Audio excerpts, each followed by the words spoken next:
Renee, Yes. welcome back. Hello. Ron. And Vula, are you there?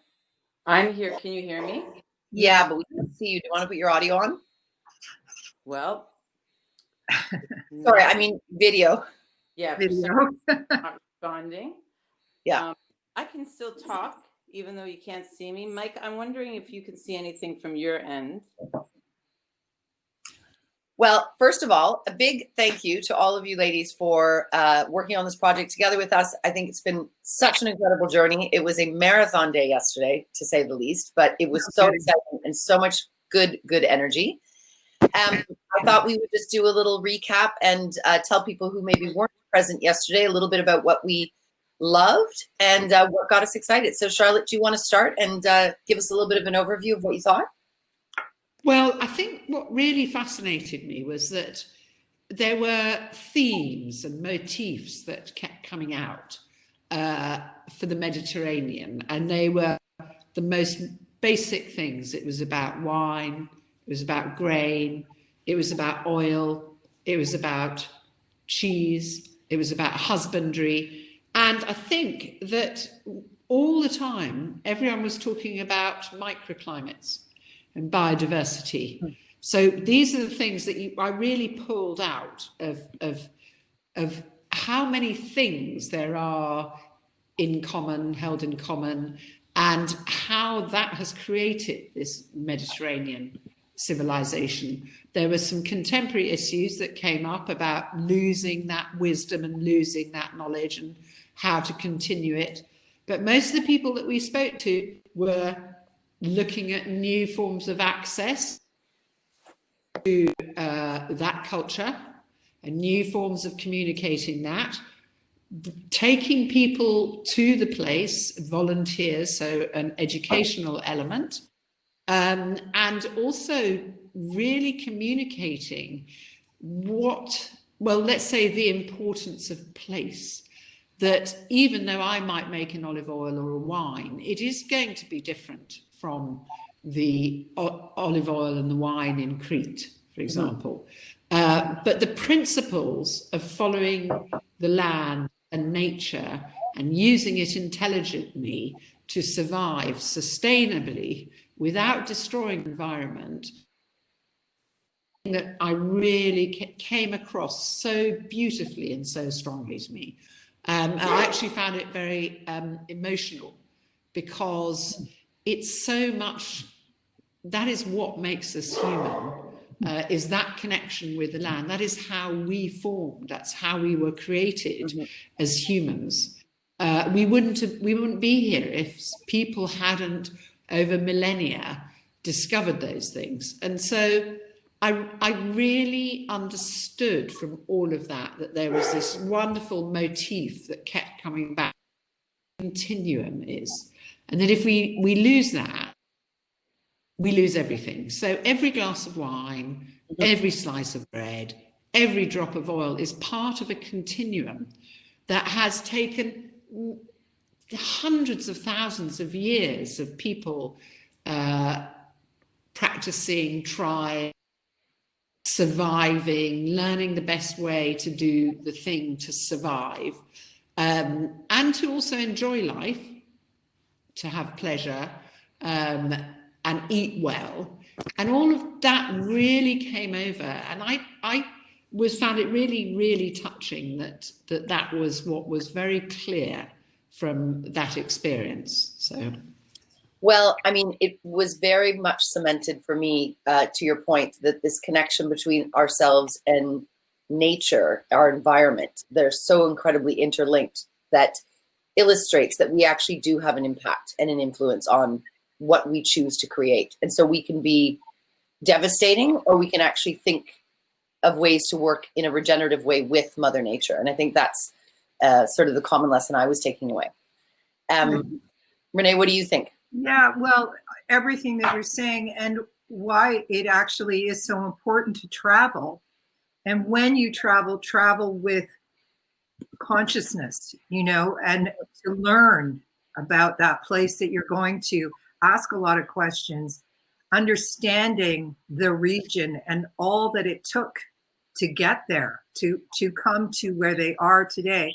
Really touching for me about, I think it was Nick, or again, echoing through many of the presentations, was the desperation, like what got them. The root of those traditions that we know now was a lot out of desperation, and that the two guys that were singing that song was just heartbreaking, right? And you could feel the old times and how hard it was for them to scratch out just a little something to feed their family. The beauty of bitter greens, and where that comes from and why it's so important. And I never thought of it this way. I think it was Fabrizia that was saying, you know, the bitterness, it complements the sour. It highlights the sweet. It cuts the fat. I mean, you know, that was beautiful. And with travel, to do it with respect to the environment. And the other thing was the terrain, and how important it was, and how ironic it was that the terrain in many of these Mediterranean countries is so rocky or limey or hilly, or, you know, it makes it difficult to do any kind of mono agriculture, which is fantastic. Sadly, it prevents them in a way from really competing economically with, you know, everything else. But yet we need to appreciate the value that is there and the hard work that they are doing to preserve these very, very special, nutritious, rich, you know, foods that they naturally grow, and to support that. You know, we should be really looking into and digging deeper into just that, where our food comes from and why. And it gives us so much more of an appreciation for what it is that we're stuffing in our mouths. Absolutely. We seem to be having, Vula, are you there with us? I am. Can you hear me? We can hear you. Unfortunately, we can't see you. But if you want to do a quick hello, and then maybe we'll try to get your video sorted out. I'm going to actually also, while you're doing that, invite Gabriella, who's backstage, to get going so that we stay on track today. But Vula, do you want to give us a little hi? Perfect. And I apologize. There is a hiccup, and I'll sort it out right after we get through this. But absolutely reinforcing my feelings around what Charlotte, Renee, and you have said already. All of this was there. For me, it's so interesting because really, as a first generation Canadian of Greek heritage, my whole entire journey through the Mediterranean has been through storytelling. Mm-hmm. And yesterday was a completely enriching and nourishing journey back through my childhood of all these stories that I had heard, things, of course, I hadn't heard, that I learned yesterday that made my mind and my heart explode, and so many things I want to learn more about.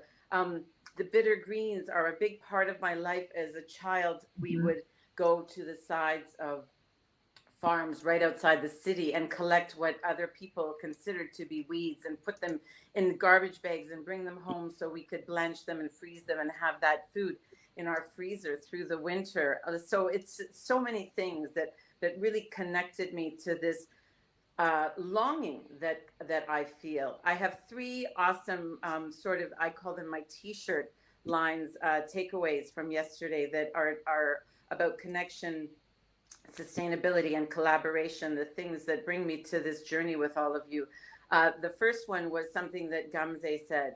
Mediterranean countries are like siblings, all different, but all completing each other. So that was huge for me yesterday. In terms of sustainability, Charlotte, you said this, tradition tastes better. Oh, that's such a great t-shirt. Tradition tastes better. It's so true. I want everyone to feel that. And then Nikki Rose said, I can't remember if this was in her movie or in her introduction, two things that have to go together. The one being concept and mindset, and the other being collaboration and sharing. And I've drawn them on a page where I put concept and mindset on top and collaboration and sharing on the bottom. Concept and collaboration reflect, mindset and sharing reflect. And there's such a great learning in that, and that process of how we come together and do these wonderful things that enrich and hopefully sustain us through this journey in time. It's been incredible, and thank you so much. Thank you, Vula. All right, ladies, we'll see you in a bit. We're going to take you off screen now. And Gabriella, welcome. Thank you for joining us. Thank you for having me. So the last time I saw Gabriella was in January when we were having wine and cheese in Palermo. And so I wish we could be together again, but it's best that we have you here right now. Thank you. And we'll be together soon for sure, right? Sure, All right. sure. Yeah. All right, I'm going to turn it over to you. All right. So today we're going to be talking about wheat, and more specifically about the tradition and the current situation stemming out of this tradition and the innovation regarding the situation with wheat in the Mediterranean, and so the heart of the Mediterranean, Sicily. Sicily's unique climate, position, shape, and geomorphology determine a unique richness in biodiversity. Every farmer has always known which variety of wheat to plant on his plot of land. So that's never been a question of research or experimentation. For hundreds of years, this has been set here. Today, there are 52 cataloged varieties of heritage durum and 3 soft wheats in Sicily. Not all of them are registered, and as you all know, you're probably familiar with that. If you don't register your seeds with a national registry, which is quite a long process, you may not plant for seed reselling or do any kind of business with them. But in Sicily, the reason why we have these varieties is because we have a fantastic institution, which is from Mussolinian times, back when Mussolini in 1927 decided that Italy should become self-sufficient and stop buying grain from the Russians and so forth. And he pretty much spurred every possible scientist and initiative all around the country, especially in Sicily and in Puglia, the 2 main areas of Italy for wheat production, durum wheat production, to develop, to establish centers of research to protect the genome, the germplasm of existing wheats, to improve them, and to create wheat that would be even easier to produce and harvest on a mass scale. So that's back in 1927, and this institution in Sicily, which is now linked to the regional government of Sicily, is called the Stazione Sperimentale di Granicoltura, and it's in Caltagirone in the southeast of the island. And right now there, what you have is a current permanent refreshing every 5 years of every seed in their germplasm bank. And they give away, and they have always given away, 1/2 kilo of seeds to farmers who've asked them. Now, they have also created one of the Mediterranean's most successful modern durum wheats, which is the Simeto, and they get royalties from this, from the use and the business with the seed, and that enables them to actually support this institution, which obviously isn't funded as much as it should. And these are quite wonderful people, and you can go there anytime, and it's like a museum visit, and you actually see fields in which they're rotating, doing crop rotation, but also just planting. I don't remember if it's 30 or so different crops, different varieties at a time, so they can refresh their seed bank. Anyway, back to my text. I digressed. What does heritage wheat even mean? So I said modern wheat, heritage wheat. So there is no real cutoff line there. You just have to imagine that's what the experts and the scientists tell me, that whatever your grandfather, great-grandfather planted, or the Greeks 3,000 years ago, that would be your heritage wheat. In Italy right now, we have a trend which is slowly taking over the world, from what I've seen, which is called the fad, which is a fad in flours of grani antichi. Grano antico is a heritage wheat or old wheat. And now people who are in the field obviously tell you that this doesn't mean anything. And so we have to speak of old varieties or historic varieties, or the best idea would be to have a word in Italian, which we don't have, which is like your English land races. So the best translation, which scientists agree upon, is local varieties, because that is definitely something that means something. The reason why these 52 varieties could be identified was just because they had been kept pure in specific small microclimate locations in Sicily. So for Nello Blangiforti, who is the head of the station of the germplasm bank, this terminology of this commercial terminology is okay if it will bring people to plant more of the heritage wheat and to work with it, so that more land is expanded on Sicily for its cultivation. Only 1% of all the land in Sicily that is currently being farmed for wheat, only 1% is dedicated to these heritage varieties. So what he says is basically the following. I just interviewed him a few weeks ago. So he says that his job, the job of the center, and his job is to save biodiversity by studying and then purifying these seed varietals so that they're always available, and also to obviously not fall into the traps of doing philological, romantic, historical work. Sure, tradition, history, and terroir are super important, and then those are the things that will get people to stay close to heritage wheat and to work with them. But what he really wants us to focus on is that heritage wheat preservation, conservation, the study, etc., is important because it really helps farmers improve their productions in the localities where they have already been producing for hundreds of years or decades these kinds of wheats, and they could get more out of them. So for instance, in the 90s, they've, without changing the wheat varieties, just improving on the seeds and doing a basic selection, nothing very complicated, they improved the production from 10 to 30 it would be 1,000 to 3,000 kilos per hectare. So that's a triplication without doing much already. So that's how useful this center is. These people are very modest, and they're not going to be talking much about all their great successes, but I think that's quite interesting to know that just in a few years they managed that much. They do keep improving on old varieties, and they're creating new varieties. And as I was saying earlier, modern varieties are varieties that were born anytime after the first real commercial experiment, which is back in 1915 in Puglia with the Senatore Cappelli durum wheat, which was created by Strampelli on the because just to fill the need during these what are called the wheat wars, this need for self-sufficient Italian production on the wheat front. And so the Senatore Cappelli wheat is considered the first of the modern wheats, if you will. But again, the cutoff is not so official. And anything after that, like the Simetto, which was developed and registered in 88, is considered a modern wheat. But if you buy a package of flour, Sicilian flour, milled in Sicily, or bread or pasta, it will say on the label grano duro siciliano. It won't tell you the variety, and it could be a blend, or it could be only this one.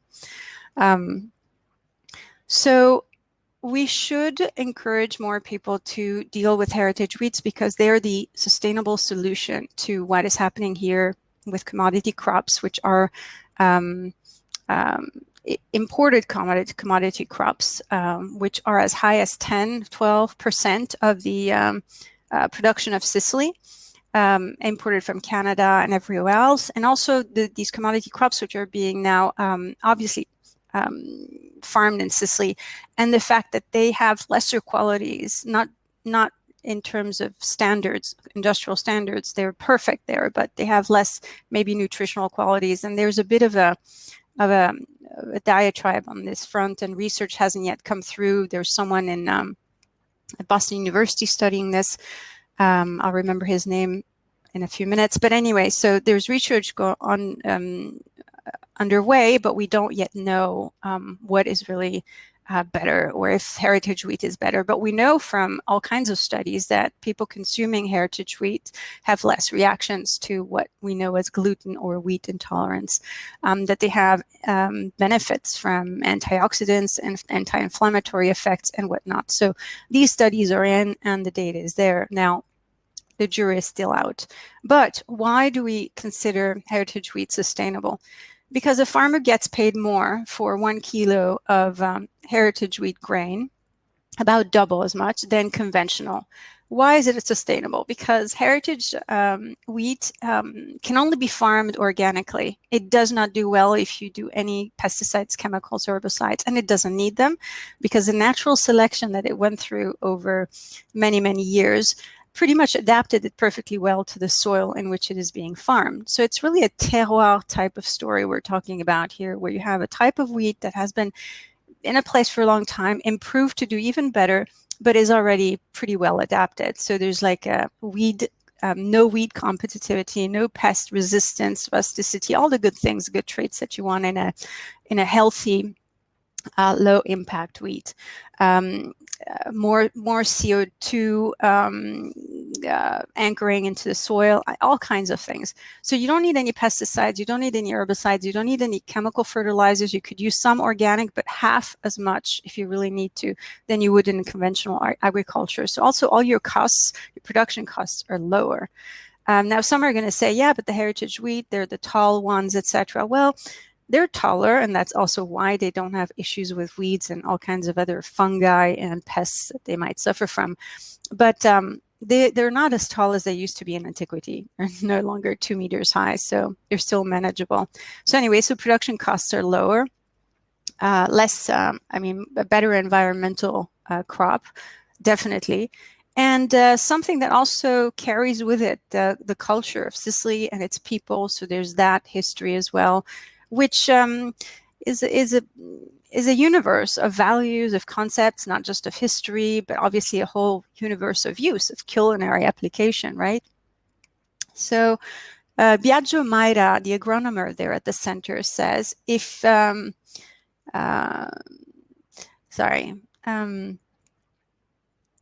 these plants have adapted over time to the specific soil conditions. So we don't really need to do anything to them. Their structures are different. Their root system is different.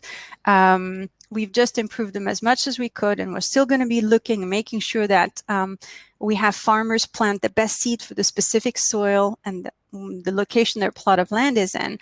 But we don't really need to waste more energy on this. It's all set. It's all perfect. And now there is even a market. So the question is, market demand, growing interest for organic products, and heritage wheats are the only ones who can fill this demand, because lo and behold, conventional wheats, they need pesticides, they need chemical fertilizers, they need all kinds of products and treatments and care that heritage wheats don't need. So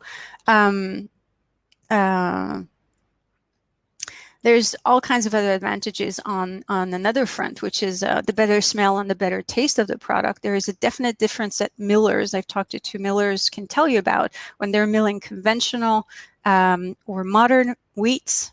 Modern wheats are conventional wheats at this point, or heritage wheats. The smell, the aroma is entirely different. And obviously, if you're then cooking with these ingredients or baking or making pasta, you're going to notice a difference as well. There are higher vitamin, mineral, antioxidant contents, all kinds of things. Obviously, here's a name. Professor Fasano at the University of Boston is pretty much saying there are no health claims that can be made for heritage wheat, but we are studying this.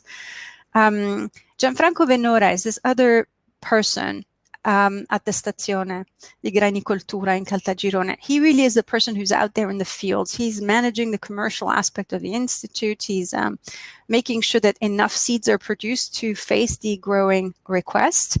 Again, because some of these heritage seeds are not registered nationally, but a lot of them are, because they're working very hard to make sure that all of those 50 are, 50 plus, they cannot sell these seeds. But for the varieties that are registered, they have started a collaboration with the first and largest, at this point, Sicilian seed company, who is making sure, in collaboration with the scientific institution, to check with farmers how the seeds are doing and to sell them the seeds that would do best with them and to follow and monitor, etc. Now, another wonderful aspect of why heritage wheat or just any wheat farming in Sicily is a low problem, low issue affair, is that you have all these institutions. I'm still going to list a couple that monitor the quality. So there's one institution that will monitor the quality of all the seeds that farmers bring into the silos, the ammassaggio points. These are 25 centers across Sicily where farmers will just bring in their wheat. And what the service is that is offered to these farmers, and it's a governmental service actually by the region, because the government stopped its program on mainland Italy about 2 or 3 years ago, but Sicily continued, and they found a way to finance it, to check the quality of each lot of grain that the farmer brings in, so as to put him in a better competitive position to discuss prices and selling and knowing what the quality of his actual product is this year, which varies from year to year. Also, his lots will be organized in more homogeneous ways, so he'll have better quality ones, lower quality ones, whatever the criteria. And so these reports you can read online. They're done on a yearly basis. And there are a number of other institutions and institutes in Sicily which check these and other variables regarding how much flour was produced. Was it soft wheat, durum wheat? Now, there's a problem with durum wheat, with soft wheat. There's a huge request for it, but there is hardly enough production in Italy, let alone in Sicily, for it. So there's a lot of import of it. But the data on the import of the soft wheat isn't ever that detailed. But because someone was telling me a lot of mills in Sicily mill a lot of soft wheat, they just mill more soft wheat that they could actually get their hands on. It means that there's probably a bit of an underground parallel importation of maybe countries that aren't exactly on the white list of countries that should be selling you the kind of flour that you want to dilute with your own Sicilian flours. Now, in terms of hygiene and health, that isn't too much of a problem. It might be a bit in terms of labeling and fraud if the law were a little bit more stringent, which it isn't. But in terms of health, Sicilian wheat is so safe, and it has always very low humidity, so that it never develops those mycotoxins, those fungi and issues, that it easily will set straight an imported lower quality wheat. But the truth of the matter is that Sicily needs to produce more wheat. It has a space. It has all of this fringe land, which could be recuperated. There are more and more young people who want to go into farming due to unemployment issues and a change in values and a return to things of the land, and so if there were more wheat grown on Sicily, there'd be maybe a little less imported. At least we're talking Sicily. We're not talking the big mainland Italian pasta scandals, which we all know about. And by the way, in case you needed to know that, there have been changes in packaging and labeling, recent ones.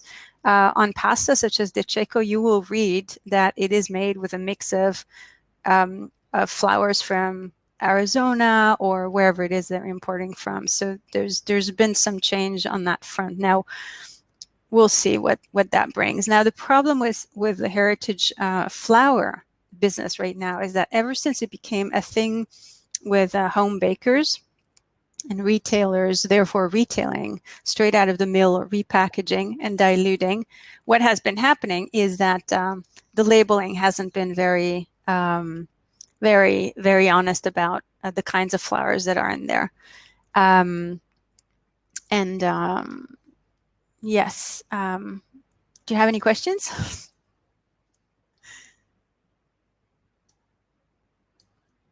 Question. Yeah. So one of the things I didn't know about Italian wheat specifically, an Italian pasta making tradition, because of course Italy is the biggest producer of pasta, commercial producer of pasta, is that the majority of wheat used to produce Italian pasta was actually coming from Canada. And I learned that in Sicily. And part of the problem, which I think we talked about a lot yesterday, I don't know if you caught too many of these conversations, but it's the traceability piece. Because I was going to say, if people knew that, if Barilla was putting on their pasta box, this is made with Canadian wheat. It's changing. So now you have I can't, I'll send you the link. It's a nice documentary. And it pretty much shows you the first big brands that have started to put full frontal transparent information on the label. They've taken out the Italian sounding stuff, you know, all of the because they've gotten into trouble, but only on the pasta front. And now we're missing that on the other fronts. We're missing that on the wheat front, on the bread front, Well, I think consumers have to call for it. And I think that we should insist on it because, I mean, I want to know where my I want to let you know there's one mill in Cassavetrano, which I've taken wonderful people from the US to, and who has now a representation of chefs and distributors in USA. His name is Molini del Ponte Filippo Drago, and he has all the traceability certifications. And if there's a new, more serious one that will guarantee consumers more safety and so forth, he will go through the pains of getting his mill certified because he also retails. And so I'm not promoting his brand or his products, but I you know, when I go there, I see the Perciasacchi heritage wheat grower from the top of the mountain, Salemi, who's unloading his wheat, and he's emotional about it. And the miller is equally emotional about it. And so I just kind of sense that that's a good place to start, at least if you're looking into this question. Gabriella, thank you so much for your time and your passionate presentation. And we will touch base, and I'm sure that we'll see each other soon. I hope. Bye. Okay. Bye. Take care. Anissa, thank you for joining us. Hi, Arlene. Thank you for having me. Is that your new apartment? No, that's my friend's house where I'm recovering from my bunion operation. Fair enough. Fair enough. She's helping you out then. Excellent. Are you walking again? I am hobbling more than walking. It's a tough operation. I know a couple of friends have gone through it. Anyways, so delighted to have you here.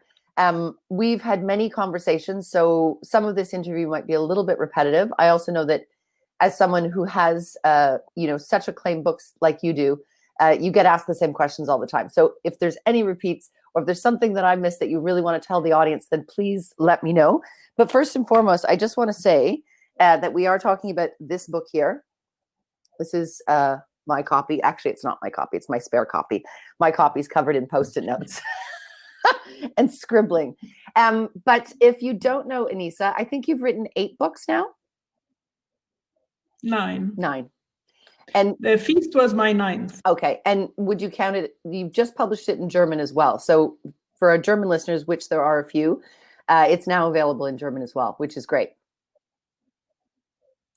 It is. So tell us, let's start from the beginning. Anissa Helou, young woman, 20 years old, grew up in Beirut, decides she needs to get out of the country and moves to London. Tell us about the young Anissa. The Anissa that didn't want to cook for her husband.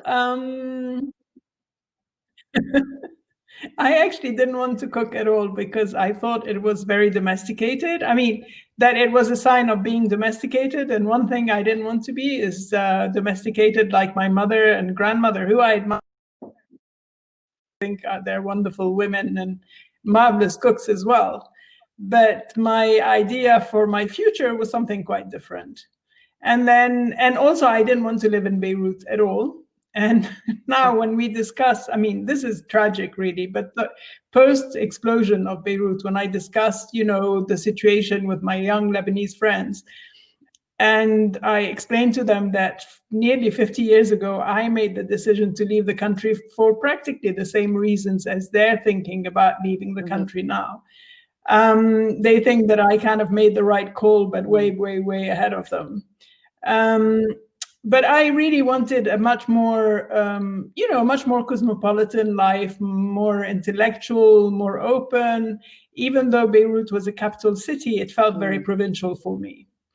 So my obsession was to leave, and I left.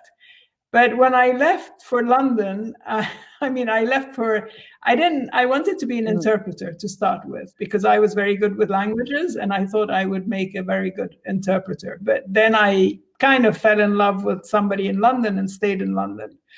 And the first thing I said to this guy, and I mean, I've said that so many times, was, don't expect me to cook for you and don't expect me to sew buttons. I mean, I'm like not doing anything kind of feminine for anybody. And I didn't. until I did, for a really feminine reason, basically, which was kind of jealousy. It was rather ridiculous. Anyway, but I stuck to my guns for not cooking on a daily basis. So I started cooking for dinner parties.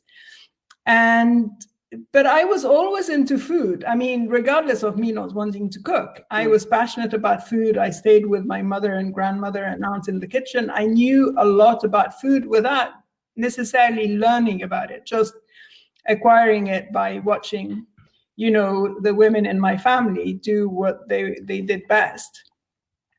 So when I started cooking from memory rather than from cookbooks. Then, of course, I started cooking from cookbooks, you know, if I wanted to cook Spanish or French or whatever. Then I met this wonderful, wonderful friend of mine in Paris, who's now gone, sadly, who was a fabulous cook as well. And I learned a lot from her, you know, kind of French, Italian food. But then I realized that what really excited my friends was when I cooked Lebanese for them. And I hadn't really, for some reason, I hadn't really kind of cottoned down to the fact that what they wanted to eat was something different from their food. Well, and if I can... And that's when I started concentrating on... Well, I just want to mention, too, for our audience, well, it's 1992, I think, right? 1993. And so Lebanese food in London is probably the most exotic thing. Exactly, exactly. For me, it was totally normal, but for them, it was very exotic. And then listening to my agent, literary agent, who I had, you know, kind of, you know, hired or whatever, to write a book about collecting, when they started talking about cookbooks with a Lebanese friend who she was introducing me to, I thought I could write a book on Lebanese food. And as luck would have it, a publisher was looking for somebody to do that.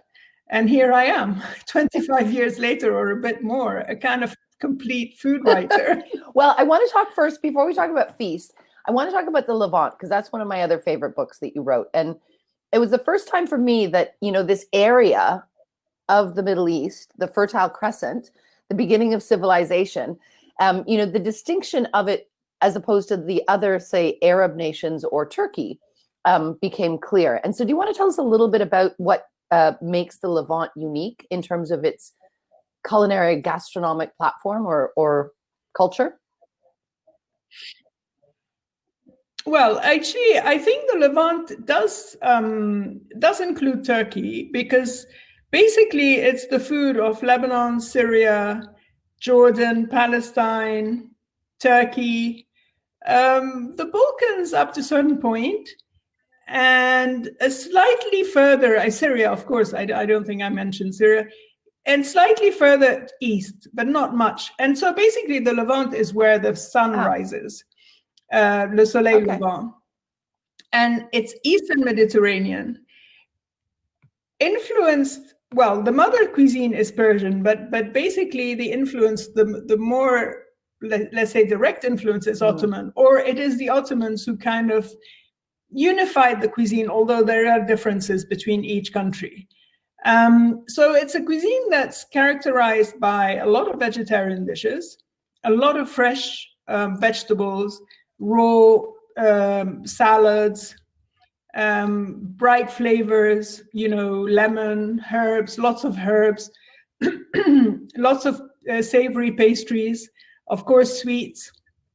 It's very different from the cuisine, like from Iranian food or from the cuisines of the Gulf. And they're quite harmonious. So you can talk about the Levant and you can talk about the Middle East.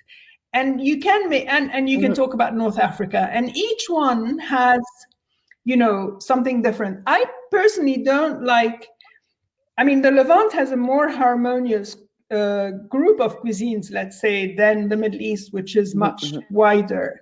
And, you know, you can maybe compare Iranian food to Moroccan food because there is a direct influence, but you cannot really compare Iranian food to Lebanese or Syrian food because it's very different. So the Levant has a particular, so it's the birth of civilization, the cradle of civilization, where agriculture was, you know, domesticated. And a kind of harmony in the people as well. You know, they don't speak the same language. I mean, Turks don't speak Arabic, but Lebanon, Syria, Jordan, Palestine, they're basically the same language with, you know, regional accents, but not dialects as much. And practically the same food with noticeable national differences. So let's talk about, and what's interesting to me always when I look at food as a portal to understanding culture is the, you know, the human impacts. And so politics, you talked about the Ottomans having a significant influence around that region. So I think that's important to note. As we, you know, talk about the Mediterranean, we can't ignore that these places have been conquered and you know, controlled, and that has an influence. Feast is, of course, a book about Islamic culture. So it's very much about the religion of a people. And, you know, I made the assumption when I got the book, it's a couple of years now, that it would still be really heavily centric, Middle Eastern centric and North African. But I mean, you go as far away as like Indonesia and Malaysia, because of course they have massive Muslim populations. And so I'm curious, why did you want to write the book? But then also too, why is that important in telling these stories? Well, actually, the reason why I wanted to write the book was following a request by my American agent at the time to write a comprehensive book on Middle Eastern food.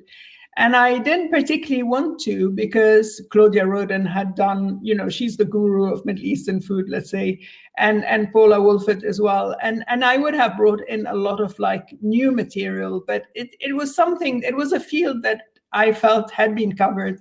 And even though I would have written something, you know, which would have encompassed much more, including Gulf cuisines and stuff, it wasn't something that I was really interested in. But I was still intrigued by the idea of a comprehensive book. So I kind of let that go. And then with the sort of increase in animosity and the vilification of Islam and Muslim people, I thought, what could be better than presenting the religion and its people from a positive point of view through food, given that it's a very rich culture, incredible heritage, wonderful history. And the interesting thing is that the Muslim countries still follow the same arc as the previous Muslim empires. So, you know, from east to west, or from west to east, or whatever. And of course, you know, Indonesia is a bit out of it, you know, but it is the most populous Muslim country in the world. And with interesting food, quite different actually, where you really see the influences as much as, you know, whether you're in northern India or even in Africa, you know, like in Zanzibar or other places. So I thought a book on the foods of Islam would be very interesting and also very new because nobody had done it. I mean, lots of people have written about Jewish food, but nobody had written about Muslim food. And I don't really call it Muslim food because they're very disparate cuisines, but you know, the foods of Islam, that's how I started it. Yeah. And then the publisher called it Feast, Food of the Islamic World, or From the Islamic World, and it was fine. I love that publishers get to make the final decision, regardless of what you think.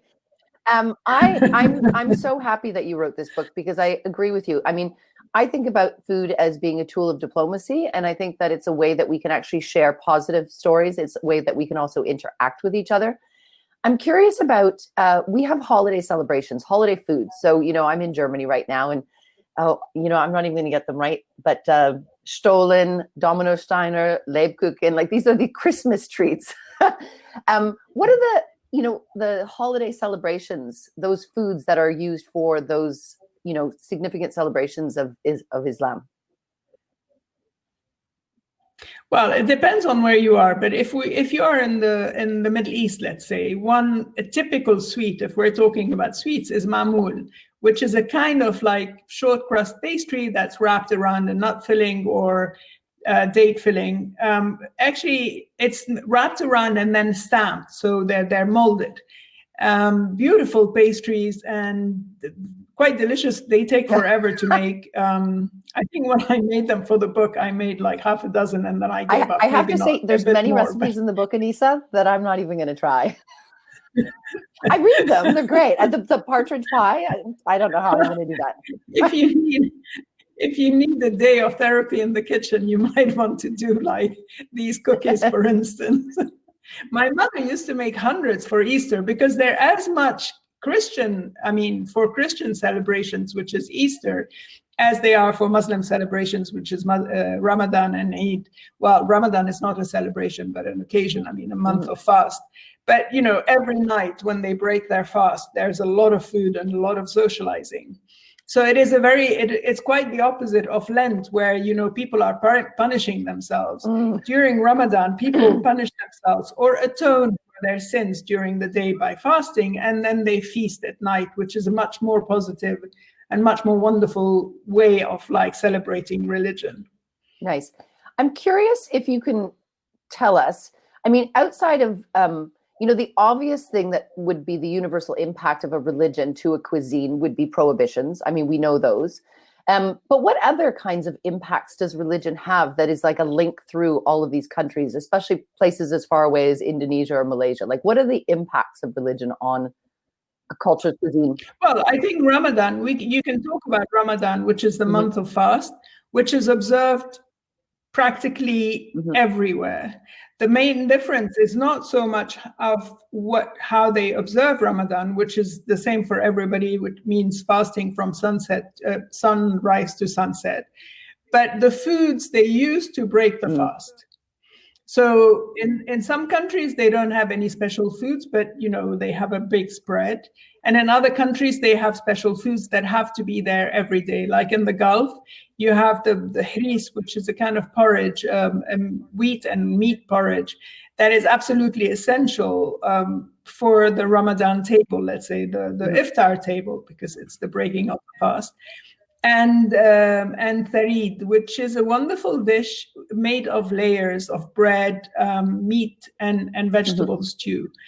It has different variations all across the Arab world, and it is reputed to be the favorite dish of the Prophet Muhammad, peace be upon him. So these two dishes, plus a kind of chickpea flour fritter, are like three dishes that need to be served at every iftar or suhoor, with in the case of the fritters, which is the last meal before the fast starts. In Indonesia, it's very interesting because people buy a lot more ready-made food to break their fast, and the markets are full of ready-made dishes. So the food changes from one country to another, but the rituals don't really change. That's lovely. We are coming up to the end of our interview. I wish I could ask you a million more questions, but I'm sure that we will connect again. I do have a question for you, which links back to the beginning and cooking recipes from memory.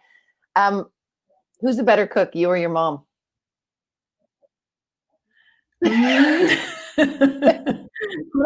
Well, I have, as I've written all her recipes, I can say that I'm as good as her now. And one last thing, because I'm curious about this. You have actually said, I'm going to put Nathan on because, of course, you guys know each other.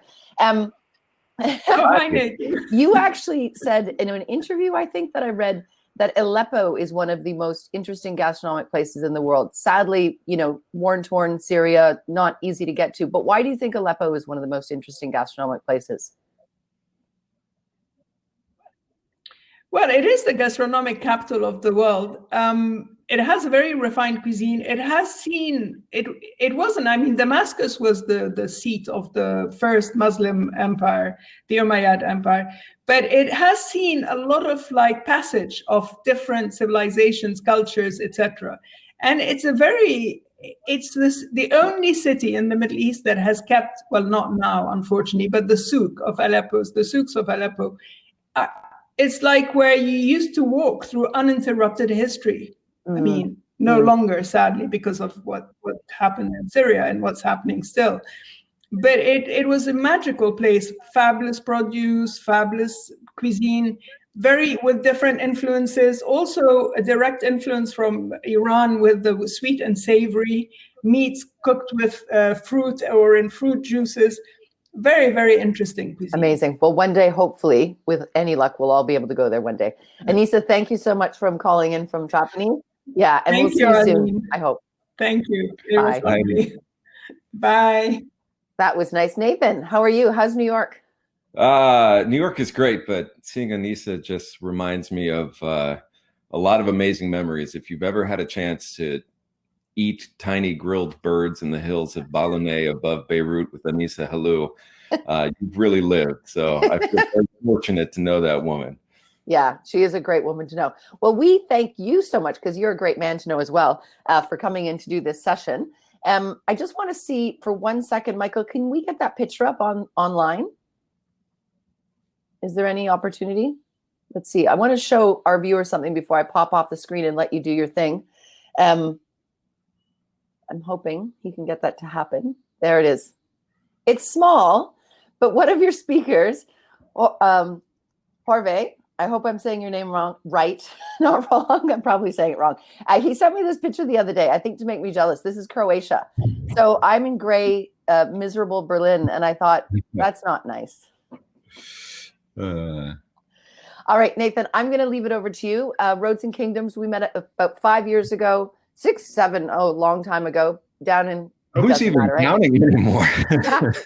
Down in Charleston. And I'm so pleased that you're here to do this for us. So I'm going to turn it over to you. We've got your first guest, BZ, calling in from Israel. And take it away. Beautiful. Thank you so much, Arlene. I think it's a privilege to be able to host something on the Mediterranean, because I've always thought about the Mediterranean as such a distinctly opposite experience from the U.S. You know, in my country, we are this giant piece of land that's sort of hemmed in by the ocean. The Mediterranean is completely the opposite. It's this great connector between so many different countries and cultures. And I think we're seeing in the States these days what can happen when you're kind of boxed in and just kind of fermenting with your own ideas. And it's not a great thing. So I'm looking forward to hearing about genuine international connection between some of our guests. This is a little bit like speed dating. So around the Mediterranean, we've got people from Malta to Israel to Tunisia. And we don't have a ton of time to do it, but I'm excited to have the mosaic of the whole thing come together. And, you know, particularly for Americans that are on the call who might be looking for a new nationality soon, I think you've got a lot of options and a lot of interesting things to learn in the next hour. So let's start with BZ and YAIR if we can. I've got you both on. Is that right? I think so. All right. While we're getting the sound going, I'll just go ahead and tell you the Mediterranean Food Lab, which BZ and YAIR represent, is a startup initiative that merges ancient food fermentation technologies, cutting-edge science, and the ingredients and traditions of the Mediterranean cuisine to create natural, ecologically sound, deliciousness-enhancing foods, something like plant-based demi-glace and more. So BZ, in his own right, is an award-winning film director, researcher, and culinary entrepreneur. He is best known for his Academy Award-nominated film Promises about the children of the Middle East conflict and the 8 Degrees East series, which forms a central exhibit of Klimahaus Bremerhaven, which is the world's first and most successful museum dedicated entirely to climate change. YAIR YOSEFI, who's also on, is a veteran chef and culinary researcher and cookbook author. Most recently, he's a partner at Brut, Tel Aviv wine bar and bistro that is considered one of the country's best small restaurants. And he co-founded the Mediterranean Food Lab with BZ and Omer Ben Gal in 2018. There you guys are, and you're on. Okay. Hi, BZ. How are you? We're doing okay. Okay. Maybe what we'll do is I'll give a little bit of introduction, and then Yair can speak a little bit about the work route and where we kind of fit into some of the themes that have been brought up, and then we'll talk a little bit about the lab and what we're trying to do there. Is that cool? Does that work, Yair? Okay. So we feel like it's perfect that we're following just closely Najat from last night. I don't know if Najat's on the line, but if you are, Najat, you brought up this issue of hummus, which is in a way kind of humorous, but also really serious. And we wanted to try and begin with hummus. And we want to speak a little bit because, you know, the Mediterranean is a country of trade routes, and there's huge and deep traditions and history. It's also a locus of wars and conflicts. And we want to speak about how we navigate our relationship with local Mediterranean terroir in the midst of an extremely painful conflict that we are enmeshed in right now, known as the Palestinian-Israeli conflict, which has many faces, from fights about heritage, like what Najat brought up, which we kind of don't really like taking part in, to what we realize is the kind of local lockdown that's been kind of enforced for the last 70 years or so. For example, I was thinking yesterday, we were watching Kamal and thinking about how deeply we identify with the work that Kamal is doing in Beirut, and how we feel like a incredible kinship to you, Kamal. And you are 3 hours away or 4 hours away from us right now by car, and yet we can't get in a car and drive to Beirut to meet you, and to have coffee or see the souk or talk to you. And this is a really painful and complex situation. So we wanted to speak about how we navigate this conflict just for a minute, because we feel like not saying anything about it would be really a sin of omission. And then we'll give some context about that and the work at the restaurant. And then we'll make a sharp transition and speak about deliciousness, how we came to found a food tech startup that's trying to disrupt the food space with a bunch of chefs, and the work that we're doing to try and bring Mediterranean wisdom to the newly exploding meat replacement space. So Yair, why don't you speak about the work at the restaurant, and then I'll speak afterwards about the startup company. Great. So we wanted to. You should go.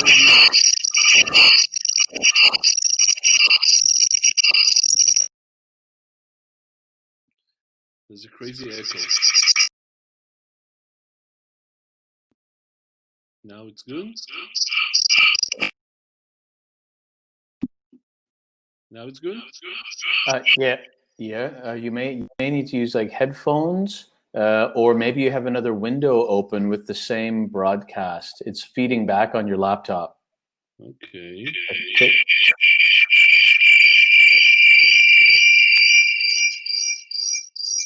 Is that okay? No.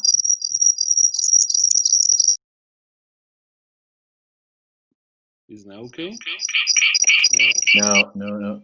Do you maybe have headphones, or double check? I'm pretty sure you probably have another browser or window or something that's kind of hidden that's picking up the audio and feeding it right back with the.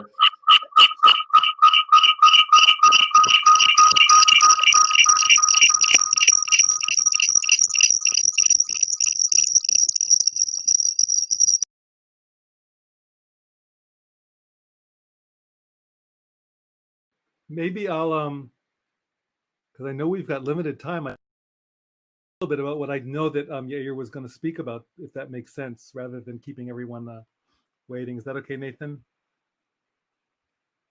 Nathan, I think you're on mute right now. Okay. All right. Hey, now it's good, I think. It's Much beautiful. better. Look at that. All right. You sound amazing. I love technology. So we wanted to speak about navigating this conflict for just a few minutes to give some context. And then we want to make a sharp transition, as Busy said, to deliciousness. So as a chef, I'm engaged in a lifelong quest to find and develop a culinary identity. And the two most natural places to search are obviously, one, my roots and heritage, my personal one, and second, the land in which we live. The problem is that we are a nation of immigrants. My grandmother, for example, is from Poland, but I was born here. While I yearn to draw on my Polish roots, this is quite impossible, as the land in which I live, the terroir, as you say in French, does not naturally bring forth the ingredients of my grandmother's kitchen from Poland, nor the geocultural context of my grandmother's life in Eastern Europe, like 90 years ago. This forced me to work to recreate and redefine my identity based on place.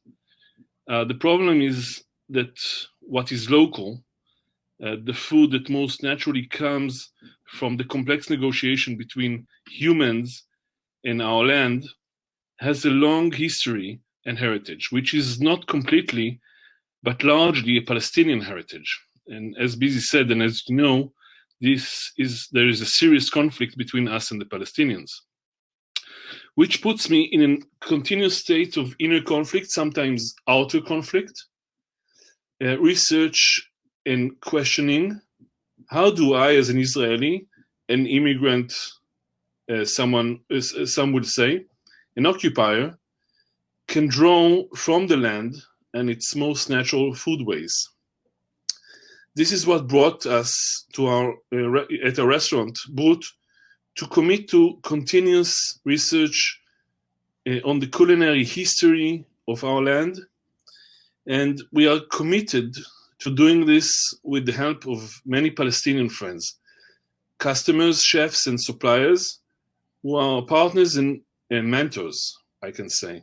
For example, NASIR, that was here just yesterday, we work with his olive oil, which is just exquisite, and he has mind-blowing frike. If you can find it, you have to try it. He has amazing produce. While we create very personal interpretation of local dishes and of indigenous produce, we publicly acknowledge where the food, the inspiration, the produce comes from. This sometimes puts us in conflict with customers who are not always interested in hearing that the recipe for chickpea braised in mutton fat, or the maftul pasta also from NASIR, or cheese, olive oil, meat, or even the beer that they are drinking comes directly from someone they sometimes perceive as the enemy. But there is an old Jewish saying, he who says things in the name of its source brings redemption to the world. So, Busy, let's say things in the name of the source. Beautiful. So let me make a sharp segue, and I promise I'll bring it back to terroir and to the Mediterranean, to how we found ourselves a startup company, which is something we never intended to do. Through part of the research that we're doing, we were looking at two issues that kept coming up. One is this issue of deliciousness. How have people over the ages, especially in this land with extremely limited resources, how do people create deliciousness and impart deliciousness to kind of the staples of the diet, which are grains and legumes, basically? And the other thing has to do with meat. We're far from being vegetarian, vegans, or even flexitarians, but we try and work very responsibly, and we wonder a lot about how do we relate to all the issues of sustainability and responsible use of resources and so on, as it relates to this huge problem of animal protein production globally today, including what we've seen, this explosion of interest and of companies and of IPOs and investment in the so-called meat replacement and meat replacement companies. So we started looking at these two, and I'll weave back to the Mediterranean in a moment. And we realized through some research that if you look at the global meat space, so there are many, many companies that are trying to create meat replacement. And we found out that actually in the global meat space, only 20% of the market by volume are these big pieces of protein like burgers and steaks. And actually an amazing 30% of the meat market is used for flavor. And this is something that anyone who knows about the Mediterranean knows, that meat was used historically and in many places is still used today, mainly to flavor stews and soups and sauces, and entire global cuisines, including many cuisines of the Mediterranean, are really built on the meat's capacity and animal proteins capacity, if you think about butter and cheese and fish and so on, to make thousands of other foods more delicious.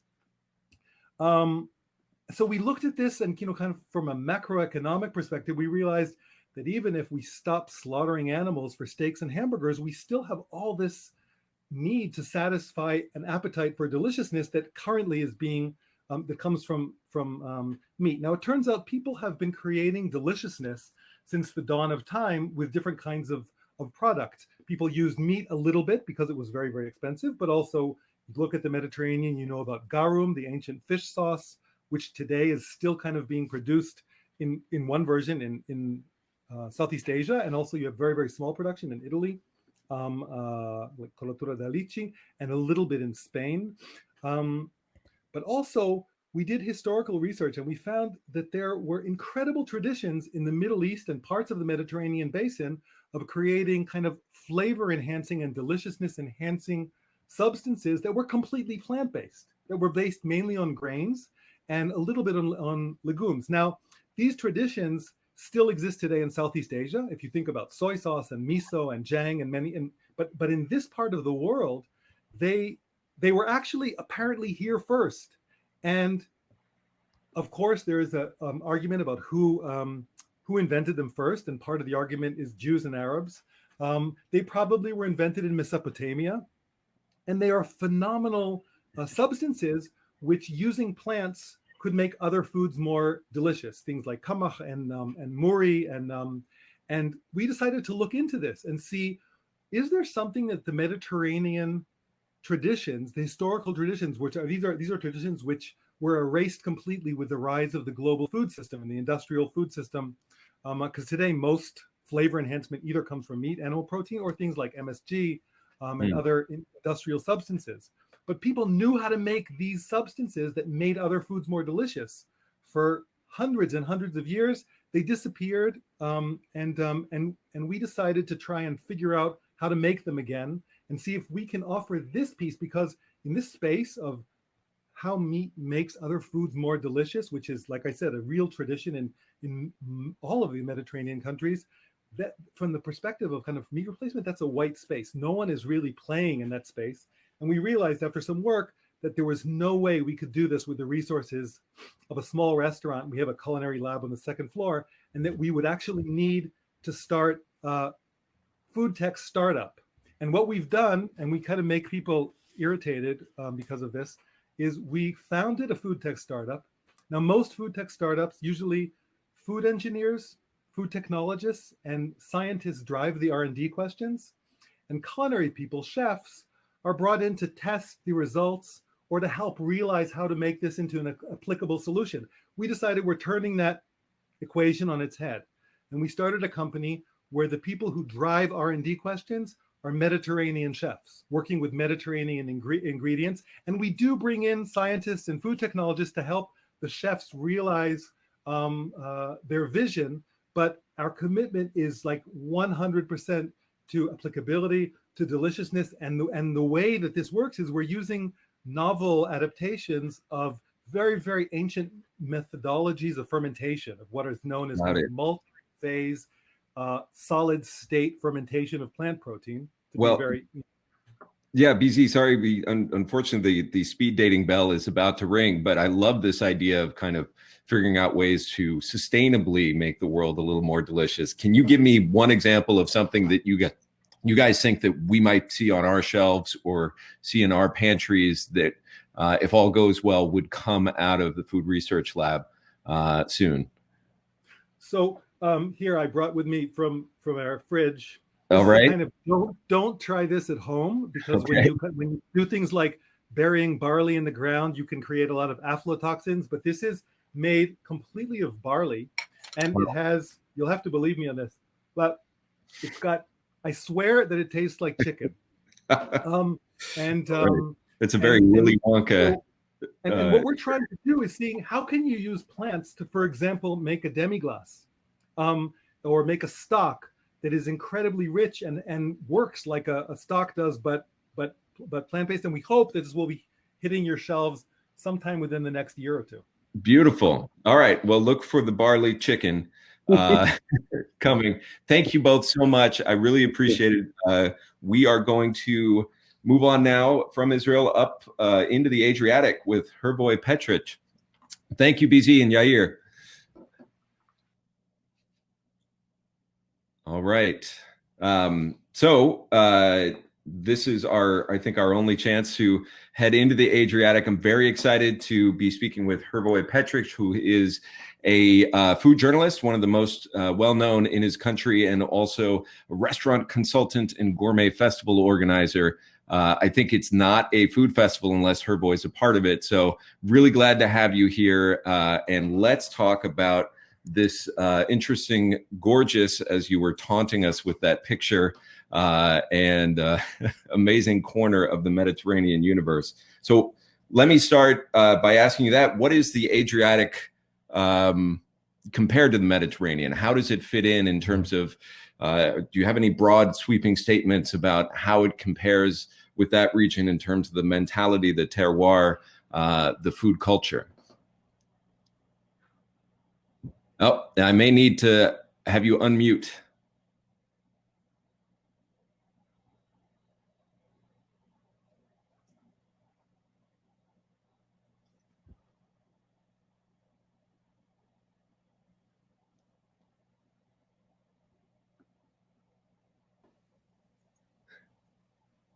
Let's see if that works. No, still muted. Olive, I think it's probably using the wrong device on your setup. So wrong audio device, perhaps. If you check at the bottom, there is a little star, and you can make sure that you're using the correct device.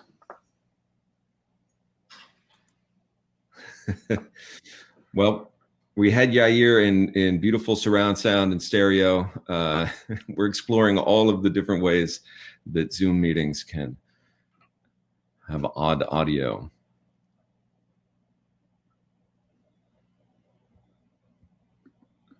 I'm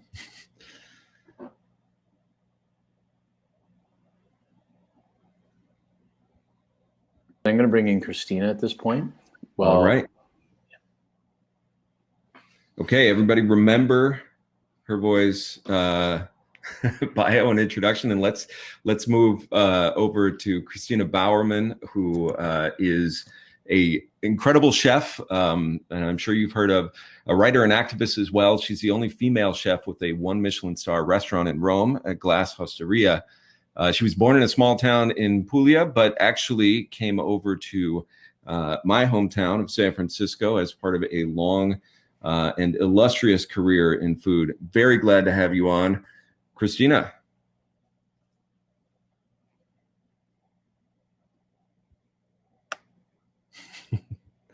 She's out here somewhere.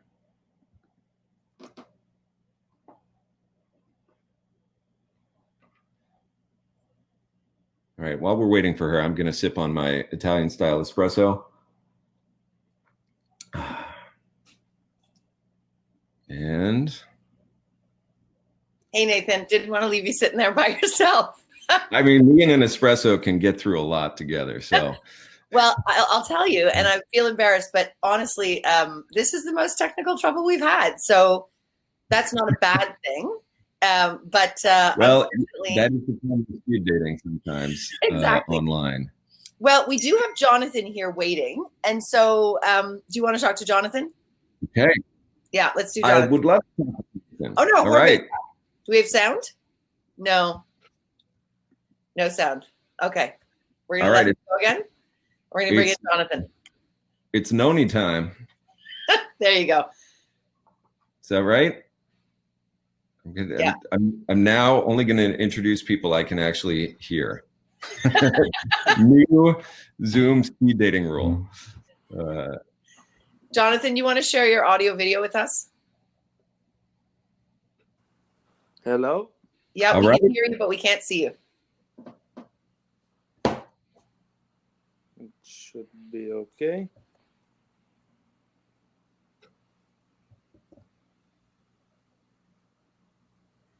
So sorry about that, folks watching. We're going to get through this, and we're going to get everybody online. Sometimes connecting people all over a very vast region is a little bit challenging. Jonathan, you there? Can you hear me? We can hear you, but we can't see you. I'm pressing, but nothing is coming on. No.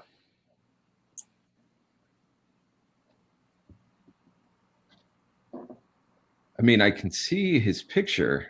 Yes. Very handsome man in Chef White's. I mean, maybe we can just move forward with that. I will say, of all the restaurants I've read about in preparing for this, Noni to me has a particular magic about it. It was a place that Jonathan, his nickname is Noni, come back to after working in London. And found a particularly historic place at 211 Republic, I think. And it sounds like a kind of historical dream with centuries-old oven and metalwork from the original location, cast iron doors, stone vaults, the kind of place that I would want and expect to be able to see in a place as historic as Malta. So, even without the video, Jonathan, if you can hear me, tell me a little bit about Malta in relation. I think it's got a particularly Mediterranean story, and what the culture has evolved like there. So basically, Malta was under almost everyone else from Europe rule. So we got quite a good mix. It's a bit from everywhere. So there's the Middle Eastern influence, the Italian, French, and English as well. So basically everything about that reflects in our ingredients and in our cooking as well, and mostly in the culture. So being so desired by conquerors over the centuries has left you with a kind of crossroads cuisine at the very least. Yes, it does. Even there's, how do you say, the usual battle, what is traditional and what is not, basically. Yeah. So everything dates back. Right now we're doing a project. It's called Taste History. We're going back with the Museum of the Wartime Maritime Museum, almost all the museums, with the information, the old books, manuscripts they had, and we're trying to extract recipes, ingredients dating back to almost 2,000 years. Wow. So, right, there is probably no better example of how history can move food than a restaurant collaborating with the Wartime and Maritime Museum to come up with sort of menus based on that. So Noni is located in a very historic space, but do you consider yourselves a contemporary or non-traditional restaurant, or how do you locate your food in that particular debate? Besides all, when I explain it's our food, sometimes we can be the very most traditional, and at other times we can be very contemporary. It depends on the ingredient, on the mood. So we try to balance somewhere between the two. So you refuse to be boxed in by my categories then. Yeah, exactly. All right, tell me one dish that to you is like gives you is a historic or traditional Maltese dish, and then I'll move to a non-traditional one. So traditional, I would go for the humble pastéis. It's a pastry. Okay. You find it in almost every corner shop in Malta, and I think you cannot go more traditional than that.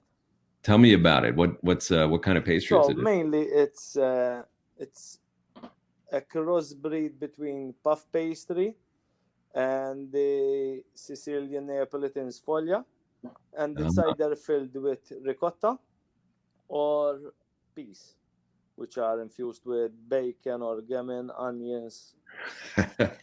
There's some of that meat for flavoring that YAIR and BZ were talking about. All right. Well, what is something new? What's a new kind of Maltese dish that you're really excited about at Noni? Right now, we have a dessert interpretation. here tea is served in a tumbler glass, and Okay. every corner shop you find this tea in a glass, and we readapt it in a dessert. So we do a black tea mousse Wow. with cheese ricotta. We do some crumble, which resembles like my grandparents used to get biscuits and dip them in the tea, so it resembles that. And we top it with a lemon foam to cut through the richness of the tea. Wow. Okay. So what I'm picking up here is that ricotta is the through line. It can be new, it can be old. Make sure it's stuffed with ricotta. Beautiful. Is there anything else that people should know about Malta that as we kind of move on through the Mediterranean? Right now there is hopefully like a big, let's say till 8 months ago there was a big boom in the restaurant industry, mainly because Michelin arrived here, but we're seeing better relationship between producers, chefs, restaurateurs. So it's kind of getting the good places are getting the recognition they deserve, and everyone they are putting up their game quite a bit. Yeah, I feel like that's a theme that we could explore with almost everybody in this hour is how to connect restaurateurs with producers, kind of traditional foodways in a in that kind of elevating sense, right? Getting the best out of your farmers, getting the best out of your chefs, and watching all the rewards trickle in. Well, thank you for coming on, and thank you for doing that work. Malta for Americans is very aspirational. I hope someday to have a Maltese passport, and I will be sure to make Noni our first stop. All right, I think we're back now with HRVOJE. Petrić, I think we're back in Croatia. Is that true? I've just added him. Hey, you hear me now? I hear you. It's beautiful. You sound exactly like I hoped you would sound. There you are. Sorry, I don't know what happened. All of us should just take a moment to reflect on the miracle of this kind of connection anyway. I'm here in Queens, New York City, talking to Croatia and Malta and points beyond. So I'm not fazed by a few hiccups. So HRVOJE, the question that I had left you with was about the Adriatic, not directly on the Mediterranean, but as that picture showed, sharing a lot of the DNA. So tell me a little bit about how you guys see yourself in the context of this conversation. Well, Croatia is absolutely a part of Mediterranean, and our culture for centuries is some kind of mixture between Balkan and Mediterranean Sea. So you can see the same thing in our cuisine, because on for many centuries we've been under the Roman Empire and Venice, so Italian cuisine is absolutely so close to us, But on the border with Slovenia, Hungary, Bosnia, you can feel the really strong from Turkey, from Austria, from Hungary. So we are some kind of mixture of. Yeah, it's kind of amazing that we have this legacy to thank the conquerors of old, I guess, for bringing sort of uniformity of cuisine and culture, or at least spreading strands of DNA across the region.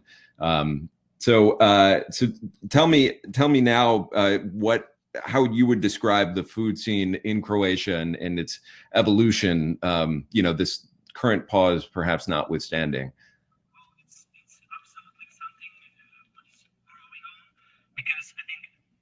Last few years, maybe the last 5-6 years, many young cooks just came back from internships from Basque Country, from Scandinavia, from everywhere.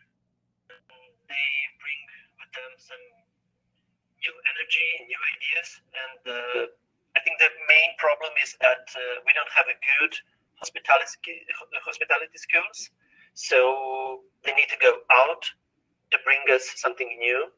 and they just opened many taverns, many fine dining restaurants. I think that they start a new era of Croatian cuisine. I mean, one of your roles besides food journalist is also as a consultant to restaurants around the country. What do you find is the thing that they need to hear from you most to bring Croatian dining onto that international level? Well, first, researching the identity and finding the right concept, because they all have great ingredients. We really have great ingredients, you know. Shrimps from Quartner Bay is, I think, the best in the world. Great vegetables, many citrus. So the ingredients are great. That's not the problem. But to make the right concept to use terroir, not just as a word, but really as a concept which is work in your restaurant, that's something difficult. So usually when we're working together, we're trying to talk for many days. Okay, where are we? What can we get every day? Work with the small producers and really depending on them, and so make our menus what they have, and that what we want. So, to be seasonal, to be absolutely fresh, organic, with good quality. Yeah, Like that. I mean, it is. I guess it's one of the great things about this. I don't know if you would call it the tendency in global cuisine is to sort of drill down on your own experience, your own identity and story. And I think that, that opens up a lot of possibilities for people and places that haven't thought much about the kind of the bounty that they have from a hospitality perspective. All right, well, we have to keep on with our speed dating. Let me ask you, though, that picture that you had sent Arlene earlier, I need to at least imagine getting there in some free future. Where was that taken? You asking me or Arlene? Yeah, where I'm asking you, that picture that you had sent Arlene from the coast. Or maybe it was, I will just say this, Croatia looks like a dream. I hope to get there soon. Thank you, HRVOJE, for being and speaking with us. Okay, take care. And we have CRISTINA. Hi. Can you guys hear me? Yes. Yes. All right. We have a fellow San Franciscan on the call. Yes. At least adopted. I'm so thrilled to have you on. Thank you for joining us. So, Rome, I guess, I'm literally staring at a book called The Roads to Rome that I just got from friends. It is the place where the Mediterranean has traditionally collected and one of the true power centers. How do you think about the Mediterranean region and kind of your cooking? Or is Rome just a universe unto itself? Well, thank you so much, first of all, to invite me to this very interesting convention. We can call it that way, right? And I thank you so much, Nathan and Arlene, for giving me always a chance to listen to so many interesting speakers. And you guys go just deep into it. And the Mediterranean diet, I think it was very interesting what BC Goldberg was mentioning. Sometimes it's perceived in a different way as it is. I'm from Puglia, I'm from the south of Italy. And I can guarantee you that whatever Goldberg was talking about the flavor, that umami flavor that you actually get from either the leftover or in many cases with no meat whatsoever, is actually true. One of my features, one of the things that I tell in my lessons and I do in my cooking all the time is that I try to add savory, for instance, without using salt. I always say I prefer to use salted ingredients instead of salt itself. In fact, I have to say, thanks to Arlene, for instance, one of the people that I met in Berlin, last time we met, that was, I don't know, a few years back with Anna Ross and some other people, was to be Mimi. And I asked Mimi, I think I was the first person that actually asked him to ship me some of that amazing soy sauce, that the smoked soy sauce, and the sanguaci and the red bean miso that he does all the time. So one of the things that I do, but I do it almost as a continuation of the Mediterranean diet. I try to add complexity and depth to my dishes through things that actually already contain it. The use, the colatura di alici that Goldberg was talking about, it's something that we use all the time. If you go into any house of people that can cook, and most of the Italians, unfortunately, they still can do it, even when they make it literally like a tomato sauce, most of the time they add anchovies. And people might think, what, you're doing a tomato sauce, so you actually add anchovies? Well, that's one of the main features. It's like you add that umami through things that actually are not very invasive. And the Mediterranean diet actually, I would say probably one of the main features is that they do not point on the protein conceived as it is in the restaurant business, such as like a piece of meat or a fish as a main protein that you use. Most of the time you use, for instance, paranza. Paranza is like whatever little fish is caught in the net. And from that, you actually make acqua pazza. You do not have any kind of protein in there, but you actually use whatever is generally not usable as a main protein to give flavor.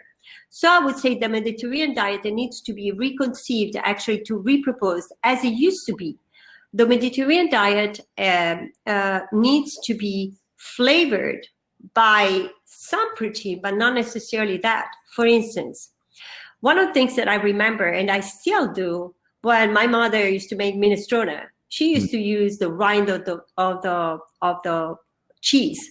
Yeah, that gives flavor, that gives umami. But in reality, you do not have any meat. But whenever you're gonna eat, you think it is actually probably like some chicken broth or whatever meat broth, but it's not.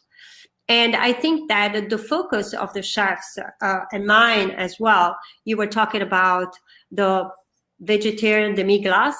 That's actually, last year I worked with a big company that was trying to create alternatives to proteins, to meat proteins, meat and fish proteins.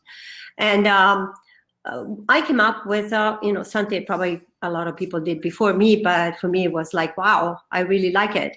I made a demi-glace just out of vegetables, and I can guarantee you that umami, the depth of the flavor, had nothing to envy to any kind of regular traditional demi-glace. And so I came up with this idea of serving like eggplants, like a steak. I treat it literally like a steak, and I serve it with a demi-glace. And but I kind of switched because I call my cuisine contaminated. Yeah, I know, because in English it has a negative meaning, but in Italian it's contaminata. That means you kind of drag along all the techniques and ingredients that you pick up in different countries. Okay. So I don't know how I would translate it, but I always make sure to let people know that in English it has a negative meaning, but not. Listen, it's a living language. Let's reclaim contaminated. Yeah, that's right. It might gain like a positive meaning. And one of the things that I like is that I kind of mix and match techniques or ingredients that I pick up in either living in a country or just traveling. So for instance, in my cuisine, you will definitely find very little pure salt, but you will find a lot of ingredients that actually add that flavor. And you might end up thinking that I use meat to do that, but in reality, it's not true.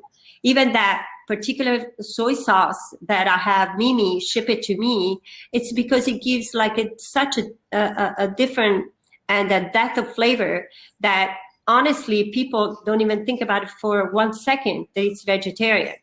And in fact, one of the focus that I think chefs should make in this particular period is not to substitute.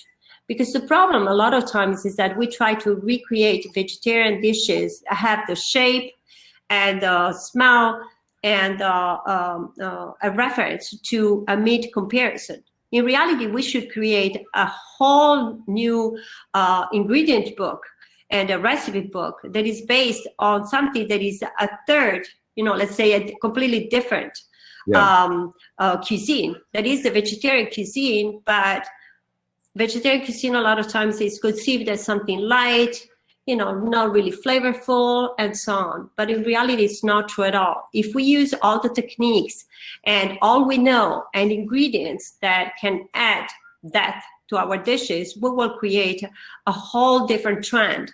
And for years now, I would say probably almost close to 4 or 5 years, I don't remember, I've always had a tasting menu that's only vegetarian. So in addition to the others. And the reason I did that, and it's exactly, I'm going to stress this, it's exactly the same price as others. Yeah. And the reason is because for me, the dignity and the depth of a vegetarian menu is exactly the same as the others.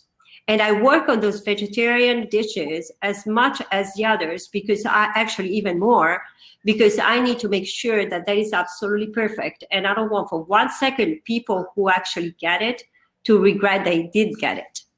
So in a city of notorious tripe lovers and what is the education process with Roman diners on this? Is it about expectations? I use tricks. One of the tricks for it is, no, it's true, because I truly believe in that. Consider that. I'm going to tell you one thing. When I was a kid, I used to hate meat. I was born and raised in basically in the economical boom. And so my father, especially because I've always been anemic, my father used to oblige me to eat meat. So I remember chewing the meat for like 89, 90, 91 times. And then as soon as it turned around, I would just pull it out of my mouth and put it in my pocket and throw it on the way to school. So in reality, for a long period of time in my life, I didn't eat meat. So, and I never missed it for 1 second. Then whenever I decided to become a professional cook, I decided to eat meat again. But for me, it is important that, people enjoy the vegetarian dishes without ever for 1 second regretting they got it. So the trick I use it, for instance, is that I have like 3 different tasting menus, and I allow to get the vegetarian menu together with the other one. So basically at the same table, they can get 2 different tasting menus. And most of the time, that's the exact combination. And at the end of it, clients always say the vegetarian menu was really good. And I use all these tricks. Like, for instance, right now I fell in love with this Oko machine. Well, I'm sure you do know it. Yeah. That allows you to get extracts of, like, for instance, I'm doing mushrooms and pumpkins, and I'm doing, all kind of fermentation more easily than in other situations. And we are having fun. And so we do all kinds of, like I did this celery root. I call it the celery root cheese. And I literally serve it as if it were a cheese. Together with like a broth and something like that. And it has such a deep flavor. And people are like amazed. It's like, I cannot believe that this is celery root. I'm like, well, that's exactly what the Mediterranean diet could be and is. So it is our duty as of this, particular moment, to realize that we have like such an amazing strength and power to change people trend, and in reality, safeguard and, the world in general, because we really need to change our diet in general. Certainly all this upheaval won't mean much if we're not taking it as an opportunity to rethink some of the things that we're doing. I love that idea of making meat eaters jealous of their partner's vegetarian menu. Yes. Time supposedly they will come in and remember that and get it themselves. So beautiful. Well, we're about to move on to the next step of our speed date here. But what do you think is going to happen over, when Rome opens back up? Can there be a way of doing Roman hospitality and gastronomy that is itself more sustainable to the city than it had been in the past? Yes, I do think that there's a need, an effort that they should be made not only by chefs, but also for government and big organizations. They need to invest here, because I think that one of the biggest problems in Italy in general, and I always said that, it's like it's not really the chef that has a restaurant, maybe like isolated in the mountains or isolated in a small village. The problem is that the path of food into big cities. Because the problem sometimes is actually to get good food, knowing where it comes from. I've never been a supporter of Kilometro Zero. That means like just around the corner, but I want to know where my food comes from. Yeah. Who farms it? How it is done? You know, who is the person? Most of the vendors of the food that I get from my restaurant and my house, you know, just today, my olive, you know, my olive oil maker just popped in and said, hi, you know, how are you? I know the producer. And I think that that's the most important thing. But if you don't create a path, you know, of food into the big cities, that's going to be the big problem to overcome. Not the small communities, not the small restaurants, big cities. Yeah. So if you start actually making sure that you know where the food comes from, think about all the fish, think about all the vegetables. I go to markets. I know I have market like literally like 30 seconds from my house. And literally a lot of times I find vegetables that do not come from Italy. They come from, you know, like outside of Italy, like very, very far away. I'm like, why? Because for them it's easier to get them, and for the you know, for people who buy it. But they're tricked because they think that it's actually something that comes from, you know, a known, let's put it this way, community, but in reality it's not. So you have to control and make like the food path into big cities. Honest supply chains. All right, stick a pin in for 2021. Thank you so much. It's such a pleasure talking to you, Cristina. Thank you. Bye. All right. Okay, we're ready to go with our next guest, who is Alexander NASIR from Berlin, just like Arlene. So Alex is a chef and regenerative farmer, passionate about fermentation, sustainable resource management, and education of food system practices. Has had the great privilege of living abroad in 9 countries, including Brunei, Yemen, and Saudi Arabia. Has a degree in marine biology that he has decided happily to forsake in favor of a cuisine-driven food. And I can see by the bookshelf behind you with Anissa's book and so many things bubbling away on the shelf that that's the path you've chosen. I'm so very happy to talk to you, Alex. How are you doing? As good as it gets with, you know, the circumstances. Yeah, how about that? That's right. We need to reset the scale somewhere. Out of a 5 out of 5, I'm like a Corona beautiful, like a good Corona day. Like, it's been wonderful. This is a Corona beautiful day. Jeez, that is an expression. Absolutely. So tell me about this move from marine biology and the hard sciences into fermentation and regenerative farming. Okay, that's a long story, but I can shorten it. It was a lot of time spent in labs. Like, when people think marine biology, people think you're like out in the ocean, swimming with dolphins, like head in the water, beautiful blue skies. But actually, like, a lot of your time is spent in a really dark lab, looking at samples or with Excel spreadsheets. And I guess I just wanted to spend more of my time with the things I really love, and food is definitely one of those. So being able to eat the things you work with is like just amazing. Yeah, and ill advised for people in most professions.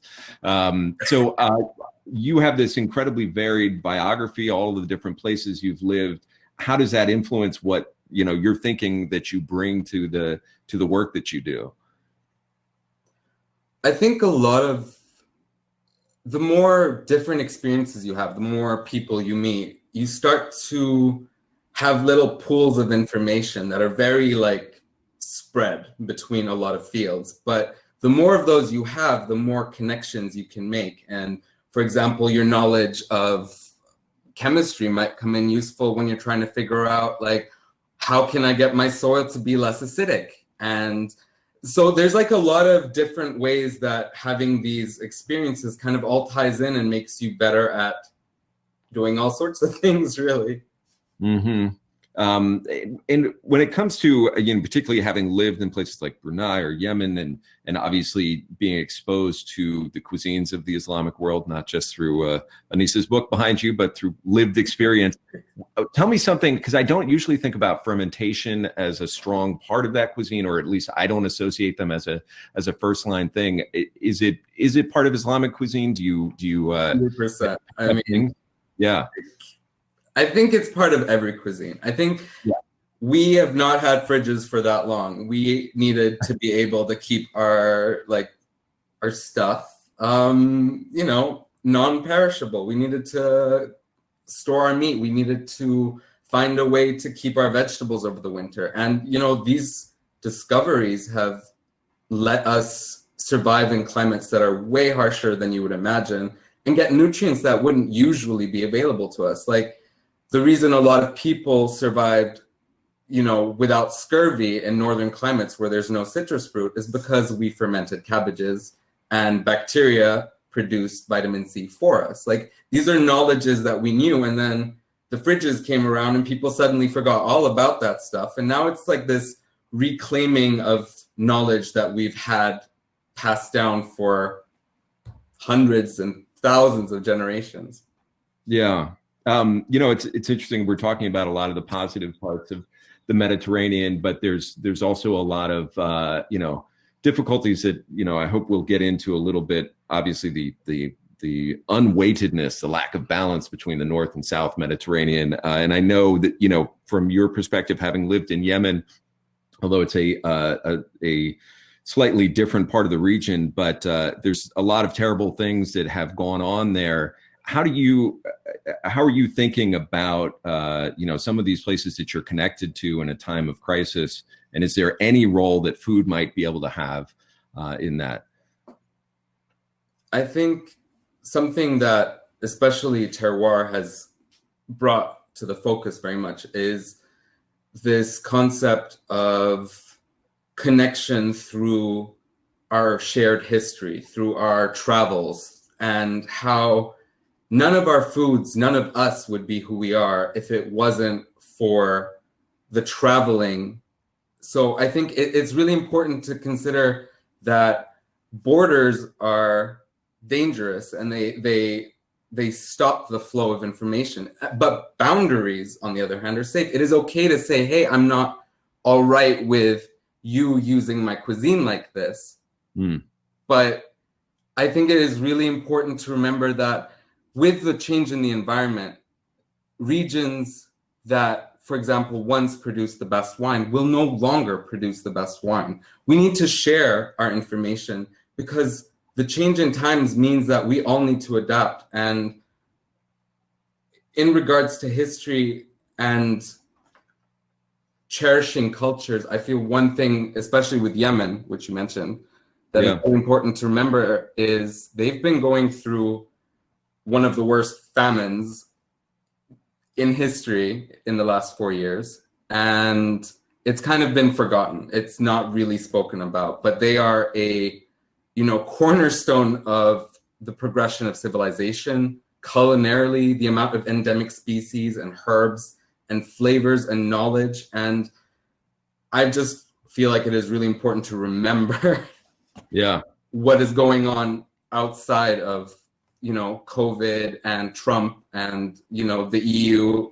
There are other things that are really important to preserve.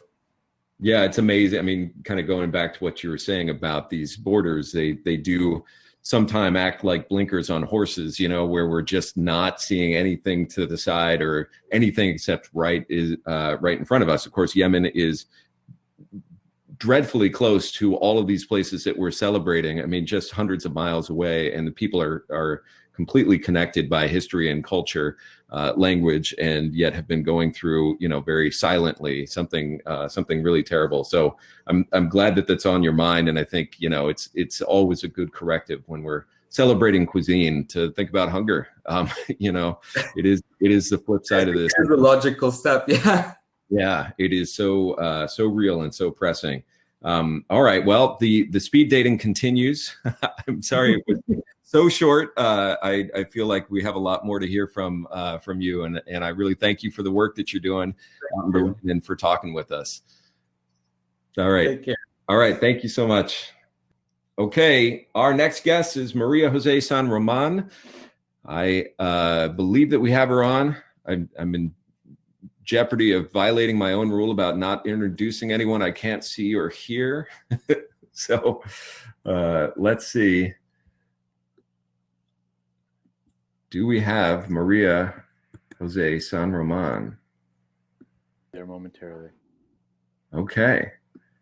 You know what? I'm just going to plunge in then and take it on good faith. We're going to be able to see and talk to her. But Maria Jose San Roman is a Michelin-starred Spanish chef and restaurateur, renowned for her celebration of iconic Spanish ingredients, refreshingly authentic culinary style, and exceptionally high standards. Her signature approach is founded on a low-key evolution of the natural flavors. There's that terroir again that represents the best that Spain has to offer. Those are big words because Spain has a lot to offer. But if you've ever been to Monastrell, you know that's her restaurant, that there's a culmination of all these other things. So you've probably seen her in Madrid Fusion. She's also shown up at the CIA in California, Food and Fun in Iceland, and Verona, Cordova, Congress of Gastronomy and Neurosciences, which is a big one, in Valencia. And there she is on a lovely balcony in a beautiful Mediterranean afternoon. Take me there right away, please. It's a pity because I have a beautiful sunset for you from Mallorca, but now it's gone. It's too late. Mallorca, besides, we are not allowed. You guys have correctly and prudently shut your gates to prevent Americans from coming into your country. That's all right. We have you virtually. So what is happening in Mallorca? Is it vacation? Are you collecting ideas, ingredients? Well, I'm coming to Tapalma, which is going to be an event about tapas made by the governors here now to promote the restaurants, which for nobody because the city is absolutely empty. Wow. But anyway, I'm here to talk about women in gastronomy tomorrow because I'm leader in the association Mujeres en Gastronomía to promote women talent and to show ourselves. So it will be for that reason tomorrow. But now I'm here for the Mediterranean, am I? We are here. Mediterranean cuisine. That is a fact. Before we do that, though, I do want to ask you particularly about being a woman at the top of gastronomy in Spain, because I've had a lot of really fortunate, incredible experiences in Spanish food. They have almost all been, filled with and directed by men, which is not something that escapes notice. What is it like? And kind of what if you have the ability to encompass something so big in a brief moment of time, what does it mean to be a woman at the top of Spanish cuisine? Well, now it's a luxury because we are so few that we are promoted all the time, but we need to be more because we are 55% of the workers in the hospitality industry. So I believe new generations, if we start to show, they will become even. That's my wish, and I know it will happen. There is no other way. Talent doesn't have a gender, and that's my thing that I want to focus. For me, it hasn't been difficult because, as I told you, we are very few and we are very well promoted. So it's not a question of my question. It's not my problem, but I can see the problem. I can see it happens. And now I think it's my obligation to help to stop this unfair situation. If you have the platform, then using it to make sure that 55% at least of the stars of Spanish cuisine are women. I have to tell you that tomorrow there's going to be only 2 women in the presentation. Yeah. We will be among 98% men, which is a disaster. I mean, it will be the focus of the conversation. It will be what I will be talking about. Yeah, absolutely. I mean, every moment from saying that, you can't make an aioli with a woman present because it won't bind in the same way. Know about that. Yeah, I mean, it goes well, up. It's history. History is behind us. We have to fight to renovate because brain of women and men, they are absolutely the same. Yeah. We are ready to change this. I should say, not pointing fingers at Spain, because of course we are on the cusp of having our first and only woman in vice president or president role in the United States. I know. A disaster. All right. Well, let's move on to the Mediterranean, the source of this beautiful sunset behind you. How does Spain, located as it is on the very western edge, how do you find your food connect with that broader region that goes all the way to the Levant? How is Spanish cooking connected to the Mediterranean?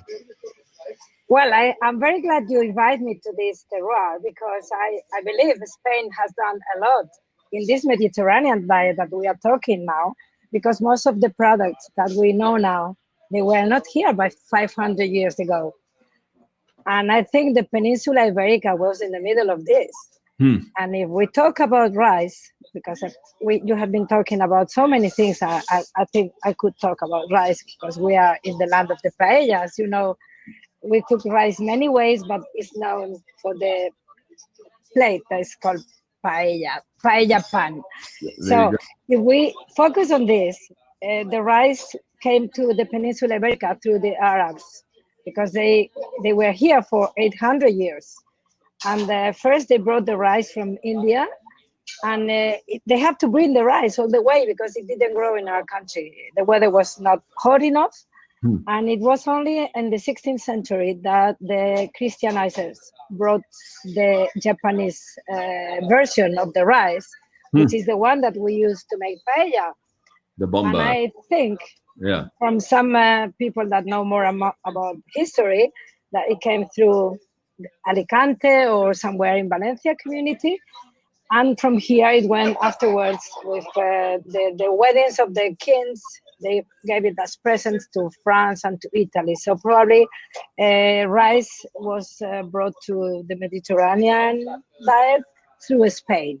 And if we think on the other ingredients that we have in a paella, most of the sofrito ingredients like capsicum, pimenton, or tomate, they came from the Americas. And again, was the mistake of Columbus going to America instead of going to Asia. That took all these ingredients that we share with the rest of Europe, but the communication was through Spain. I want to say that it's our contribution. That's beautiful. So kind of stretching from the Far East all the way to the New World. Spain is the thing that collected them and had the great idea to just cook it down in a pan over high heat with dried grape leaves. And you know why? Yeah. You know why? Because wheat was harder to cook, longer, and it needs more water. So that's why immediately rice substitute all kind of cereals like wheat, because wheat took longer to cook, much longer, and much more water. And believe me, the water didn't come from a tap. Probably.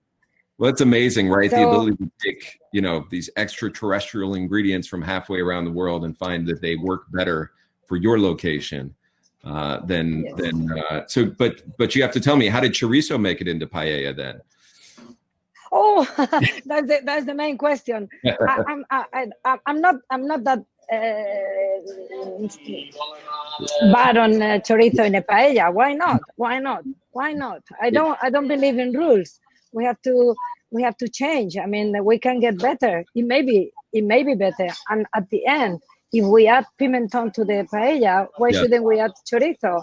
Wow. It's going to be, some people, they believe there is rules, but just think on pizza. What will happen with pizza is only tomato and cheese. I feel like if anything is going to be utterly controversial and blow up in the newspapers tomorrow from this talk, it will be what you just said. No, I don't think so. It's not time for this. We can play, we can talk, we can discuss. We have more important and pressing things to be concerned about. All right. Well, the speed date continues. Thank you so much, Maria Jose San Roman from Monastrell, for joining us. Enjoy that sunset. I wish I was there with you. And give them hell tomorrow. Thank you. Thank you. Okay. Thank you for the invitation. Bye-bye. Okay, bye now. Okay. And our final guest, last but not least, representing her flag. Very nice. Hello. We have Nesrine Abouriah, who is joining us from the country of Tunisia. As you can tell. Let there be no mistake. Here she is.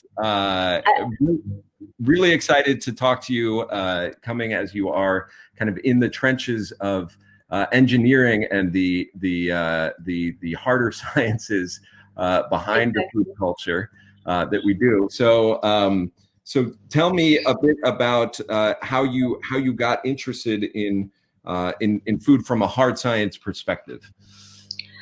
Well, actually, as first, I'm an agriculture engineer, and I started my career with a very known consultant firm. And from my missions, I had to work on the topics of value chains, especially agriculture value chains and territory products value chains. And I had to meet so many agricultures and chiefs who tried to help and promote territory products in Tunisia. Yeah. So we worked with so many NGOs here in Tunisia to help them reach the markets, make the products known internationally and nationally as well, and make so many, I mean, like few labels for some territory products like the Tunisian Melissa and other products. And that's how I went from the agriculture simply sector to the territory products and agri-chain and agri-food chains. I should say as a backdrop, and I'm sure many people on this know this already, but Tunisia is one of the countries that the world should be rooting for the hardest, sort of the hero of Arab Spring, that has continued to live true to a lot of these values and has struggled mightily. In our context of tourism, we're always telling people, if you want to do good in the world, get to Tunisia, spend your money there. Absolutely.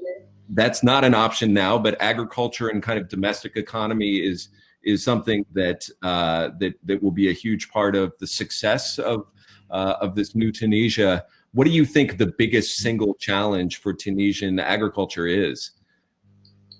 Well, maybe it's the preservation of our local seeds and our local varieties, because so many agricultures are now letting down with our territory products to international and I mean, like international varieties in meat and agricultural products. Yeah. So we are letting down our own territory, unfortunately. Yeah. Maybe because the cost of these seeds, I mean, like international and industries one are cheaper. Yeah. That's why agriculture. I mean, like the agricultures are going through them, but we are trying. I mean, like it's a very. Can you hear me? Yeah, it's a very global problem then. So it's not something that Tunisia. Exactly. Exactly. Nesrine, you have a slideshow that you wanted to run by us. Is that right? Did you have a presentation or? Yes, I made a presentation about some local traditional dishes here in Tunisia. Beautiful. And we only have a few minutes on the speed date, but I would love to see some traditional local Tunisian foods. I will try to share my screen. Thank you. I don't know if there it is. Okay. There it is. I'm already in.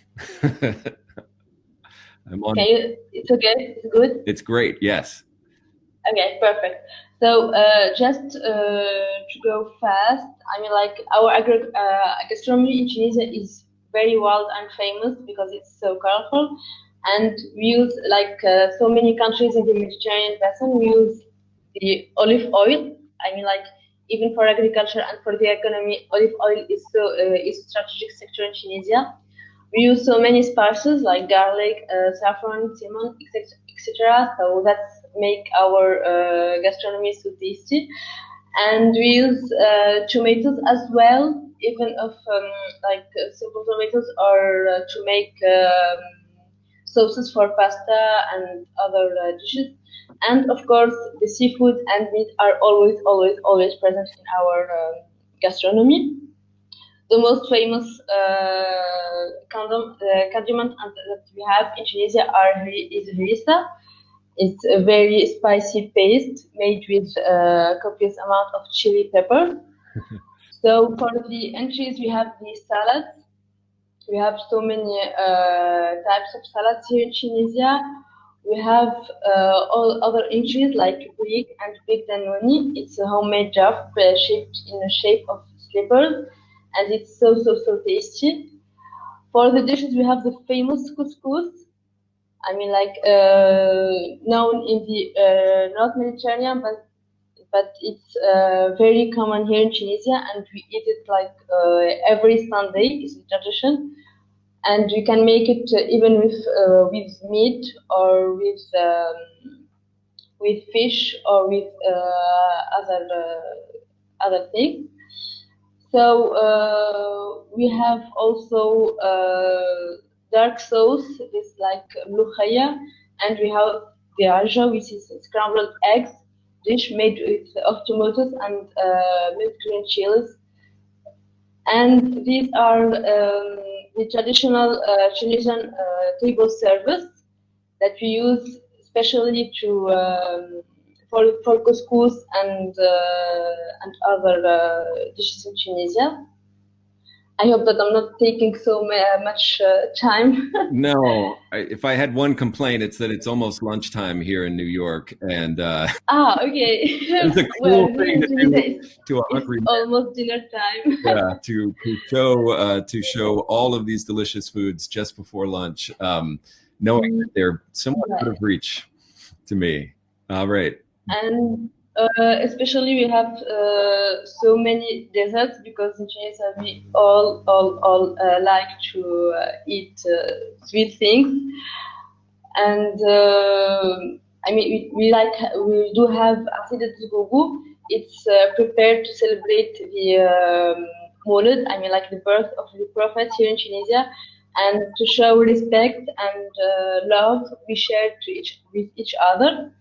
And we have the masfouf, which is couscous, but it's fine sweet couscous that we make it with raisin and milk, and we eat it especially in the time of suhoor in Ramadan. And we have the bambaloni, which I mean like the Tunisian kind of donut that are fried in oil and coated in liberal amounts of sugar. And we have the well-known makroud that we can do with so many types with makroud. Like it's made with layer of cream, bananas, and dry cookies. And we do have also the traditional pastries that we absolutely make in in our weddings in Tunisia. That we have the baklava, the ka'kwarka, and that's it. It was a very, very, very brief presentation about what we have in Tunisia.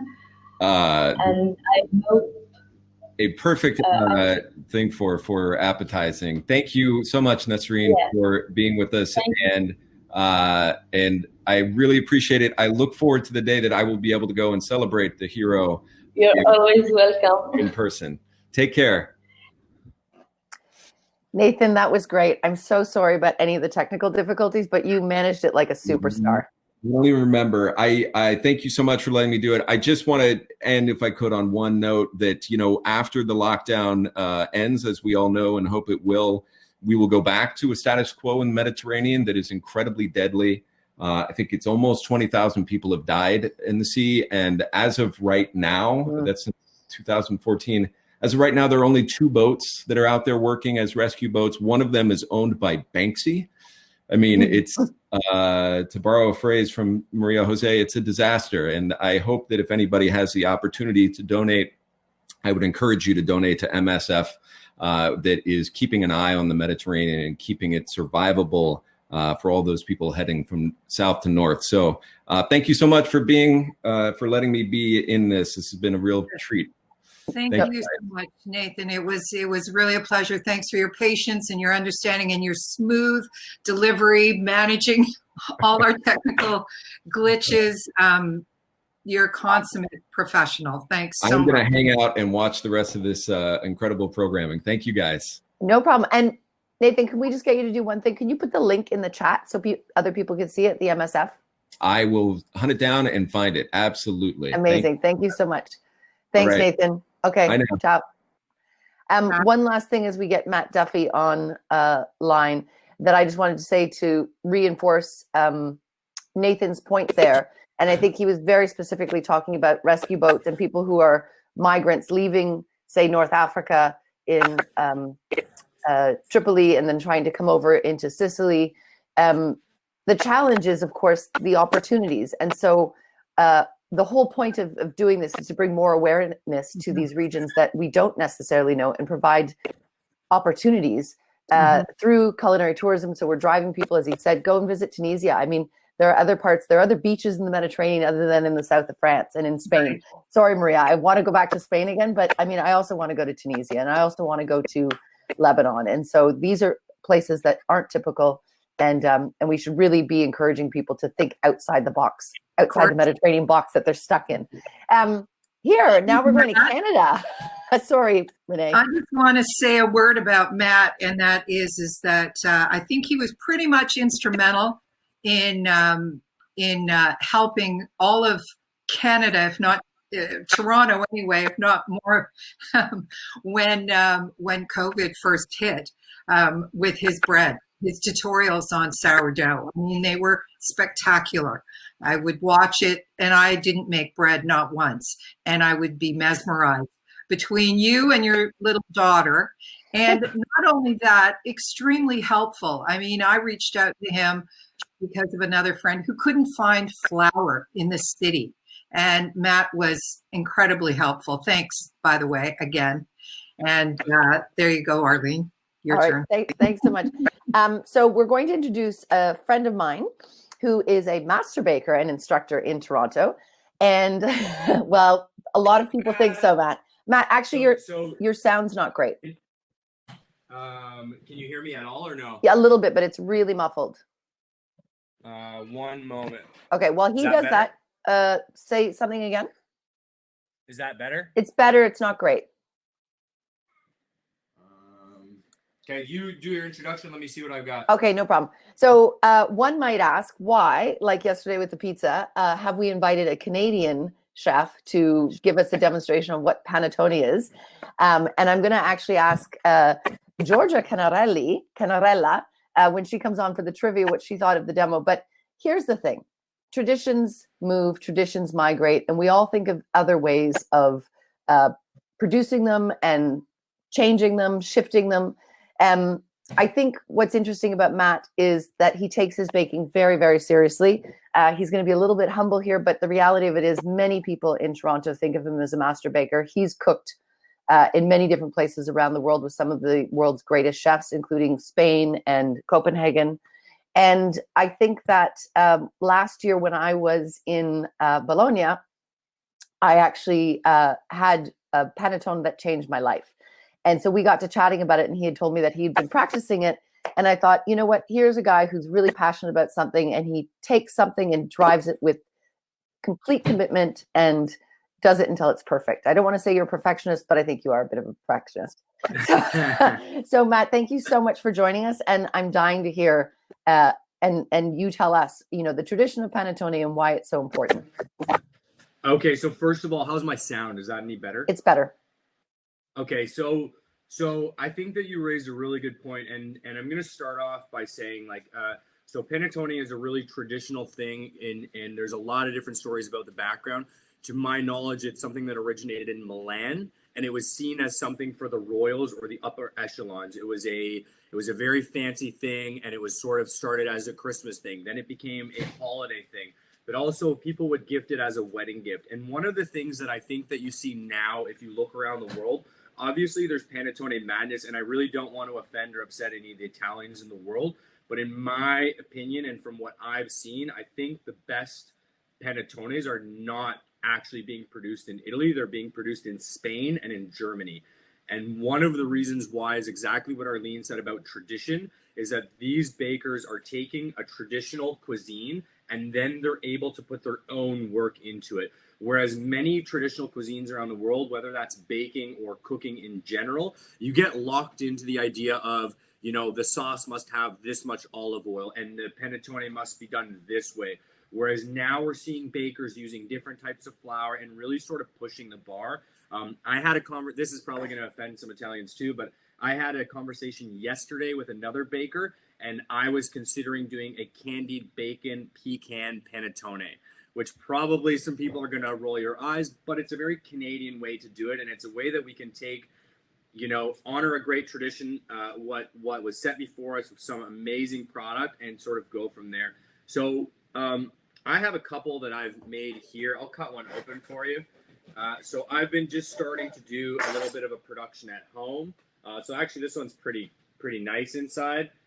So that's a pretty lucky cut that I just did there. I wasn't sure how it would look, especially when you're doing something live for the first time. I don't get a retake.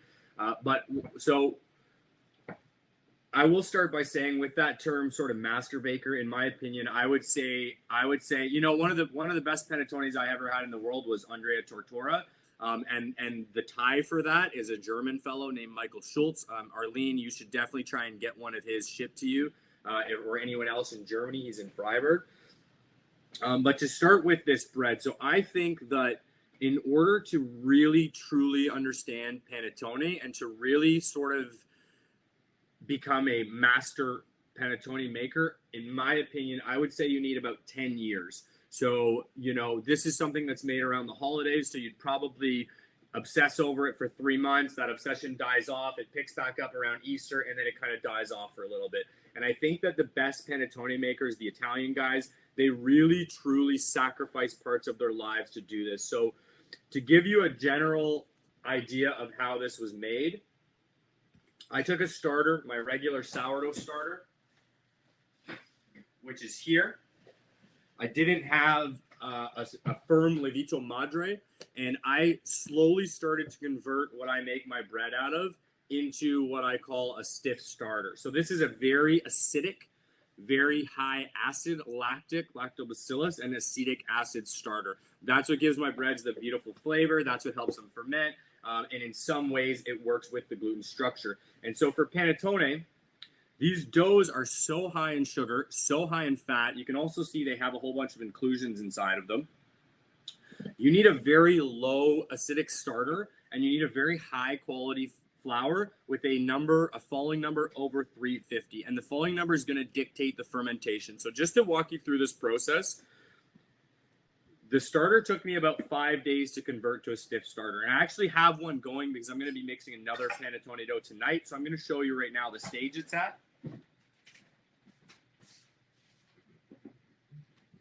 So I keep this in a proofing box. This one's only been rising for about an hour. Before I mix it, it'll go to about here. And so what's going to happen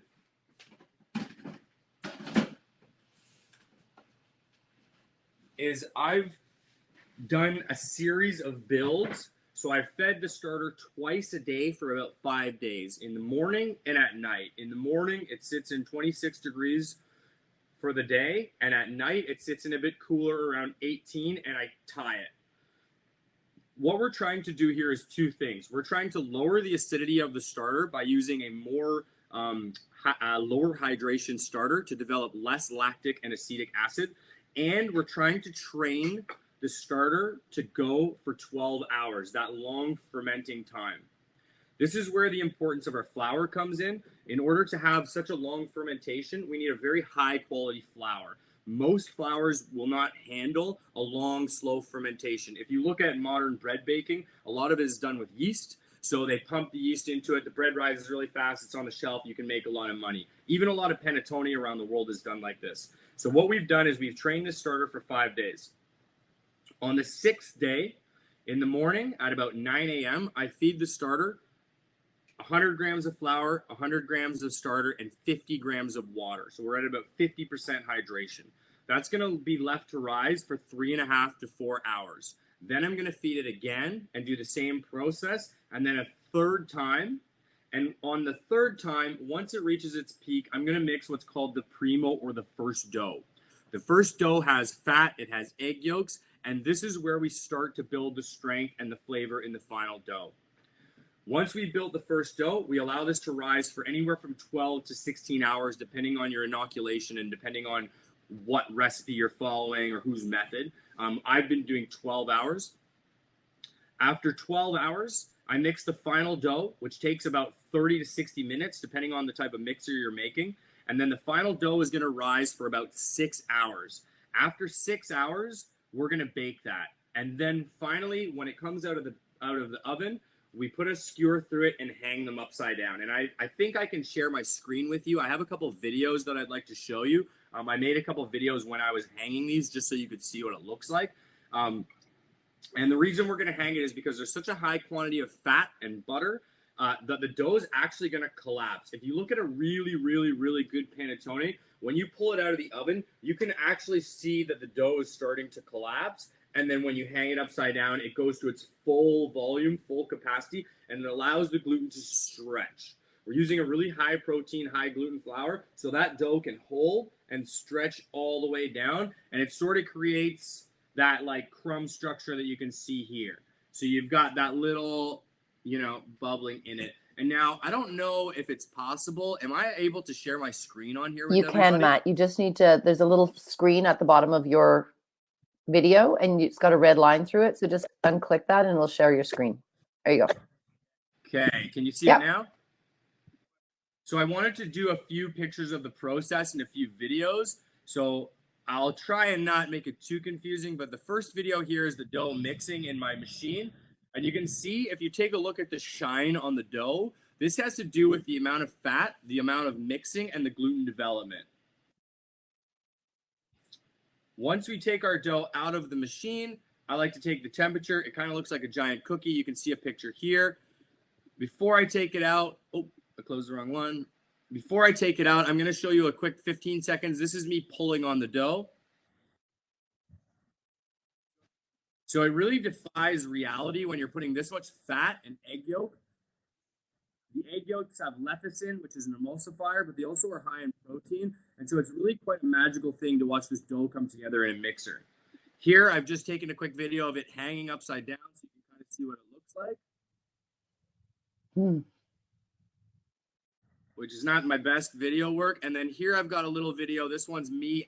So this is the dough that's just come out of the mixer and it's about to bulk ferment. I forgot one step of the process, the bulk fermentation. So after mixing, I allow this to rise for about an hour with a series of stretch and folds in between to develop strength. But what I want everyone to look at that's watching this is watch how this dough stretches on the table. I'm going to pick it up and you're going to see this huge stretch on the dough.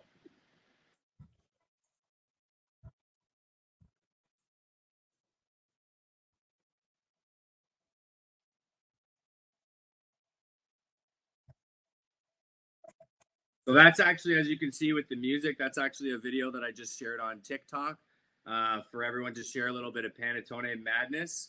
And I think in about 24 hours, it got almost 500,000 views. So people are going Panettone crazy right now. Matt, people love Panettone. And actually, that was a brilliant overview. I mean, I learned more in this 10 minutes than I've learned researching everything on the internet. So thank you. So, you know what, just to recap that, Arlene. So one of the things that I've personally found is that, you know, people don't really share this formula. They don't really talk about it. They don't really share it. There's not a lot of videos online. There's very few YouTube about it. If you look up sourdough bread, there's thousands of recipes. There's thousands of videos, tutorials, but there's not a lot about panettone. And even when you ask experts, they tend to give you really vague answers. For example, my friend Michael in Germany, he's a brilliant, brilliant baker, but he gives me this vague answer because he wants me to figure it out. So he's kind of guiding me a little bit. And he's kind of like, he wants me to mix it first, make the mistake so that he can talk about the mistake and fix it. Whereas I'm like, I just want to go to A to B as fast as possible. I don't want to have all the steps in between. But it is this like really mysterious bread that up until sort of, I guess the dawning of Instagram, nobody really shared it. You couldn't find a lot of information. So I hope that gives you a good overview. It's amazing. You know what? And the reality of it is, so much of my life anyways has been saturated by mediocre panettone, which is why I never got it or never was a fan. But when you have it and it's really well done, it's completely magical. So thank you so much. It was really helpful for you to share that with us. And amazing. Enjoy your Christmas season. Can people order those panettones from you, by the way? So what I've been doing is I have a small WhatsApp group. I have about 60 to 70 people in the group. And whenever I bake sourdough breads, whatever, I usually send out a little message on the WhatsApp. But if anyone was interested in panettone, because as Arlene said, I'm obsessed and I'm chasing the perfect interior, I'm going to be making them probably once or twice a week from now until Christmas. So if anyone's interested, send me a message on Instagram, an email, text message, whatever, and I'll help coordinate getting you a panettone. They also keep for 2 to 3 weeks because of the amount of fat and sugar in them. So it's something that you could buy and save it for, a week and have it. I'm even making smaller ones so that they're family size, so that you don't have to buy the huge giant one, because there's probably going to be less get-togethers. I don't know. We had a giant size one last year between a family of 4. So anyways, Matt, we're going to have to sign off. Thank you so much for joining us. Thank you. Giulia Dalmadi. Welcome. So the next part of the program is going to be a little bit of fun that we're actually going to insist that our audience members get engaged with. So Julie and I have done this before together. She's done it for her organization, the Future Food Institute. She's done lots of work with us in the past, by the way. She's really been a committed member of our team for some time. We met in Berlin. She's Hungarian. We did a Hungarian program together. So lots of history there. So I'm super excited that she agreed to moderate this trivia panel because, again, it's something that I think that we can just have a little bit of fun about. So Julia, we're going to put the other panelists on the screen. I'm going to leave it to you, and I'm going to take myself off. Yes. Before you leave, though, I think we also have to tell the people what will happen. Like, what are they competing for during this trivia, right? Well, I think we do that at the end, no? Oh, okay. Well, it's up to you. Okay, Yeah. Then you just all have to be excited about this. Welcome, everyone.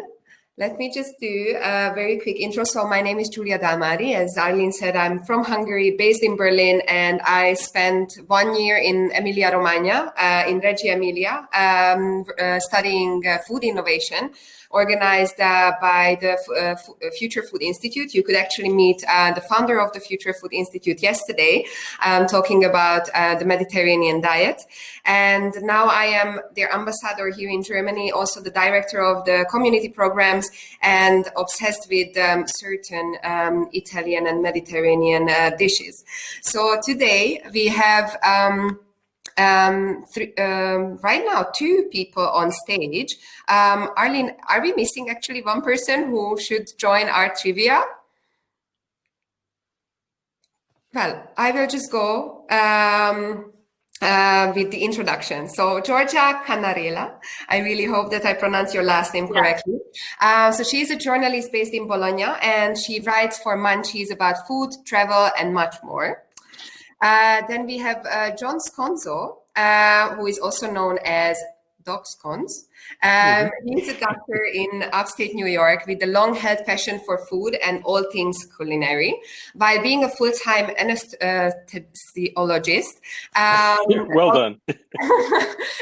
Doc co-founded a chapter of slow food in the Saratoga region, and also helped to create and build the Pitney Meadows community farm, and attended and chronicled various culinary and chefs forums and events around the world. And our third person, who I really hope will join us on the screen soon, is Michele Foggione. Julia, we had him in the back room and something's happened, so we're just trying to figure that out on the back end. But go ahead and introduce him and we'll work that out. All right. Okay, so Michele, while he's trying to get the tech thing sorted, is actually from Montreal. He's a chef and restaurateur. He's co-owning 3 restaurants located in the heart of Montreal's Little Italy. And besides his chef experience, he has been teaching in Tuscany, appeared on television, and he's also a co-author of his first cookbook, Montrealissimo, History of Food of the Italian Montrealers.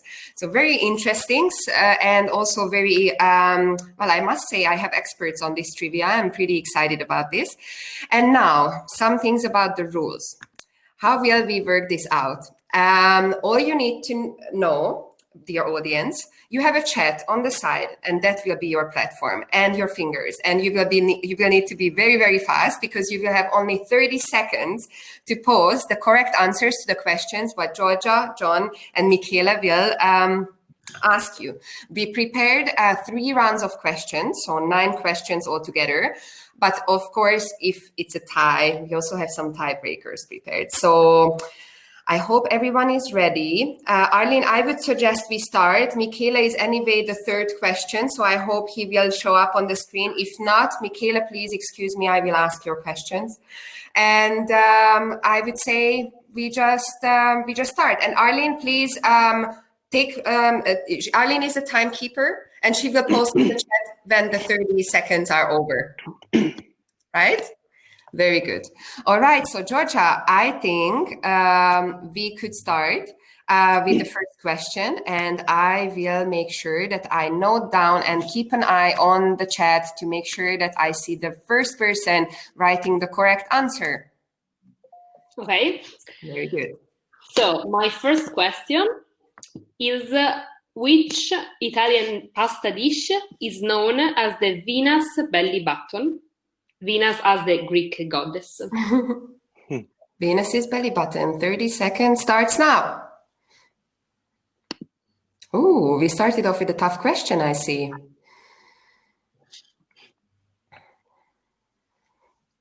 No answer. No one knows. I mean, okay, Google is also your friend, people. And put you to but I see no answers coming in. Yeah, I've seen Giorgia. Some close ones. Oh my God. I know. Wow. So tortellini, is that it, Giorgia? Yes. Yes. Nathan Thornburgh got that. Exactly. Okay, you didn't expect so many correct answers. Okay. Yeah, I was really hoping that someone will get this, because actually I found the story so interesting. I obviously needed to research when we had the questions. So basically, I heard that there was someone who stayed in Castelfranco Emilia, halfway between the gastronomic giants Bologna and Modena, and the innkeeper spied on the guest through the keyhole in her room and got a partial glimpse of her, and then went to the kitchen and actually invented this dish. So yeah, exactly. Fun story. All right. Okay. So, dear audience, I kind of expect a bit more action now. So, John, do you want to ask your question, please? Absolutely. Who wrote the first book of Italian cuisine? And for extra credit, name the book and the year it was done.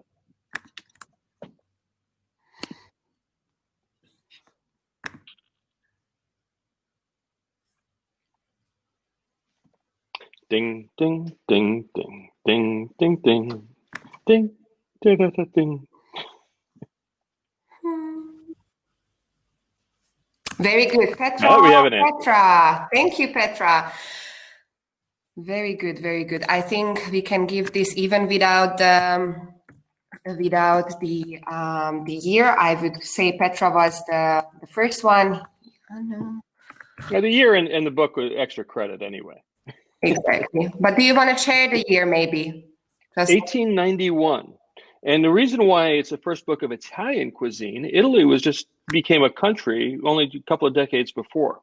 And Artusi was the first one to put it all together in one place and really create a more national cuisine. And the book, it's actually, the title is sort of seems even more modern. The Science of Cooking and the Art of Eating Well. Thank you. So now I think I will go on and ask Michela's question, at least the first one, and hoping that he can join us later. So who is credited with being the first person to introduce pasta to America back in 1789?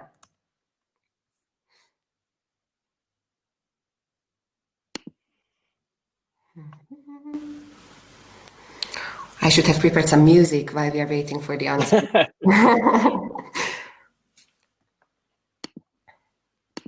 Very good. Abigail Blake. Thank you. Noted. Blake. It was Thomas Jefferson. All right, Giorgia, it's your turn again. Okay, where does the stockfish, in Italian stoccafisso, tradition come from? From which country? That's a tricky one.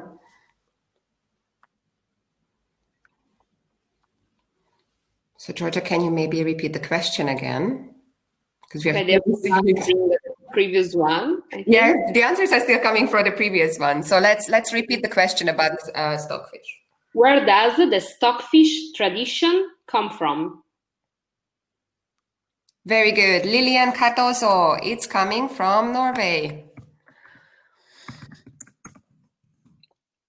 Okay, so John, we are up to the next question. Okay, so we see a lot of balsamic vinegars on the market, but what makes a balsamic vinegar tradizionale? We are looking for three balsamico tradizionale. Exactly. We are looking for three components. We will only take the correct answer if all three of them, yes, three of them are listed. So what makes balsamic? Well, we are getting there. That's one of the ingredients, but it's not enough. Okay, yeah. Producing Modena, age and grape, aging in wooden barrel. Okay.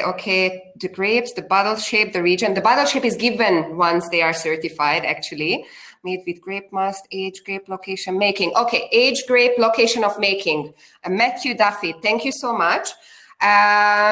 So basically, to give you the correct answer is indeed the age, which is at least 12 years. The location is actually not only Modena, but also Reggio Emilia. I think Reggio Emilia is very bad in marketing, no one even knows that Parmigiano comes from there.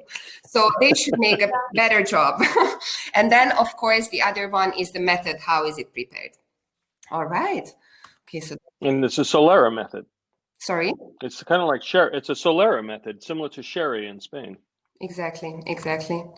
All right. And then here, so we have to know, we all know that Italians are very proud of their cuisine and they are having all these different badges, how to make sure that everyone understands that something is authentic Italian. And so actually the region decided to start making these selections for every year. You can hand in, when you are preparing balsamic vinegar, you can hand in your sample and then they will decide if it makes it and gets that special shaped bottle. All right, so Arlene, I will go on with the Michele's question for now, right? Okay. I will take it as a yes. So, as you would expect, Italy is the country who eats the greatest amount of pasta worldwide. However, what countries come second and third place for eating most pasta? So we are expecting two country names now.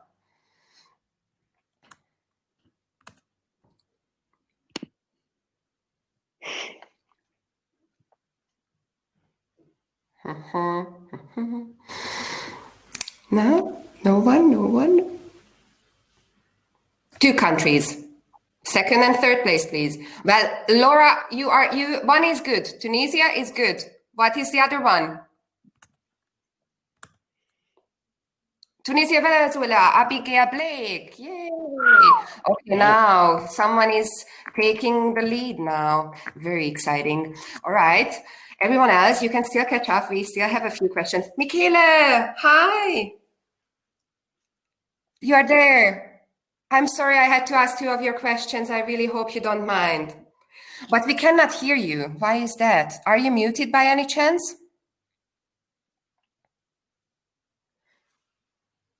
The camera was working, but we couldn't hear you for some reason. Okay, till we fix that audio. Now, maybe? No. Okay, let's go on, Giorgia, we go on, and then you still have two questions to maybe fix it, but at least we see you, and everyone knows which are your questions, so don't worry about it. Okay, so Giorgia, your third question. Okay, this is a really controversial one. Which are the key ingredients of a traditional carbonara? 3 ingredients we are looking for. 3. Apart from the pasta. Yes, exactly. Besides, minus pasta.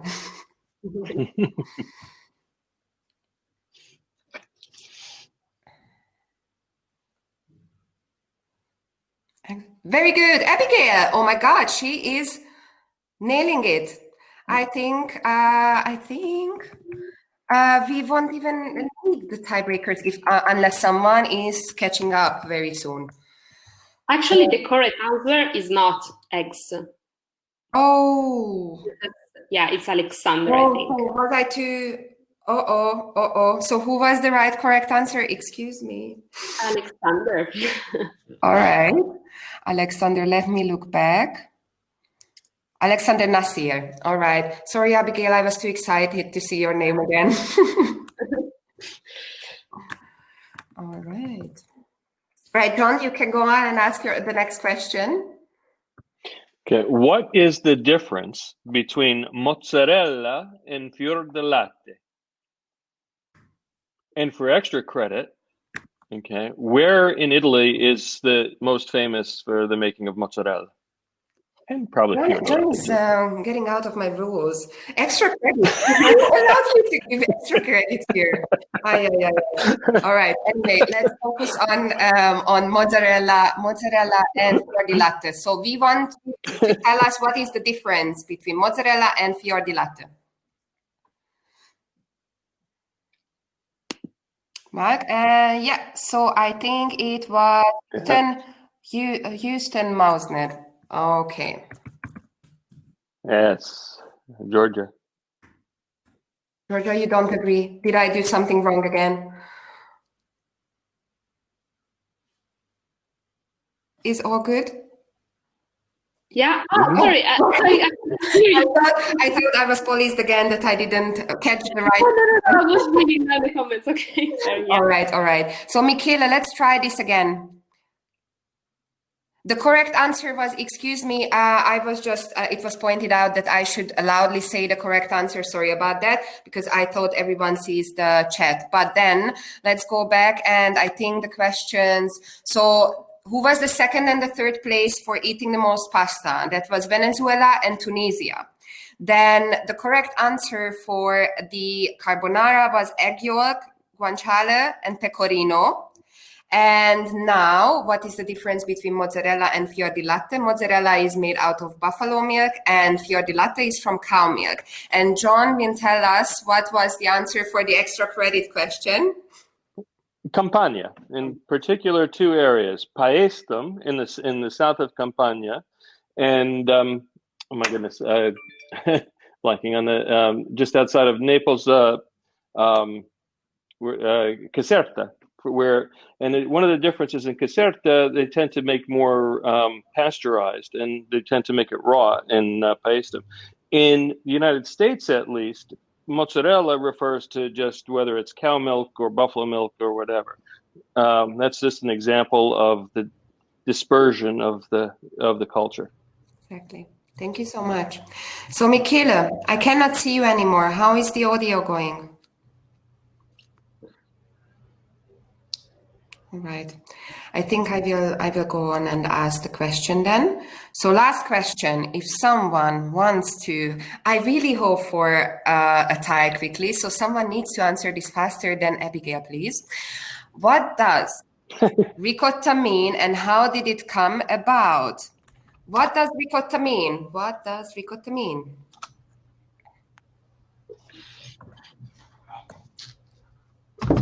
What is the word ricotta mean?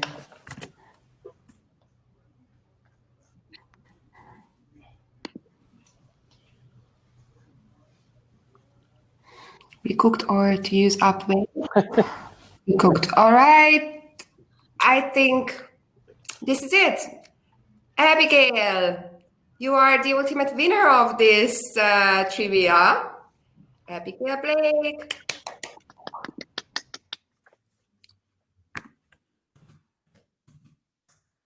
Exactly. And we also and Michael, I'm so sad that we weren't able to get your technical difficulties worked out here. I'm not sure what's going on back there. Apologies. And maybe if we can get your sound working, we could at least invite you back at some point later today so that you can share a little bit of your story with us, because I think it's so interesting. And especially as someone with Italian Canadian heritage and such a passion for Italy and what you're doing in food systems in Canada, it'd be really nice to actually hear from you. So we're going to let you go first. But if you can, like I said, work out your audio issues, then let's bring you back, because it would be a shame not to have you on our stage. And Giorgia and John, Julia, that was so much fun. I love you. High on adrenaline the whole time. I kind of hoped we can ask some tiebreakers, but no. It was a fair game. It was a fair game, I must say. So who won? Abigail Blake. Nice. Okay, so I'm going to write that down. And thank you, everybody, for playing along. I hope you learned something about Italian cooking and Italian cuisine. And Abigail is going to win a copy of Feast, Anissa Helou's cookbook. Nice. So we're going to get that shipped off to her, and I will connect with her directly. Otherwise, I'm going to say goodbye to you guys. Thank you so much for playing. Thank you so much for participating. Two of my favorite food history people, and of course, Julia, who I love dearly. Okay, ciao. So we're going to get Joanna Mendelsohn Forum to come back on. She was here a second ago, and she is just sitting behind the scenes. So, All good. Okay, great. We're doing well. So thank you again, Arlene. Thank you to your whole team. You asked me to talk about gastrodiplomacy, but I thought we needed to start with the whole concept that food is at the intersection of culture and politics. And a lot of the questions you had in your earlier quiz underscore that. We don't have time to go through all of it, but if we could go to the next slide. One of the things that I've learned in the career that I've had in many areas is that food is really a universal language. And I do think that one of the interesting features we have about food, since we're having a discussion about technology, is that it's like the internet. It's something that connects us all. And I learned that in various parts of the world that I thought I couldn't speak the language and was terrified, but I could speak the language when I worked with people in a kitchen or when I discussed food. Can we go to the next slide? And so essentially what food does is it builds communities. And whether we're in Algeria, in Tunisia, whether we're in Istanbul, or whether we're in Peru, when we work in a kitchen, we don't speak the same language, we're building communities. So let's go to the next slide. And in particular, it's fitting that you have a program about the Terroir Mediterranean, because in the Mediterranean, since the middle of 2015, the refugees and diaspora that have occurred because of conflict in the region have really defined the borderlessness of the terroir. And I know terroir means territory, but that's going to get me to gastrodiplomacy.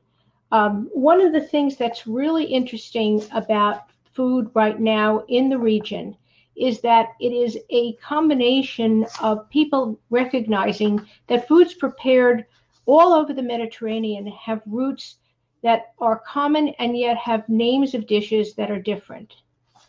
So I'm going to just speak briefly, if you'll go to the next slide, about refugee chefs, because in the last 3 years, I've spent a lot of time in Turkey, which received more refugees than any other country. 4 million Syrians and other groups are living in Turkey as a result of conflicts in the region. There are Afghans, there are people from Yemen, there are people from China, there are Uyghur. But this is a project called the Cuisine of Life, life meaning livelihoods and food entrepreneurship. And we put together a recipe book based on the women and men we were training in this incubator kitchen. And this cookbook is, I think, a very beautiful example of how you can take recipes which often do not have written language, but have the memories of people who fled their homeland. You know, it's interesting, people who are refugees have very little baggage that they take with them, but the one thing they do carry with them in their head, particularly women, are the foodways and the traditions. And our job in this project, in addition to teaching skills that would help people survive in a new environment, was to actually memorialize the recipes that they carried with them from all over the region. But it did something else that was very important, which is basically it taught different cultures that they had a lot of things in common. So where you started out with inherent prejudice, Turkish women didn't like Syrian women, or they had myths about these people, when they sat down together and talked about their favorite foods, they suddenly discovered that even though one person was talking Arabic and one person was talking in Turkish, they were talking about the same cuisine. And if we can go to the next slide. This cookbook, which has a lot of information about this project, was supported by the United States State Department and local groups in Turkey. It is available online, and I'm shamelessly advertising it here, and we can hopefully put it in the chat for people who are interested, because the project represented partnerships. And that gets me to what we're really talking about. I think we can put this in the chat or have it later. But I say this because this cookbook was a manifestation of what I would call gastrodiplomacy. So let me go to the next slide and really get into the meat and potatoes, as we say, or the couscous and lamb, or the kebabs. But how did food evolve as a tool of statecraft? And I don't need to give a lecture on culinary diplomacy, because I think everybody who's watching this understands that one of the most powerful kits that diplomats have, and this goes from ancient times to modern times, is the ability to use food as a tool of persuasion. It's what people who are wonky like me call soft power, but soft power is very important in moving diplomatic ideas. So let's go to the next slide, please.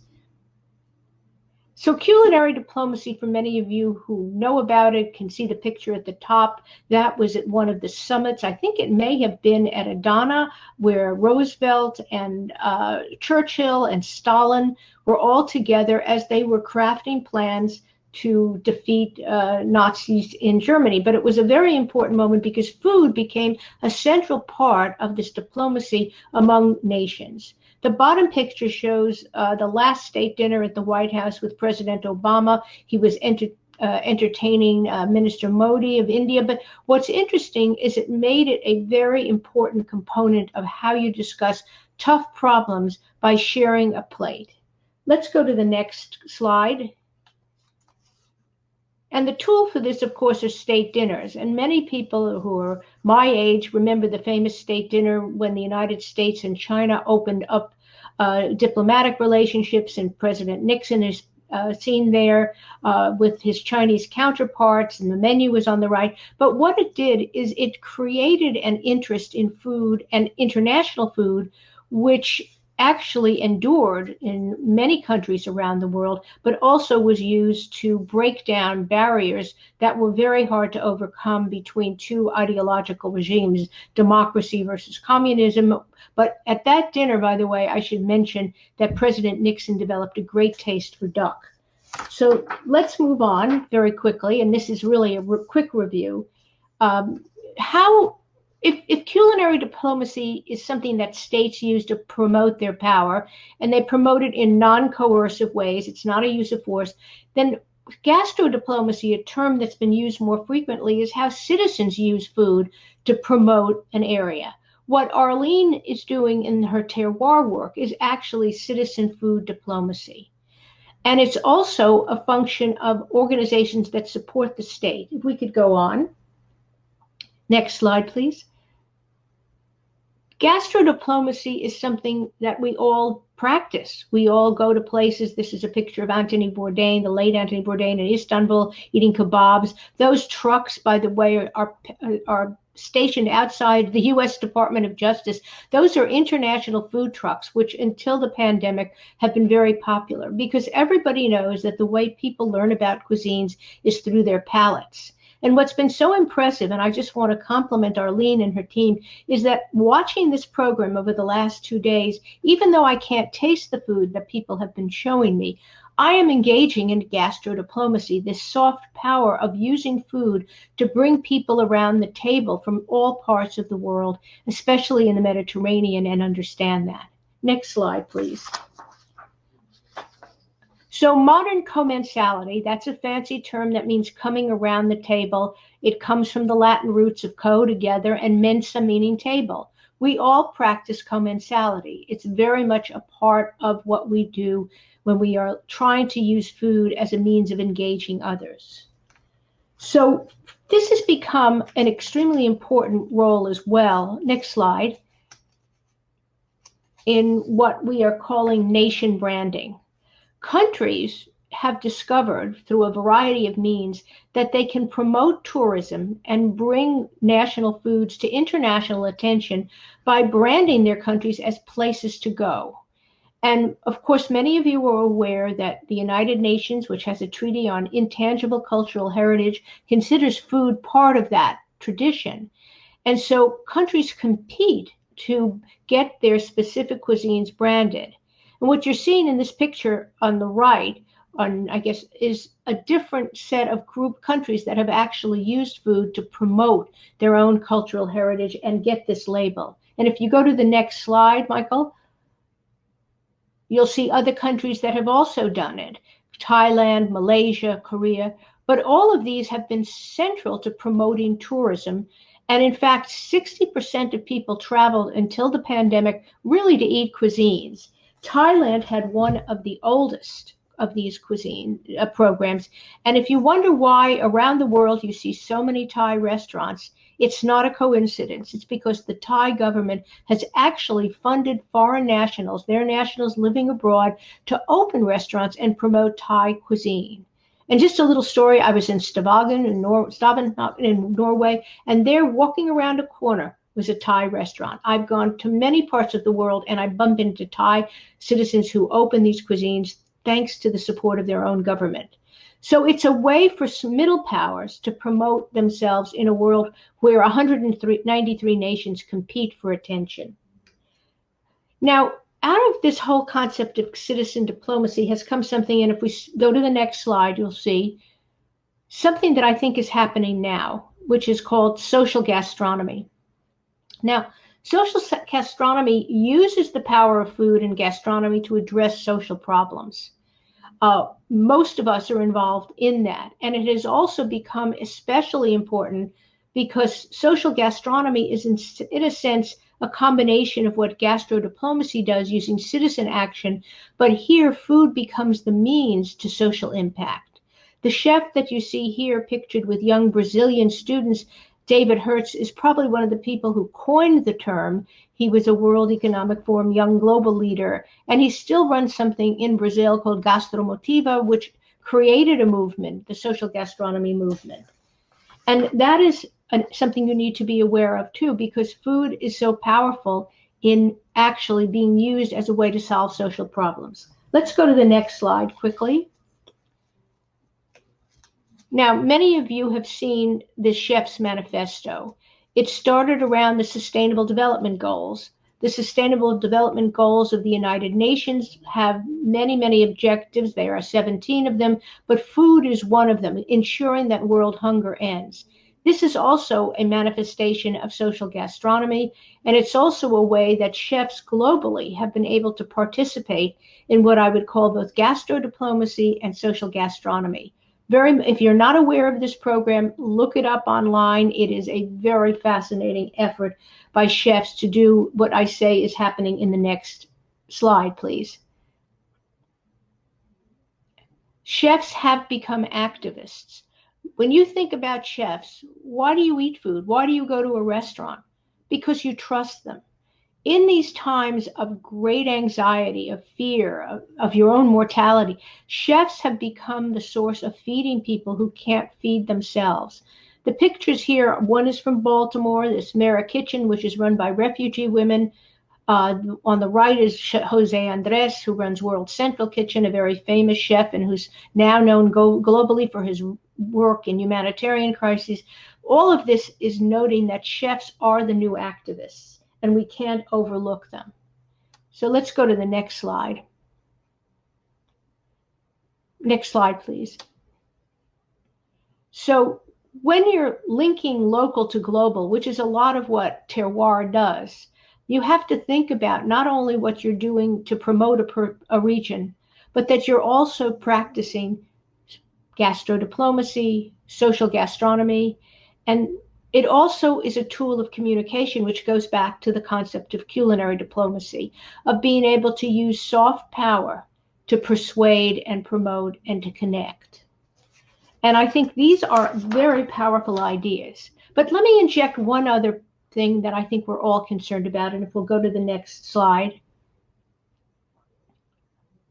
A very wise Swedish diplomat said about food that unless we make peace with nature, unless we include the way we use food in our battle to combat the warming of our planet, we will not succeed. We won't have culinary tourisms, we won't have terroir, we won't have anything if we don't make peace with nature.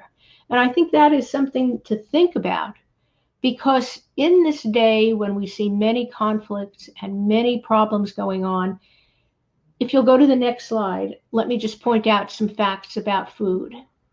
Food is about power. People who control food have the power. It is not a level playing field. Last year, over a billion and a quarter people experienced moderate food insecurity. The statistics are there. 750 million experienced severe food insecurity. And what's even more troubling is that the majority of people live in countries racked by conflict. About almost 500,000 people, 489 million people, according to the 2020 reports, are living in that way. So to sum up what we're doing, we can talk about state-run food diplomacy, we can talk about citizen-run food diplomacy, but I think when we think about the way we interact with food, how it is a connector, how it is borderless, I know that goes against the whole concept of terroir, Arlene, but it is borderless in many ways.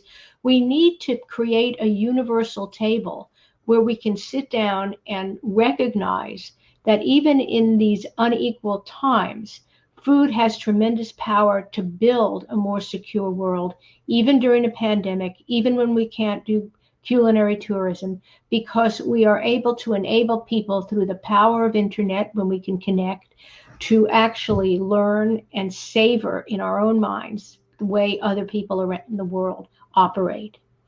So that's my little talk. I could go on. I know Arlene knows that as well, and her team. But thank you for letting me come in and talk about some serious issues, because it's been great fun to watch.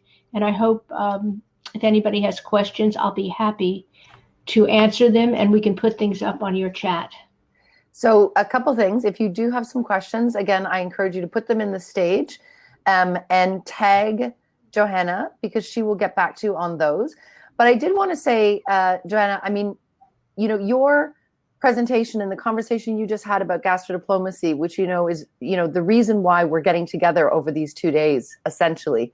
You know, it's a fun and very interesting program, but at the same time, the undercurrent of it is how do we bring more awareness to these less recognized or less understood areas that actually all share these commonalities. So I think you really put a fine note on everybody understanding what the fundamental values and the importance of this soft power, this piece of soft power. And I love the way you clearly define sort of the 3 links in it. So thank you so much for being with us here today. And yeah, I'm such a big fan and such a great admirer of your work. Do you want to tell everybody a little bit about the book that you did and where they can find it available? Right. The book, and I think if we go back to that slide, Michael, we could show people what it is, or we can put it up on a chat. The book, called The Cuisines of Life, was published in Turkey. It's available on Amazon in the United States, and in Europe, it's available as an e-file on a cookbook website called CKBK, which also sells the recipes individually for those of you who won't purchase the book, though the book is reasonably priced. And what's very interesting, Arlene, you talked about gastrodiplomacy. We partnered with a very good, one of the best cooking institutes in Istanbul. And one of the interesting parts of this program was for the young culinary students there. They tested each of these recipes that the refugees had donated, and we had people working in our kitchens measuring with paper cups and, you know, how much of salt and how much bulgur and how much sugar. But what was interesting is we invited the refugee chefs to come in and taste the products that the cooking students did. And it was interesting how they had to repeat many times the same recipe to get the flavor that reminded them of what it tasted like. And in one case, a funny story you'll appreciate is there's a dish that comes out of Yemen called zurbaran, which is a rice dish, but the secret ingredient is a hot coal that you put into the rice at the end. Well, we don't keep hot coals in our kitchen. No. And what was interesting was, how did you create that smoky aroma that was so basic to the dish, that was so important? And I want to make one other footnote that is interesting. Yes, the Cuisines of Life, available on Amazon, a great Christmas or holiday present for anybody who wants it. The photographs were done by a very talented German photographer. They're very professional. Arlene, you will get a copy in the mail soon. But what's very interesting is you mentioned Tunisia. There was another very good presentation earlier today. Tunisia has been fighting about who invented couscous. And they implied for a World Heritage, UNESCO World Heritage marking on that. But then Morocco said they invented it, and so did Algeria. And Morocco and Algeria do not get along. And what UNESCO rejected the Tunisian claim. So what it forced these three countries, who usually don't talk to each other, to do was their cultural ministries had to get together and come around the table and say, this is a regional product. The terroir of couscous is the North Africa region, the Maghreb. So even around something as simple as our couscous, which we all enjoy across the Mediterranean, there is this strong ability to say food is political, and it's also important because it brings people together. So thanks, Arlene. You know what? Thank you so much. And I think that if you have a look in the stage once you get off the presentation, there's a lot of really wonderful comments. So again, you're always there for me. Thank you so much for coming on and talking about, yeah. Good luck. Go back to the stage. Have a great conference. Bye. Thank you. Bye. Hello. Oh, sorry. You know what? I actually, yeah, my bad. What did you think of Joanna's presentation? Joanna was absolutely wonderful, so inspiring. And yes, I really believe that that is a very clever way forward. The table or the meal is neutral. Everyone is neutral there. And it is another term that they use initially is company is compane. So you break bread with people. And all over the world, that is a sacred space where you must trust each other and you will share food, which is a gift from the gods and providence. And I think that that is a wonderful way to move forward. It's always traditionally been like that. And I love the idea of pushing it a little bit further forward in a modern way. So, Joanna, thank you. That's some wonderful work. Brilliant. I'm very honoured to speak after you. Well, and now I'm going to leave you, Charlotte, because moving forward, we're actually getting into another fun activity, which is actually the tasting portion of the day. So, yeah, that was a very sobering discussion. So now we're going to have some wine. So welcome everyone to Charlotte's crazy kitchen. You can see a little bit of it. We get up to all sorts of things here. There's the fire, there's some wine, lots of stuff going on here. So I think perhaps we should start, just so everyone gets a sense of where we are, with that very short bit of footage, which will show everyone the castle and the situation of my vineyards. So Michael, is that the video you want? Yeah. Okay, good. So I will talk a little bit through the video, but I think it really explains. I think we're all looking at discussions that keep returning to this idea, the importance of place and how place influences taste, and the culture that has grown out of that place is expressed in taste. And we do now know, I'm not a neuroscientist, but I know that people are beginning to look at the concept of place actually being part of yourself through the bacteria and the yeasts that you absorb, and what the soil has created. So there's the castle. You've seen the we've got someone there. Okay, you've seen the vineyards. You've seen that the valley is full of vines and olive trees. The valley is locally known as the golden bowl or the golden basin, La Conca d'Oro, because it is so extraordinarily fertile. And we've all been talking about microclimates and terroir. Well, this is a very good example. We have sort of terroir microclimate extreme in our valley. It's shaped like a basin. It's full of volcanic soil. We're just underneath one of the highest mountains in Tuscany, which is an ex-volcano. So we have mixed volcanic soil, a lot of subsoil water, very mineral soil. We have cold nights because of the mountain, hot days because we're not actually that high, but we have all the advantages of the mountain. So we've heard people describe terroirs like this already. The valley was really much, rather abandoned after the Second World War, which happened to many rural situations across Europe and across the Mediterranean. And that has meant that we still have a wonderful example of polyculture in the valley. So no modern farming, no monoculture.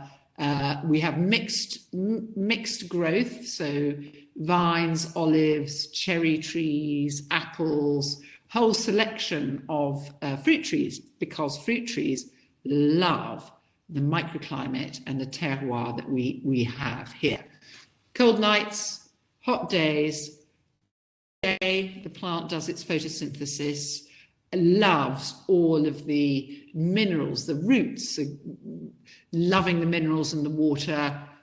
At night, the plant, just like us, can rest and process what's happened to it during the day. So it processes its sugars and puts all of that into the grapes, which we then will obviously harvest in September and October. Now, this is a valley that's had a culture of winemaking that probably dates to at least 3,000 years ago. People were making wine. So, Michael, do you want to perhaps pull up the Etruscan wine stone photos? Because we had a conversation with Jamie Good was there with a wonderful Israeli winemaker who was showing us some of the early winemaking facilities and talking about the ancient history of winemaking. And Jamie Good, who's a wonderful sommelier and writer about wine, said, well, it would be really interesting if someone did make wine in some of these ancient facilities. So, well, guess what? I've been doing it for about 12 years now. We found these winemaking stones down the valley, which appear to be Etruscan, although they're difficult to date for technical reasons, but they are in most Etruscan sites. You get them in Israel, you get them in Giorgia, you get them in Sicily, you get them in Spain. They've even found an Etruscan winemaking stone in the south of France. So what you're looking at is an old technique for making wine, but you're also looking at an indicator of a good terroir and microclimate for making wine. Let me see, Michael, are you there? Have we lost Michael? No. Arlene is berating me in the back. What's up? Show some of the photos of the wine stones. Yes, and just a word of warning, I got the photos in a blend, so that you might have to, they're out of order. Okay, that's all right. It'll give a general idea of what these winemaking stones are like and how we've used them. Let's see what pops up. Okay, there's our feet squashing the grapes. I think we'll probably get... yeah, we can move on to some of the other ones now. If that's our olive oil. There's the mountain in the background. So that's the ex-volcano you can see.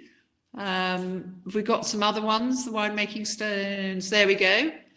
You can see the upper basin is used for squashing the grapes, and then there's that little channel with the juice already coming through where we scoop up the juice, and that is then put into a vessel so it can ferment. Have we got any more there? We can move on to another one. I'm not going to do lots of photos. Look at that, how delicious it is. It's really good for your feet. There's lots of glycerine in that. And maybe one more, perhaps there might be. Well, yes. Okay, this is a picture of me making wine in my early days when I was learning with the local people. And one of our machines broke. So I actually decided we just had to process all the grapes. So we got into these plastic containers and squashed everything with our feet. So this is a connection. It just shows you that winemaking was always pretty simple. You squash the grapes, you put the grapes and the juice into a vessel, and it will ferment and you get wine. So these people I'm working with there were local, what they call contadini, so the local people who worked on the land, and they all made their own wine. They all had their own vineyards, and these are the people that I learnt how to make wine from. They were very generous. I was a curious, this is in the 90s, so I was quite a lot younger. I was curious, I wanted to make wine. My family had decided that they wanted to have a vineyard, and I became fascinated by it. It was a coup de foudre when I made my first wine. Partially, I think, because it was so simple. The wine that I make now and the wine that I made then, we used natural yeasts, so the yeasts that are naturally present on the grape skins. Now, the first wine we're going to taste really is a tribute to those people who taught me how to make wine. In the old days in Italy, I'm really only talking, there's my first barrel. There we go, Charlotte rolling in her first barrel. Wine was something that everyone had in the house, and it was known as vino di casa. And you could travel to a little restaurant somewhere in Florence or somewhere in the countryside, a trattoria or an osteria, and a very simple type of restaurant. And they would always serve you vino di casa. And it would appear in a bottle rather like this. So this is a litre bottle with a screw cap. So this is not a screw cap, it's a bottle cap from like a beer cap. And it probably would be made by someone's uncle or someone's grandfather. And sometimes it could be absolutely delicious and sometimes it could be absolutely disgusting. But when you found a good one, you were very happy. So now we make these very sophisticated wines, and I'll talk about that a bit later. But initially, it's really difficult to get a good, simple, fresh, young wine. So I'm just going to try to get a bit more of me in here. That's very nice that you want to see more of me. And this wine that we're going to taste is my tribute or my homage to those people who taught me 30 years ago how to make wine. And to that great culture of winemaking, it was simple. Everyone made it. Back to those Etruscans who were squashing grapes in that stone 3,000 years ago. So what we tasting is pretty simple, everyone. I don't know what you've got at home. What you need is your eyes, your nose, your mouth, a glass, and some wine. So I'm a very big believer that taste is a faculty that we all have. All humans have it, animals have it, It's the way that we know about how to survive. Is this a good thing to eat? Is this poisonous? It's how we've learned how to get our nutrition and enjoy ourselves with food. So everyone has it. It is not something that you can buy. I think we've been convinced that taste is something that you can buy. I believe very strongly that we all have taste. It belongs to all of us. It's a faculty. It's in your nose, it's in your palate. So I don't believe that anyone is not able to explore the pleasure of tasting things or tasting wine. So we're going to open this first bottle here. I hope you've all got your bottle with you. If not, it doesn't matter, because we're going to just go through a general wine tasting here. So as you can see, look at this. Oops, there we go. This is a little joke of mine because I've released this wine this year. This in Italy is known as a tappo a corona. So a beer cap in Italy is known as a Corona cap. So, okay, we're going to start. I hope you've all got reasonably sized glasses.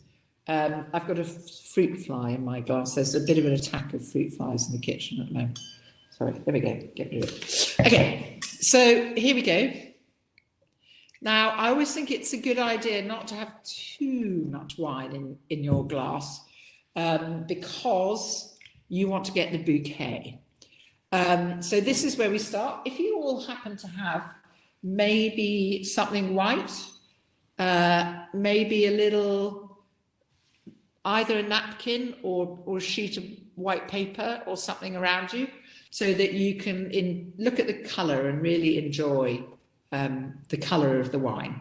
So because this is a younger wine, it's got a slightly crimson edge to it. So it's a bright, vibrant red, and it's almost got a slightly blue hint to it.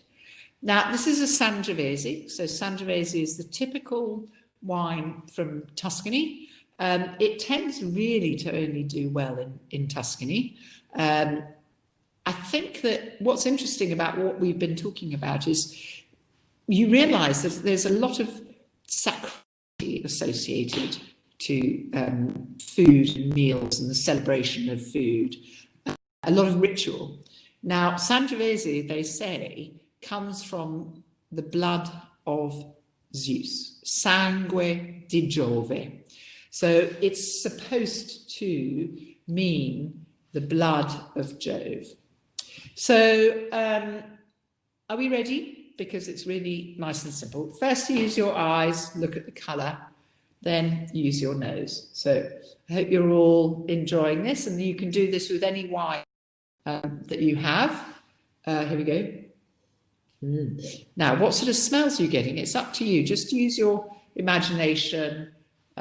Just really think what sort of fruit it is. What are those? Is there a herb? Is there a fruit?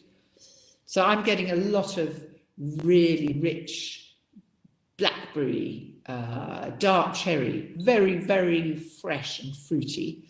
A little bit of something herbal, maybe something like a little bit like rosemary or sage, some of the dry Tuscan herbs here.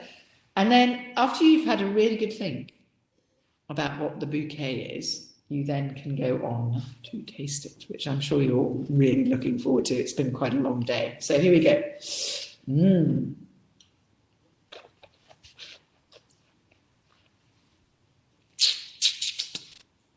A really good rinse of the mouth, swish it around, don't be embarrassed. Draw some oxygen over the palate. What do you get? All sorts of sensations, a bit of salivation around here, maybe. There's some nice acidity. Ooh, really nice fruit coming out here, something quite sweet. And then I'm beginning to get a little bit of something mineral at the back. Little saltiness, maybe, which is the umami that we were discussing. So we haven't actually got that much time to do this, so we're going to move along to the Pinot Noir. So this is a young Sangiovese. We're going to taste a Pinot Noir.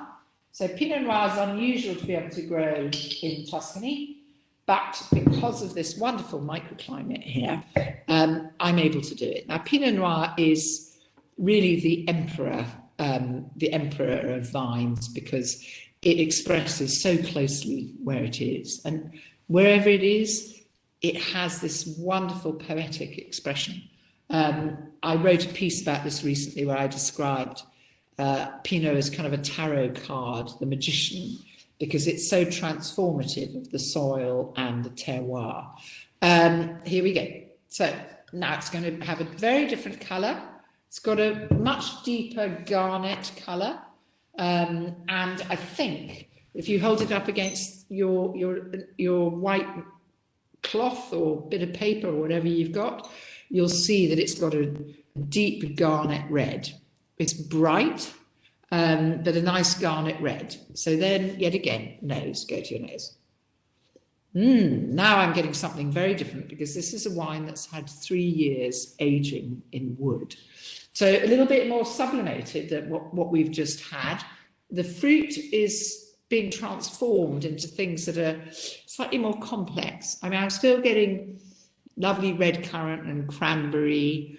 It's very balsamic, though. So balsamic in the Italian sense of the word balsamic, which means like something almost herbal and medicinal, like a medicinal reduction. So like a balm, an old-fashioned balm. Lingonberries, things like that. But then there's something almost a little bit like chocolatey going on there. Okay, let's have a nice taste.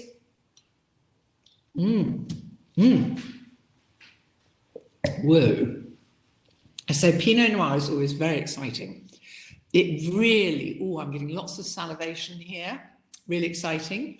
An Italian wine journalist described our Pinot Noir as kaleidoscopic on the palate, because it's almost like lots of colours and lots of sensation going on, and it just keeps rolling out at you. I'm beginning to get this wonderful, almost something marine saltiness coming out towards the end, and yet again this wonderful salivation.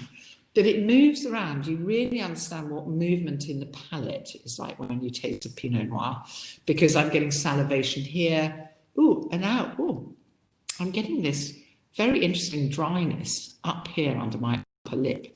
And that is not something that's to do with, let's say, it's not suggestion or anything. I can actually feel this bit of my palate. I don't know if anyone else is feeling that. But it's going like, when I do a wine tasting, people start looking like rabbits because they really get this sensation up here. So Pinot Noir, I like to pair with things like venison, hare, quail, pheasant. Goes incredibly well with some fish as well, like more oily fish, maybe like a cod or something. And then chocolate, dark chocolate. So wonderful, wonderful pairing that we do with, that my brother Alexander does with a fantastic dark chocolate sage ganache. So, okay, now I know I've got to rush along a bit here, and Arlene, do let me know if I'm going on too long. You can cut me off, I don't mind. We're going on to do a very quick... Charlotte, you've got 10 minutes. Oh, good. Okay, I'll slow down then. So we're going to go on to do an olive oil tasting. Now, we've got our new season olive oil here. So the Valley also makes a very fine olive oil. We've got our own particular variety here. It's indigenous to this valley. It's called the Olivastra sejanese. These are olive trees that probably are maybe, we don't even know, about maybe 2,000 years old, 1,000. We're not really sure. But it's certainly probably a variety that has been developed since the Etruscans were here. Now, I'm going to suggest that this is an olive oil tasting glass, but if anyone wants to do this, you could use a wine glass. or any glass that you've got in the house, actually, quite honestly. So here we go. Same principles pretty much apply for doing olive oil as they do for wine. Not too much in your glass, okay? Ooh, look at that. Ooh, liquid gold. There we go. So now this is a pretty new oil. You can see it's quite thick.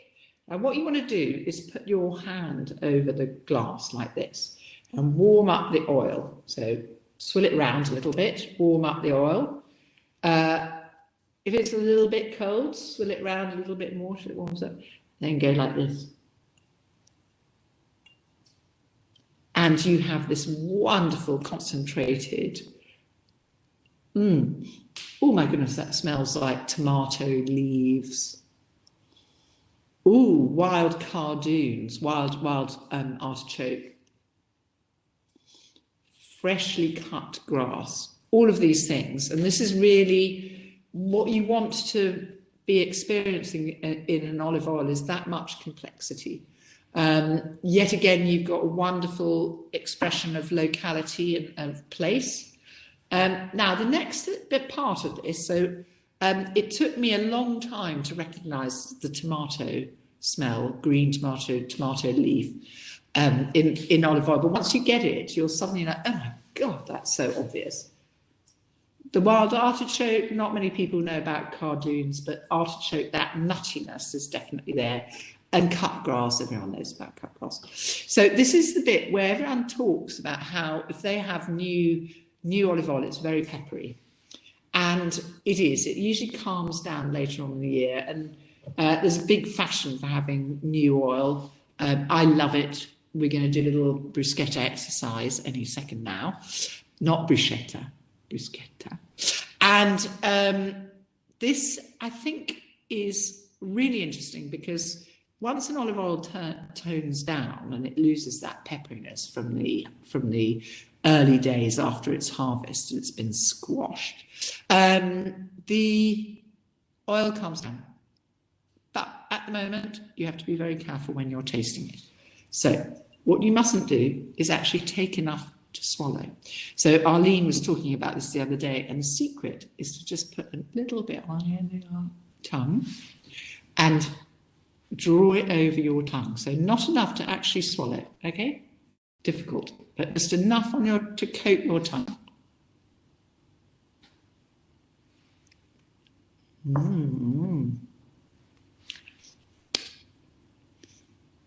Coat your mouth with it. What are you feeling? You get that lovely peppery element, that richness. You can really feel how creamy it is, really creamy and delicious. Oh, I'm getting all sorts of interesting, the piquant, but I'm not coughing yet. I'm not having a problem because I haven't actually swallowed it, but I'm getting the tannins, I'm getting some salivation like you do when you taste wine. I'm really getting that nutty artichoke element now. But it's so buttery and creamy. Now, I'm going to give everyone a little lesson about it. So I feel a bit like Fanny Craddock here. I have prepared a little dish, okay? Very typical Tuscan splatterware. And we have, let me just adjust this bit. Okay, so I have prepared a little bit of Tuscan bread. Use a slightly older bread if it's at all possible. Okay, you then need to toast it, but it mustn't go so light brown toasty. It must just go nice and dry. I have here a very interesting thing, which is the aglione. Now, this is a garlic that's grown here locally. It's what is used in the pasta pici aglione, because it means big garlic. Now, isn't that nice? I hate peeling garlic, but this is really nice. So when I do bruschetta, I don't actually peel the garlic because you get your fingers all smelling of garlic, which isn't very nice when you're sitting at table with people. So I snip the end off, okay, like this. And because you've toasted your bruschetta, listen to that. It rubs beautifully, and you're actually kind of grating the garlic. Yeah. So You can add, I love garlic, so I might put a little bit more. Okay. And then what you want to do is get your olive oil, dribble it over. And oops, you've almost put more on, always, not less. And then my favorite thing in the whole world is Maldon sea salt. So I happen to love it because it's, I think, very sweet and delicate. And for me, it's always best with. Okay, a little bit there. And then got a little, because it's going to dribble everywhere, just in case. Got my good jacket on today. Okay. You know what, Charlotte? Why are you making us so jealous? That is so good. And now I'm just going to have a little bit more of that Pinot Noir. It looks perfect. So I just want to let everyone know, Charlotte, thank you so much for that. It's one of the most enjoyable wine tastings I've actually ever seen online. So thank you. Potentino. I'm starting. No, where'd Charlotte go? Oh, okay. Anyways, this is the wine that you can order. I've actually put a link in the stage chat because both in Canada and in Europe, you can still order that tasting box if you want. And then if you want to just order directly from Potentino's website, we also have a 30% discount code, which we included in the information that we sent you on Friday. So I'll put that in the chat as well. But in the meantime, we're going to go on to our next session. We're going to go from wine and olive oil to cheese. We're going to bring on another friend, but oh, look at you. Actually, what do you say? Cheers is what I say. What's Italian? I'm trying the Pinot Noir. Nice. Trying. Look, I finished half the bottle already. That's not today, by the way. Started that last night. Oh, sure. Wait, one more second. I'm going to bring Charlotte back on for a second. Well, Charlotte, actually, cheers, everyone. Cheers. I think we definitely ought to have a little bit of a well done, guys. And Vula, I hope you've got a glass of Potentino wine there. So cheers, everyone. And okay. Wine. Wine Unite everyone. Bye. All right. And Renee, here, I'm gonna go, and I'm gonna get you to introduce our next guest. Absolutely. Where is Afram? Nothing that goes better with cheese than wine, of course. Afram, who will come on, is the world's youngest, forgive my pronunciation, maître fromage practicing affinage, or the art of aging cheese. He owns the Cheese Boutique, which I'm lucky enough to live next door to. Lucky it's costing me a small fortune, but never mind. Happy small fortune. This third generation store is almost 50 years old, and it houses 450 different kinds of cheese. Incredible. Along with meat, local produce, savory snacks, pastries, and desserts, and so much more. It is a delight to go there and shop. And Afram, hopefully you will come on with. I've clicked him in. It might take another 20, 30 seconds. All right. Every time I go into the store, I end up with twice as much as I actually thought that I even needed, because it's so inspiring. They have a cheese cave, a cheese fridge that is incredible, where they store and age cheeses for some of the best restaurants in the city. I'm sure he probably imports them to other cities, and he researches all over the world and goes to these places. And he's just back from, I can't remember where he just got back from. Greece, I believe. There he is. Welcome, Afram. Yes. And, can you hear me okay, Renee? Yes, absolutely. You're coming in loud and clear. All right. I don't know if you heard me, but I did a lengthy introduction, but please fill our audience in with more of what you have in store for us. Yeah. So just, you know, Renee, you know how much I adore you, and, you know, you're a longtime customer, but I have to correct you on two little things on the intro. Okay. We are 50 years. So my family and I, we celebrated 50 years this knock on wood. And I am the third generation, but the fourth is working. And the fourth, I think my niece actually served you the other day. Aww. So other than that, your intro was perfect, and I'm honored to be here. I love Terroir. I've been involved with, I think, almost every year that it's happened, and you and Arlene have been really good to me.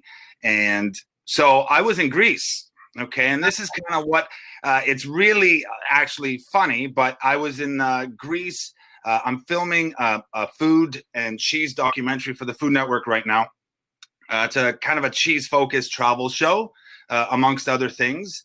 And I was in Greece. I was in the Isle of Crete, and Arlene literally kind of emailed me, going back and forth. We'd love for you to talk about cheeses of the Mediterranean. And I said, Arlene, I'm in the Mediterranean right now.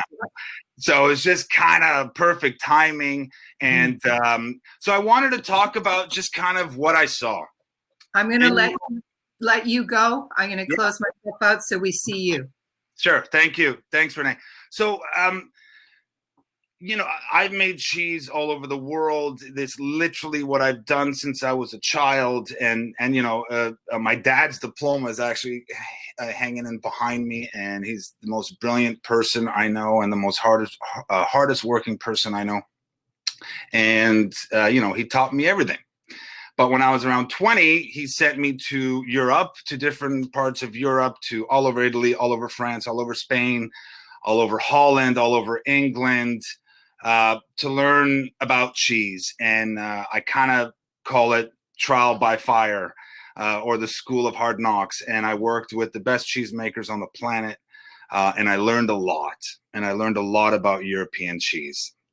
So when I was going about filming the show, I mean, the whole point is to go and discover and to meet the world's most interesting people involved with cheese, and chefs cooking with cheese, and food historians and cheesemakers and the works. And I said, I want and I need to go to Greece, because Greece is an area of the world that I do know a bit about the food culture and the cheese culture, but I knew I wanted to learn a lot more. And my sister-in-law, Sophia, who's been in my, she's married to my eldest brother for 25 years. We have a very close relationship with her family too. So I learned about Greek food, I mean, when I was quite young, and, you know, when I was 12, 15 years old.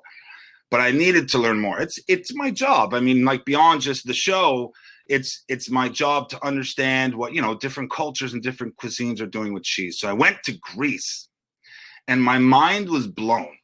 And, you know, Greece was amazing. And I was in Athens and the mainland, and then in Volos, which is a port town, and like some of the best branzino and sea bream I've ever had in my life. I had a ton of kefala graviera. So I brought some cheese. Well, I'm at work right now. So I figure, hey, why not bring some cheese to this little talk here? So kefala graviera. And it's so funny. I was all over Greece, and all these people are talking to me about Gruyere. Oh, I love the Gruyere in Crete. And I'm thinking to myself, you know, I've made Gruyere many times in Switzerland, and I didn't connect the two. And I'm like, what the hell are they talking about Gruyere in Greece? And I was never more humbled and put in my place. And you know what? I loved it. This is a Gruyere. This is Graviera cheese. Graviera translates to Gruyere. This is made from, and the cool thing about a lot of Greek cheese, really all of it, it's predominantly goat's milk. You see a little bit of sheep's milk too. I didn't come across one cow's milk cheese. It's really, really interesting. A lot of goats on the island, or on the mainland and the islands. And this is, so Gruyere, I'm putting that in air quotes, but it's Graviera cheese. I absolutely fell in love with this. And I've been selling it for years, never know it was kind of called that. and it's kind of salty and tangy and flavorful. The thing about Greek cheese, where I find really different, this is something I saw firsthand very recently, so it's really fresh in my mind.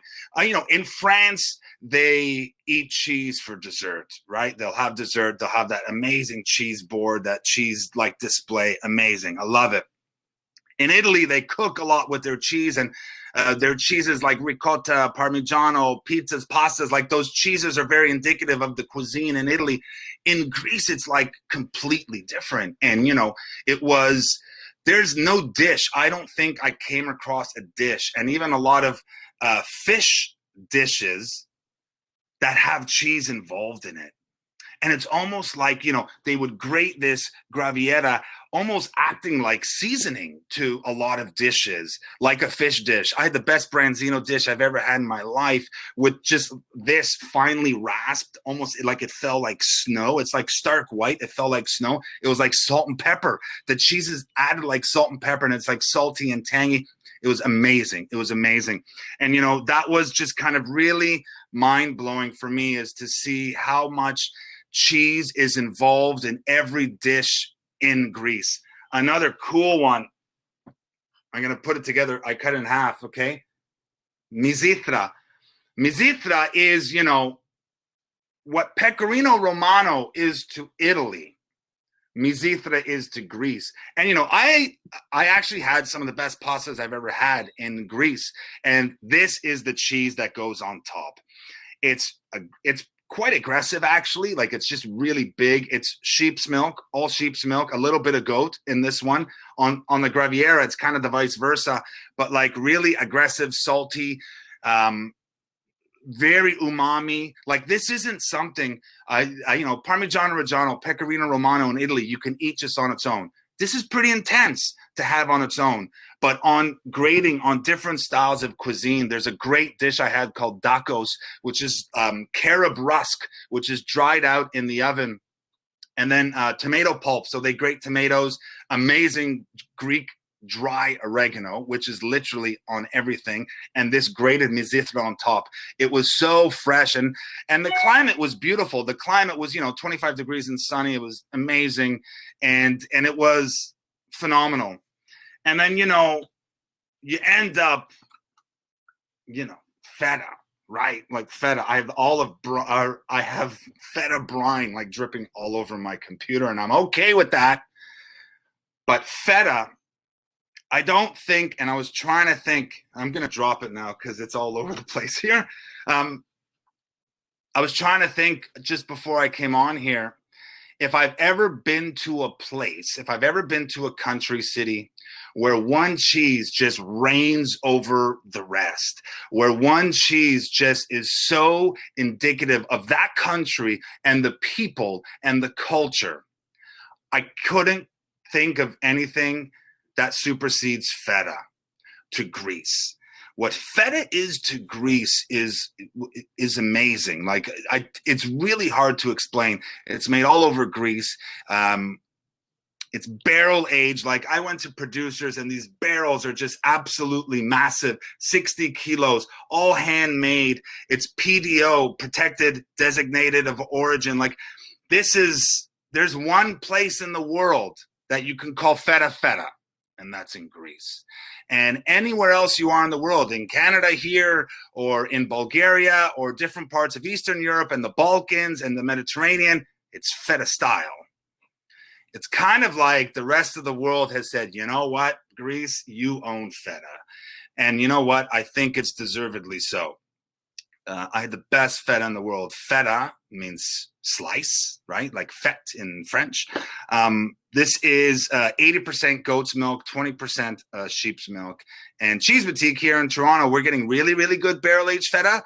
But I saw some stuff that absolutely blew my mind. And I think the biggest thing was, yes, of course, the quality I saw was amazing. But it's just what cheese means to people. And it's really different. Like I said, I visited and worked with cheese my entire life. And it's cheesy to say that it's just part of their culture and cuisine. It's more than that. I mean, it's like the first thing they put in their mouths is feta in the morning, God bless. And it's like medicine because feta has a very interesting, like, healthy bacteria. It's literally like water. I mean, like, it's more important than water probably in Greece. So anyway, like, that was, I loved it. Like, I really learned a lot. And coming back, it's something that I really want to showcase. And, I think unfortunately, my time is up. And I got a problem with Arlene and Renee. You gave me 10 minutes. 10 minutes is like a minute to me. I need like 3 or 4 hours. But I'm sorry for rambling. I really loved the cheese in. I was blown away. I'm rarely speechless, and these two lovely ladies know that I'm rarely speechless. But one of the most humbling, I'm going to end with this, one more line. I've never been to a place where such rustic food is celebrated, and these dishes I had, these cheese recipes are ancient, are 800, 900, 1,000 years old, and it ain't broke, don't fix it. And that's very, very, very important to Greek culture. Okay, I'm done. What left of the Gruyere that I bought at your shop the other day? So I'll be in for the Greek stuff. Yeah, Renee, pull my arm and I'll give you a taste. I was blown away. I was really blown away, and I was very kind of at the same time. And I think my job now is just to kind of tell the story of the people I saw, and tell the story of the cheeses I saw. One last thing I'm going to say to you, just on a funny level, Afram. You weren't on yesterday, I don't think, but we had a woman, an amazing chef from Morocco, and you and her would get along like a house on fire because you would give each other a run for your money in terms of talkativeness. I don't know if that. Oh, okay. I don't know if that's a compliment, Arlene, or like an under. No, you know how much I love you. It's such a compliment, and I'm so glad that you were here with us today. And surprisingly, for our audience, we have a Greek, Turkish, I guess, Eastern Mediterranean theme for the rest of the evening. And we're going to, do you know Lauren Moat, Afram? I do. Yeah, there she is. She's actually going to continue on this Greek theme with a cocktail inspired by her namesake, her middle namesake, right? Diana? Yes, a little bit of Diana. It's like very complicated story. This is why we have 10 minutes. But like you, Afram, I could sit and listen for hours, but I need 3 hours to really do this. Right? 10 minutes, guys. Give it. All right. Afram, we're going to say goodbye. Thank you. Thank you. Have a great time. See you. That was great. Yeah. Lauren, thank you so much for joining us, and thank you so much for your patience. Your document that you sent me out today, just for people who are listening, Lauren's cocktail, she wrote a beautiful story about why, and I'm going to get you to explain it, Artemis Diana, the goddess, which you are, and you're a cocktail goddess, so thank you for joining us, and I'm going to send that out to everybody. I tried to figure out how to send it on this chat, and I can't, so I'm just going to email it to people. No problem. Thank you. I'm going to turn it over to you now. Okay, great. Well, thanks for having me. I'm always happy to be part of the Terroir family whenever we're doing anything fun that celebrates the conviviality of food and beverage and how we celebrate global cultures and how that comes together. And I'm sort of a new addition to the Mediterranean region because I just moved here from Vancouver. So when I first started working with Arlene and Renee was Terroir Symposium in Toronto, where I'm from. Moved to Vancouver, and my husband, Chef Jonathan, and I just moved to Amsterdam in December last year of 2019. So I feel like we're getting closer to some of our favorite regions in the world to cook and make drinks from. And as you can only see about 10% of my bookshelf right now that is coded by color. But if you go on Instagram to @LaurenMoat, you'll be able to see the full spectrum of rainbow colors with all of our beautiful books. So thank you very much for having me. So I did want to talk about cocktails, and similar to my friend Roberto Bava yesterday from Koki, talking about how vermouth really does celebrate the link between what we know and love about wine and what we know and love about food, and how we bridge that together. Cocktails can be celebrated in that way. And I guess the cocktail I'm doing today is an aperitif. I'm going to give alternatives as we go along, because as a bartender, I've been doing this for 20 years. I've been a sommelier. I've been a world traveler. I love to celebrate other regions and celebrate other people from different parts of the world and how they really affect our day-to-day culture and how we eat and drink and see and use our senses. So I thought it would be a really nice, well, I have to make two because let's be honest, I'm not drinking alone, and everybody on screen here is having a drink together. So I still have Jonathan in the room and he's going to have the second drink. So the cocktail is called the Bow and Arrow. And Arlene is going to send this out to you so everyone can make it ahead of time. And if you have any questions afterwards or even during the session, please fire away. If not, you can send me a direct message on Instagram and I'd be happy to find an alternative or help you through any of the steps. So the Bow and Arrow. It really does celebrate the goddess Artemis, and she is the goddess of hunting. She's the goddess of nature. And, oh, hello. Someone else just popped on the screen, but I'm just waving anyway. But she's the goddess of the hunt and sort of celebrating nature and sort of like the natural balance of things. And, you know, as I was going through studying Greek mythology when I was much younger, Artemis was always a really interesting goddess to follow. And then I thought, oh, but it sounds like her, I guess her Roman or her English name is Diana. And so I asked my parents, I said, is this like, was I named for Princess Diana, like Lady Spencer? If we're all watching The Crown right now, I mean, this is like the Diana season. And they said, well, no, you're named after Diana the Huntress. You're named after Artemis. You are the goddess Diana in our family. And I thought, well, that is a massive piece of programming to live up to. So I thought as I carried on in my career, I would continue to do things that celebrated nature, celebrated flavor, I guess the hunt of how we bring things together, how we find balance. And I thought that was sort of a really interesting approach to weave into the, I guess, the story of a cocktail. Now, the other part of this that I haven't mentioned yet is also my obsession with comic books. Now, of course, we're all familiar with Wonder Woman. Now, for those of you who haven't seen the motion picture from 2017, I think you should watch it. But if you've been following the comic books when they started in 1941, 1942, Diana Prince is the civilian identity for Wonder Woman. And Wonder Woman is an Amazon. And she is from an island in the Mediterranean called Themyscira. And there's sort of like an interesting story to follow there about how, you know, these really strong women that were matched in skill and strength to their male counterparts. Now, if you take away the part of the warrior part of things, and we talk about women today, it doesn't even really matter where in the world you are, but that story still resonates and it still rings true that we are trying to celebrate the goddess within each of us. And all of us have this, you know, civilian identity that we sort of use to blend in with every single day. But the goddess in us is really the thing that we're trying to awaken. So I think being able to, you know, to bring that story to life in ways that in the Mediterranean and bring those flavors together is actually really cool. And Arlene and I had a conversation about that a couple of days ago, about how there's so many amazing things about the Eastern Mediterranean, whether it's Greece or the Balkans, it's Turkey, it's Israel, it's perhaps other parts of the Mediterranean, Northern Africa.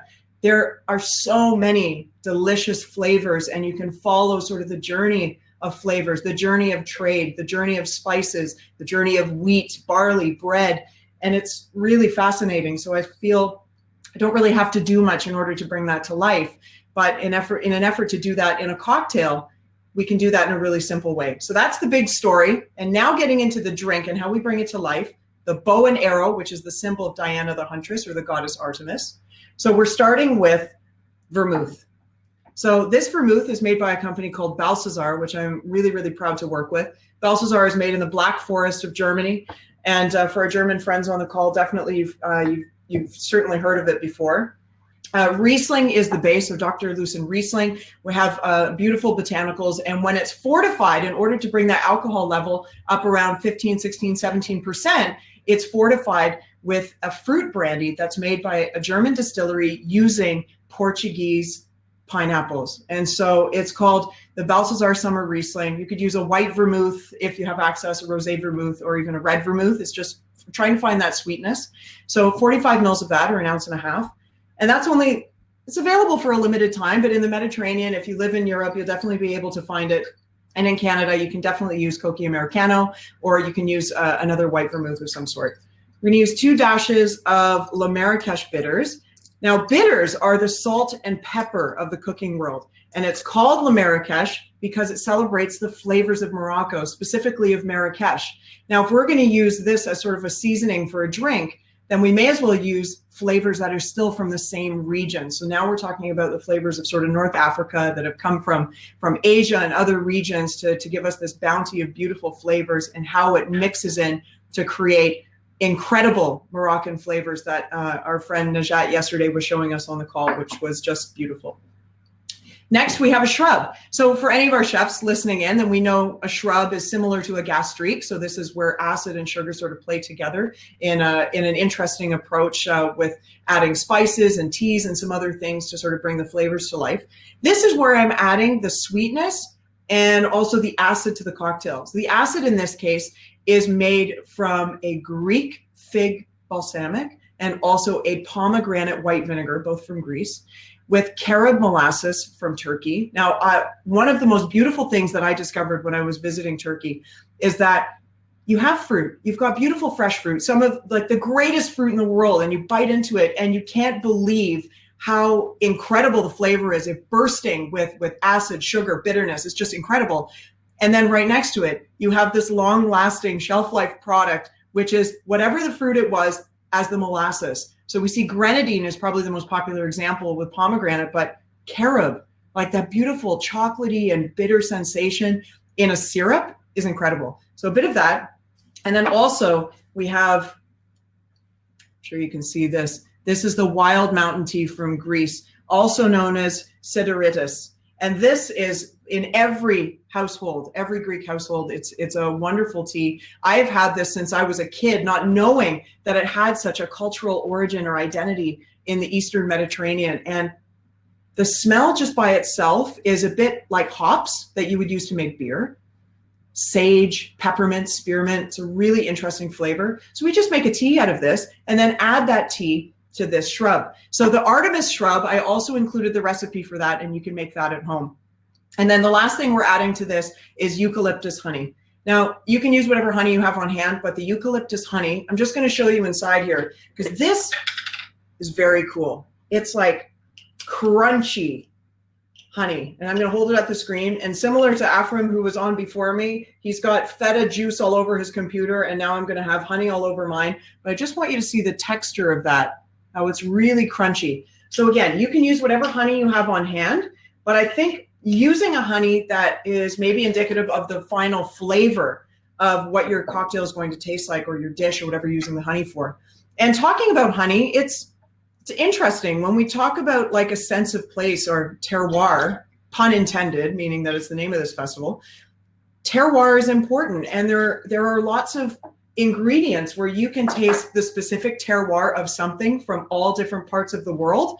But honey is one of those amazing things where no two honeys taste the same. A lavender honey in France and a lavender honey in Greece will taste completely different. Eucalyptus, Portugal and Greece. Perhaps Canada and the US against Europe will have different flavored honeys from the same types of flowers. So it's very interesting. So we do 30 mils of that. Now, the next thing we're going to do, what are we going to do here? We are going to put our ice.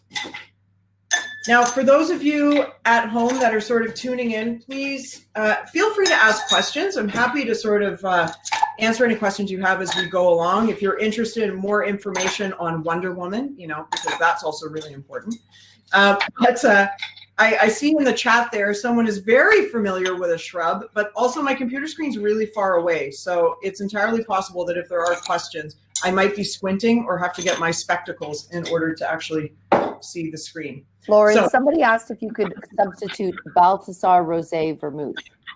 100%. And I have a feeling that I've got some amazing folks, perhaps from our Balthasar family on the call. And if not, it's because everyone has great taste in vermouth. And rosé is wonderful. And as you can see, I've got it on the background here. I've got the whole lineup of Balthasar. So this one is actually made with Pinot Noir grapes and then fortified with framboise, which is eau de vie made from raspberries. So all of these like amazing vermouths are just so unique and so different. So we're going to top this now. Oh no, we're not. That's what I was forgetting. So you got to see over here. You can see all this fermented station here. So you can have access to like just your regular kombucha if you've got like tepache or something else that you've made at home or you've bought from the store.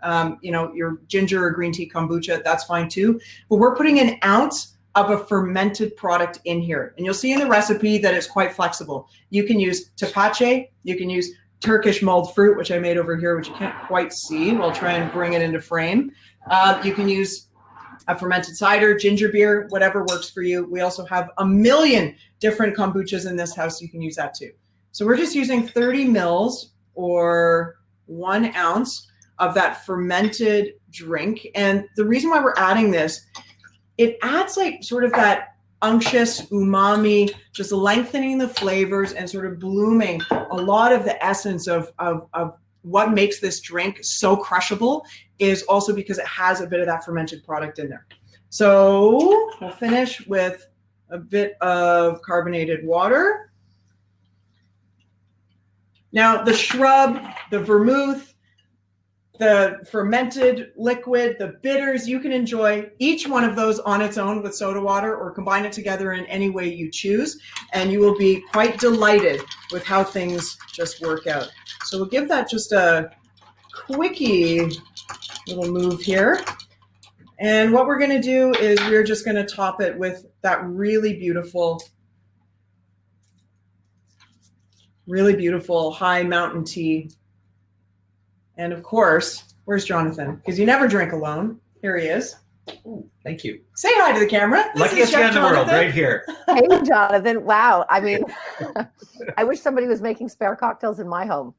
I know. We can work that out. We're much closer now than we were before. Exactly. I gotta love that. You know what? That was perfect. It was so excellent. Yeah, it was really, really good. Beautiful storytelling. And actually, we're going to ask Gamze, our next presenter, to come online because I'd love to get her opinion on what she thought, especially giving the Greek-Turkish connection, which is where we're going next. We actually have two meals that we're planning. One is going to be a Turkish chef in Istanbul, and the other one is Vula Halliday, who you know, Lauren, I think, and she was on yesterday as well. She's one of our team. And she is going to be doing a Greek/Cypriot/Turkish. Gamze, did you hear Lauren's cocktail? I am beyond myself, Lauren. I mean, Arab molasses is one of my all-time favorite ingredients. And you're so right about that chocolatey, almost burnt, deep flavors, so different than grape molasses or mulberry molasses. But I'm dreaming of this cocktail now. Why am I not there? I will be happy to make one for you anytime. And knowing how amazing you are with ingredients and flavors, I'm sure you'll be able to follow that recipe. But let me know if I can help you in any way.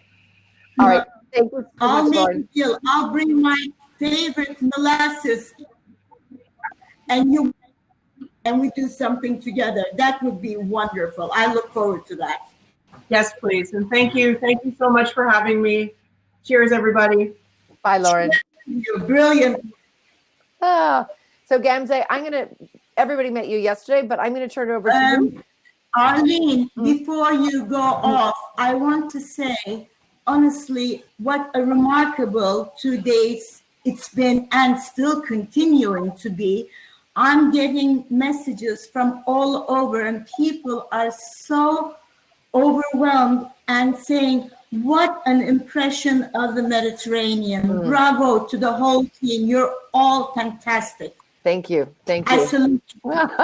You know, it's been incredibly fun to put it together. And to be honest, I mean, at the end of the day, it's the people that make it. And, you know, the enthusiasm and the participation has been amazing. And I'm so excited. Amazing. The whole Mediterranean is here. The whole Mediterranean. Now, we are focusing specifically on the interconnectivity. Go ahead. See the little again due to the sweet gists of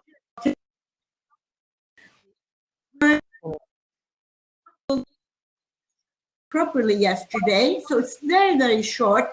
Let's try another time. And for those of you who are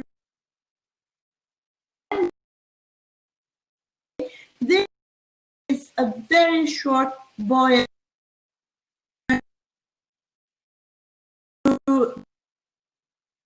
route of central Anatolia down to the Mediterranean. Let's take a look. Continue.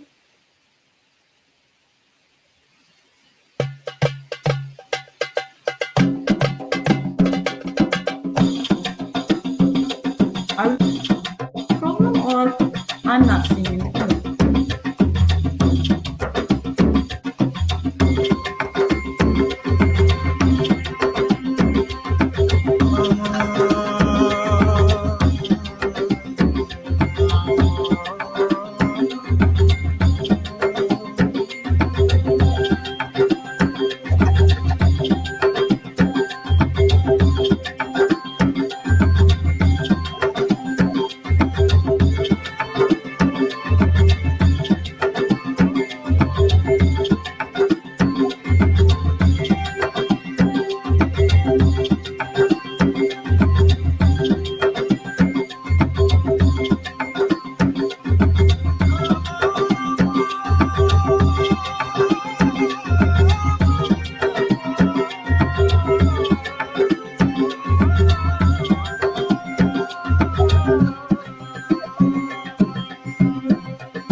Well, much, much better.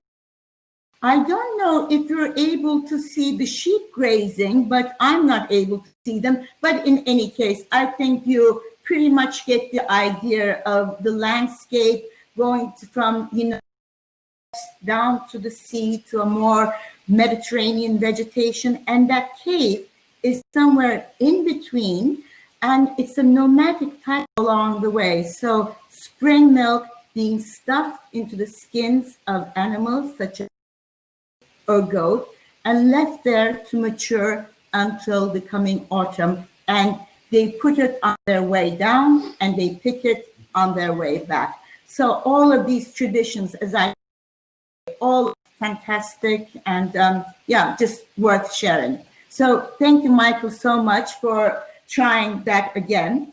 But let's get to and now. There are times I feel so privileged to be doing what it is that I'm doing. And this is certainly one of these times. I have the extreme pleasure of hosting this session with two remarkable people, Bula Halliday and Maksut Ashkar. Welcome. I see Maksut on. That is Bula. We're working on Bula. Are we getting Bula or not?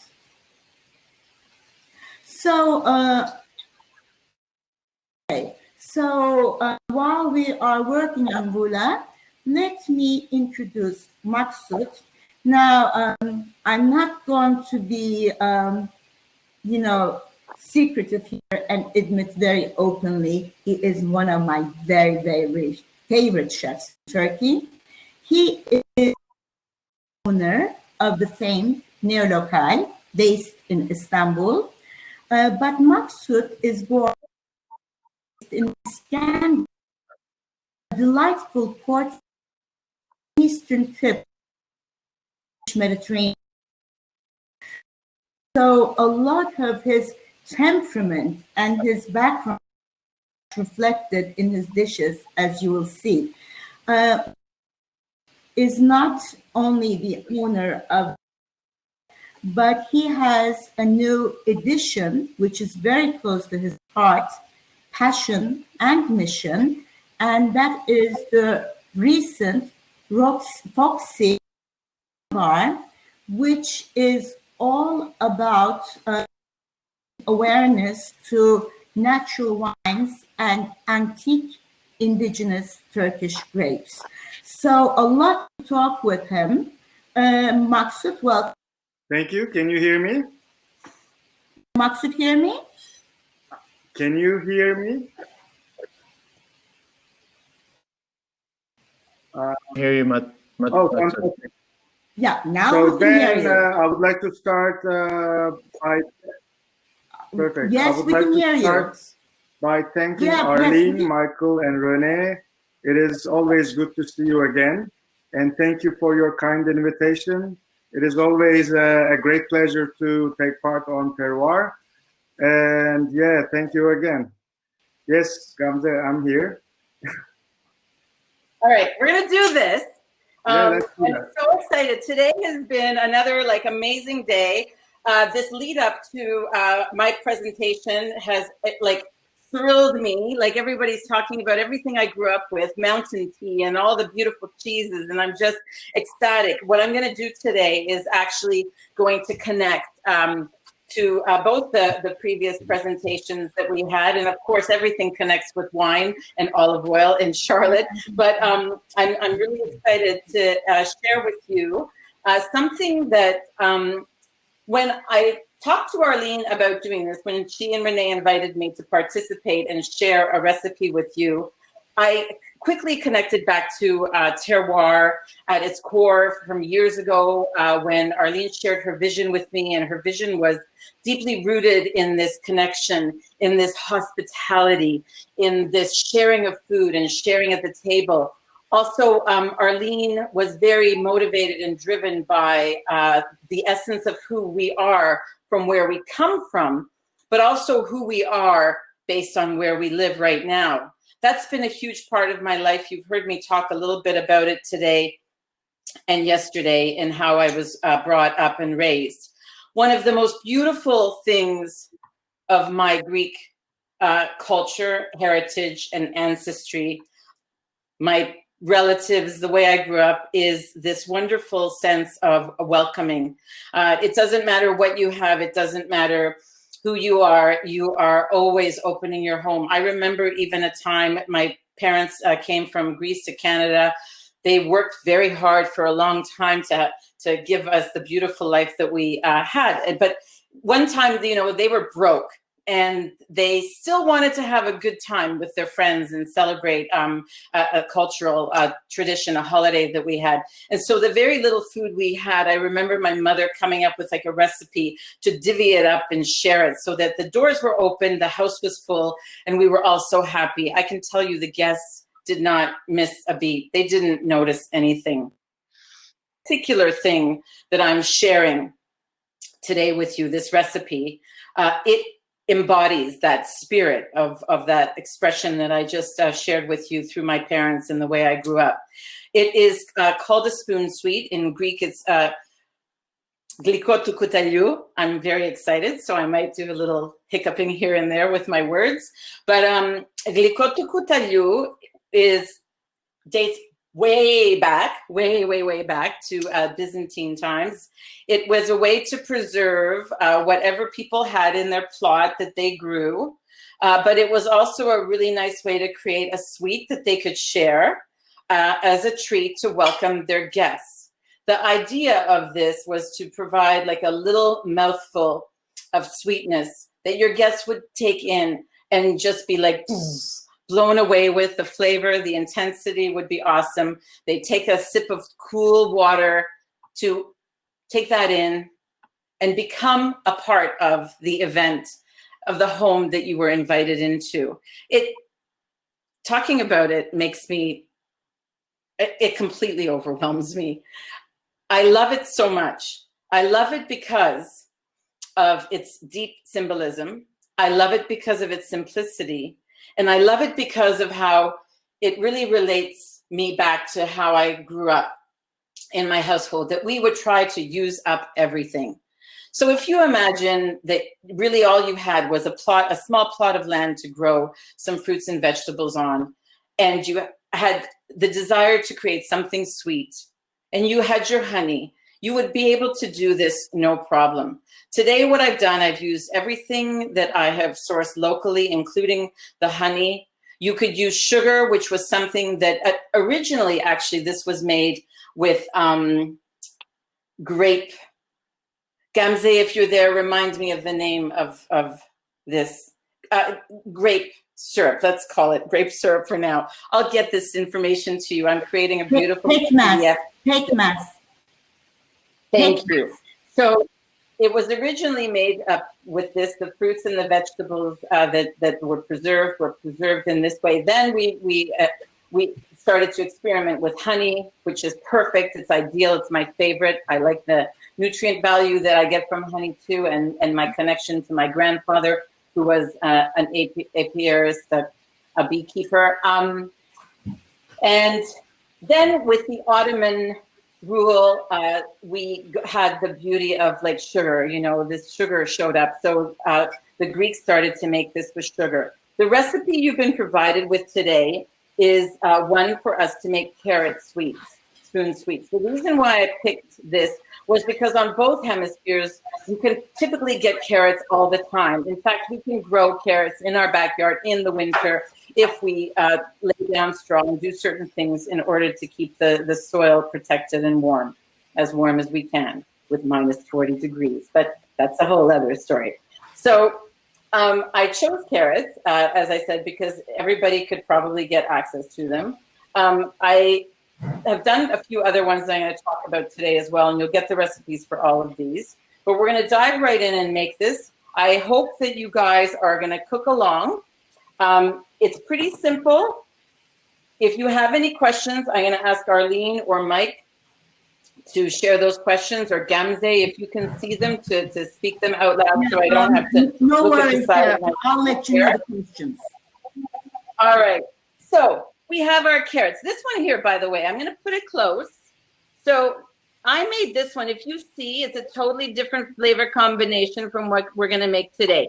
I actually threw in carrot tops, and I did beautiful cumin seeds, and I think, black pepper seeds, and I did fennel in this one.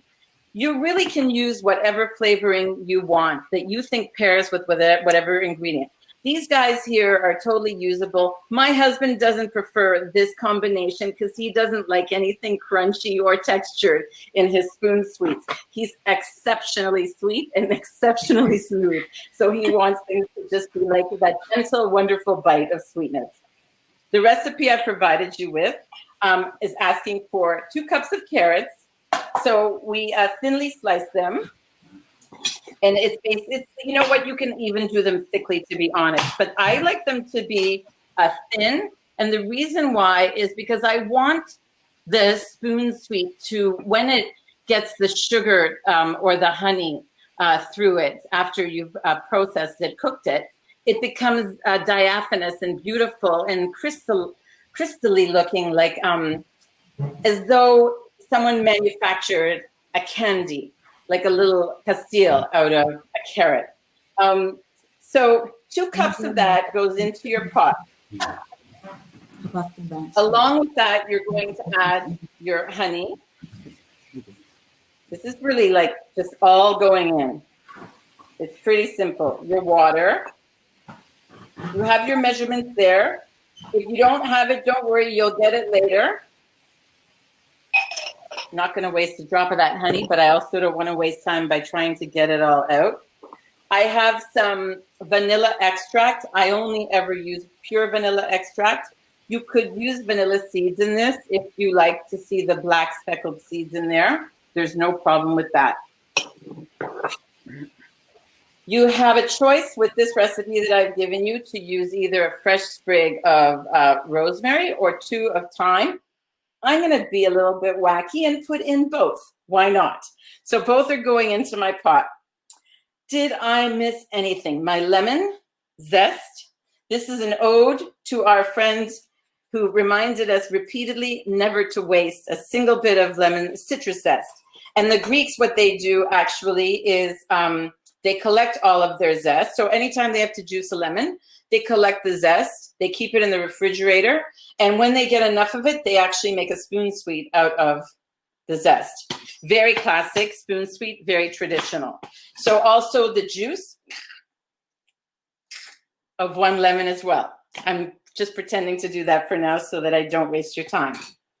So once all of that is in your pot, you're going to turn your heat on to high. Medium high is a bit safer when you're working with any like sweet thing like sugar or honey. For the sake of today, I'm going to turn it on high to sort of accelerate it. I've got like a demonstration one as well for us, so we'll keep working through this. Once it comes to boil, we're going to turn it right down to a simmer. With Greek spoon sweets, you don't want the simmer to be so low that you can't see any activity in there. You want the simmer to be where you can see a little bit of bubbling. This will go down to simmer and simmer for 30 minutes to 40 minutes until your honey becomes syrupy, becomes a little sticky. It's kind of like, it's never going to be as sticky as a marmalade, so don't look for that. If that happens to you, don't panic. You can still use it. But you want to have like a little bit of liquid in the end. Now, I'm not sure if everybody knows how to do the test for syrup, but I have come up, while this comes to boil, I'll give you a quick little demonstration. Just going to go to my freezer. You can hear my freezer maybe. There you go. I have a plate that's been in the freezer. It's really cold, quite nice to touch actually. A way to test the consistency of this to ensure that it has cooked properly is to put a little drop of this onto a plate when it's hot. And what will happen, it'll automatically cool down. You should be able to run your finger through it and it should divide. And that divide should like very slowly come back together. This could have probably cooked a bit longer to make it a bit thicker. But I would encourage you, when you try this for the first time, to sort of test a little bit more syrupy texture, to taste it that way before you decide how thick you really like to have your spoon sweets. I actually like it to be a little bit runny. So this is good for me. While our mixture is coming to the boil, we might have to pretend today if it takes too long, and that's perfectly fine. You should prepare your jar. So this isn't a recipe where you need to do a canning method of preparing your jars, but you do want your jars to be sterilized so that your product doesn't get contaminated anyway and it lasts for as long as it can. The easiest way to do this is to wash your jars with soapy hot water. You don't have to dry them. Just rinse them carefully, put them on a sheet pan, and put them in a preheated oven, just at about 180 degrees, for 15 minutes. So a low oven, the lowest setting that your oven has, for about 15 minutes. I also put my lids in. But you could put your lids in boiling water for a few minutes instead if you wanted. That will sterilize your jars. Once this comes to the boil and it is simmered for 30 to 45 minutes to get me to the texture that I want of my syrup, or the viscosity that I want rather of my syrup, I'm going to put these things aside and make sure they come to room temperature. Then I can put my spoon sweets into the jar, and then I throw them in the fridge, and I have them. You can keep them out on the counter for about a week. I like to keep them in the fridge. I also don't like to eat too much of it, obviously. It's nice to bring it to room temperature before you serve it to your guests. While I pretend to put that in the oven, this is taking a little bit of time. I hope you guys are still cooking along. I do have other things I can share with you. So some of the flavors, the idea with the spoon sweets, as I said, is to really like use up what you have and make something sweet out of whatever you have to offer. The different kinds of recipes you might come across will include like baby eggplant. You get a lot of like strawberry, fig, nuts. One of the things I love is unripened figs. It's not a favorite of everyone's because the texture is a little bit different from what you expect from the fig, but it's an excellent way to use your unripe fruit. I experiment with different things. I look at whatever I have available or what's growing in my garden to pair flavors together. Here, I have in this jar, which I also have plated up for you guys to see. Do you see? This is my sour. Yes, Gamze? May I just chime in there and just say how much how I was touched when I found out you were going to be doing these spoon desserts, kaşık tatlısı as we call it, and you know, because it's such a strong part of our Istanbul culture, because of the Greek community living in Istanbul. It is actually the daily visit tradition. When, unfortunately not anymore, but in the old and wonderful days, let's say, when people used to just visit each other for morning coffee or just to chat, definitely a glass of ice cold water would be served with a spoon dessert. And the versatility of spoon desserts are amazing because it is the culture of the Mediterranean to create something out of nothing. So most of them are done with peels, with rinds, or with shells, for example, with lemon shells or with watermelon shells. And I'm going to try to switch on my video just for a little moment to see if it's working, because I have a surprise for you. Oh! Look at these now. These are just things I didn't do today, but it's always in my fridge. Is the plate, and in the plate we're having a yellow cherry one. Beautiful. And then we have a melon rind one, and the one you were speaking for some very popular, for not so popular. I'm going to show this later on, the fig.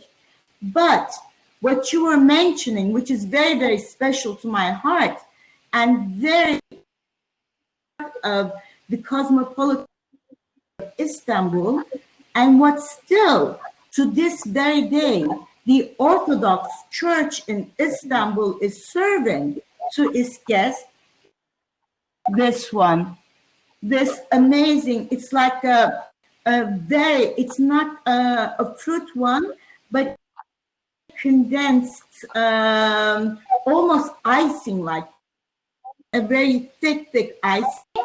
This is of grape molasses, scented with thyme, and the serving would be exactly like this. You would dip this in the water, serve it to your guests just as this, and then the guests would come, take this,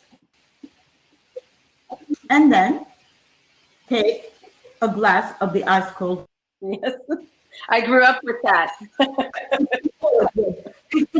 I'm your guest now. And the wonderful thing about this is between not only Greeks and the Turks, but amongst all the cosmopolitan culture of these Jewish community, the Armenians, when they visit each other, this is what's served to them. And by eating the sweetness, you say, okay, let's eat so we can speak sweet. So really a tool of communication, actually. That sweetness is involving so much and communication of cultures relating to each other. And I can't think of anything beautiful to demonstrate the bond between the Greek and Turkish cultures. Thank you so much for that. My heart is beating now. So true. Mine as well. It really is. And I love, I don't have to repeat anything you said. You said it perfectly, and it's absolutely true. And it really, I'm lucky I grew up in a household that was very open and embraced diversity. And our Christmas tables were often called the United Nations because of this wonderful diversity. So we considered things like this very important. because these kinds of desserts completely break barriers. I'm going to wrap up. Maksut wants to add No, something, I think. I suddenly saw Richard online, so I just wanted to say. In my kitchen. I'm going to quickly. But you know, so much power in this little bite of sweetness. Yes, I'm going to quickly do a few things to bring it around because I really want to hear from my new friend Maksut as well. But here's the thing: if you're making this at home right now, by now your kitchen should be smelling so beautiful, and the stories we've been telling should be like getting you connected to the sweet smell that's coming from the pot. It should have come to a boil now. You should have turned it down to a simmer. Keep going. Don't be scared. You can't mess this up. I wanted to share with you how you can use anything you have on hand in your kitchen. You can make this in small amounts. Here I've made one of my favorites, which is with mushrooms. So I think of my friend Charlotte Horton, who's talked a lot about mushrooms. We are natural foragers in the Mediterranean, all of us siblings are natural foragers. So this is a wonderful way. I did this with rosemary. My cherries, you'll get the recipe for this, is with coarse black pepper. Afrim, if you're still out there, the best thing ever with cheese. The traditional way to serve these, of course, is just like this in a little glass dish. But now the modern contemporary way is to use this with cheese on top of a shortbread cookie with yogurt. So I have a bowl of yogurt here ready. And if we wanted, we could have the one that I already prepared, a dollop of that. This is happening a lot in Athenian restaurants right now. You'll get this at the end of a meal as a gift from the owner of the restaurant. Love it. The other flavor I did here is my honey grape. You'll have the recipe for that too. This is a knockout. This is so good. It's a Concord grape, a very not a typical grape that you might have. And of course, with Ontario, you're getting a different skin, so it's a whole different experience. But the point being that you're using whatever you have and you're turning it into something sweet, which really is a symbol of turning every relationship that comes after a taste of this into something sweet. I'm going to wrap up. If you have any questions, go ahead and ask. This is just wonderful. I was so happy it's to share. Absolutely such a pleasure. Yeah, so thank you so much for this. And as I said, more power to us. And it's just so wonderful to bring up these. Yes. And speaking of bringing up memories, this is exactly where Maksut, because, you know, he is one of our chefs who's transforming traditional dishes and stories, really inspiring completely new taste by often combining ingredients that are in danger of going extinct. And his philosophy in the kitchen, I love this because when asked of his culinary mission, he responded, I see my culinary mission as a very well-grounded bridge between the past and the future. And he is one of the people who is translating this. The most simple, yet I'm a huge fan of Maksut. His restaurant, as I said, near Rakai, we must all go there. And all this pandemic business is over, we must go there. So tell us what you have prepared for Terroir, and you tell us about your technique, your philosophy of cooking, and where you are at the moment with what's going on. First of all, I would like to share where I am from. I'm from the very eastern Mediterranean in the world, technically. So I'm from the Alexandria Arbor. I'm originally Syrian, but I was born into Turkish borders. So I'm a Turkish citizen, raised with Syrian roots and the Middle Eastern cuisine. Yet because of my family traveled all around Turkey, and I was lucky and fortunate enough to remember what I was having in my childhood because of my grandmother and mother. So actually I feel the missing parts. I am missing what I was remembering from my childhood. So it really bugs me. As a chef in the kitchen, I just want to try to bring it back in a way for the new generation of chefs or kids or our kids to get to understand what it was and how it should be in their own language. So bringing the past and traditions to today's reality and let it be accepted in the future. That's what I'm trying to do. So today I prepared a recipe that is served at the restaurant. Not at the moment because we are in a curfew. That's why I'm not in my kitchen, but I'm at my home. So yesterday I was able to shoot a video of my recipe. So while it is aired, I'm going to talk about the recipe. So yeah, I guess we can roll it, right, Gamze? Yeah, absolutely. Michael, can we start the video? We have our wonderful technical So while they team are putting it on, I would like to talk about what we are going to cook. It is called börek. It is also existing in Greece too. Yes. So, but this börek is a different one. It is made with pumpkin and celeriac. So to be able to do this börek, we start from the very basic, simple braised vegetables, which we braise celeriac and pumpkin with garlic, onion, vegetable stock. I like to use apple skin and apple seeds to give this beautiful sour and sweetness into the dish. Salt, lemon juice, and of course, that's our mother's trick, a bit of sugar. So it will be slowly cooked and simmered until the vegetables are soft.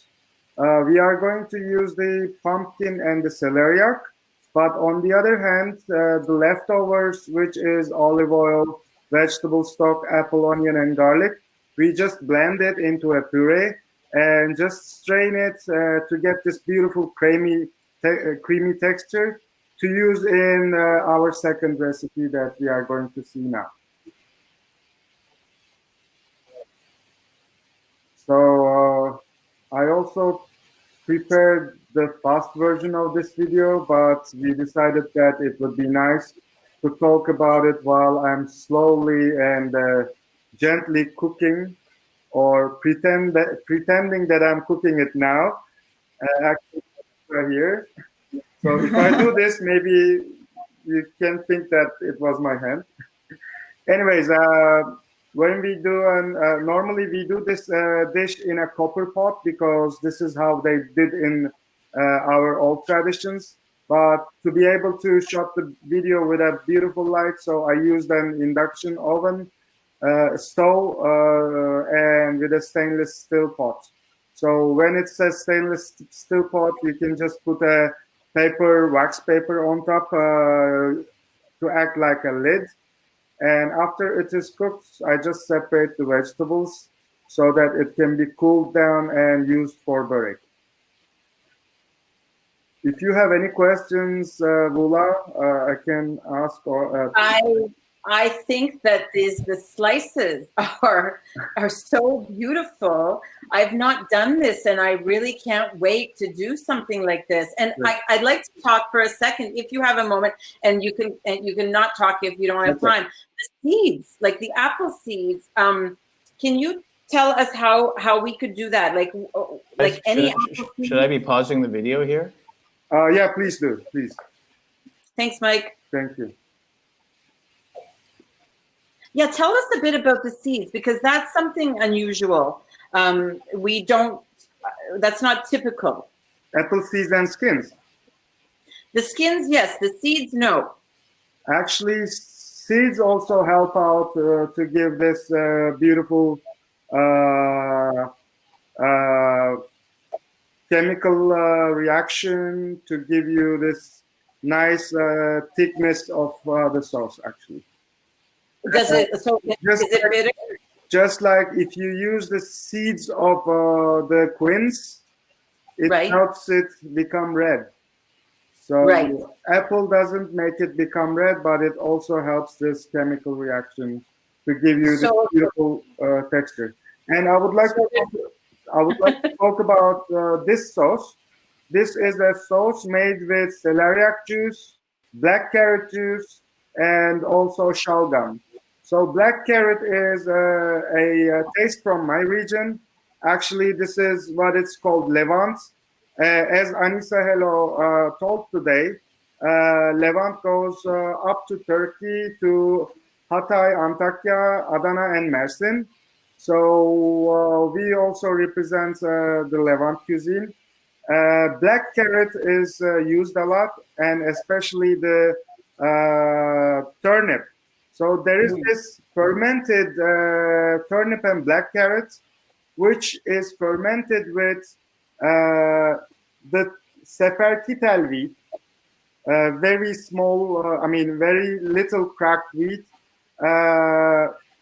sour yeast, and water. So if you mix this and keep it for 3 days, then you get a batch of starter, where you will be able to start fermenting any kind of vegetables. So in this case, I boil shalgam, which is made from turnip and black carrot, the carrot juice, and also celeriac together in the given amounts, so that it would help you get all the flavors of the ingredients, the sourness from the ferment, the sweetness from the carrot, and this beautiful earthiness of the celeriac. Then I collect all these leaves and stems of celeriac. I just blanch the leaves, and after I blanch the leaves, I mix it with olive oil and make it into a celeriac oil, which I slowly make a mayo of celery, as you can see, which I use only mustard, lemon, salt, celeriac oil, and 1 egg yolk. Could we do that with carrot tops too? That kind of oil? Yes, you can do that. Awesome. The only thing is the carrot tops doesn't give you that much of flavor, but you can always mix it with some flavory greens like rockets or sorrel or mustard greens. Tarragon. In the original dish that you are preparing in the restaurant, you're not really using pumpkin, but you are using apples. No, how was that? What was the original dish? Because the original dish is recipe is all about celeriac, actually. So the apple and the black carrot is the complementary of the dish. But just for terroir, I just remade the recipe with pumpkin, celeriac, black carrot, and shalgam, because all those ingredients are the perfect season in Mediterranean parts now in winter. Guys, you need to let me know when to pause and unpause, okay? We can continue now. Thank you, Michael.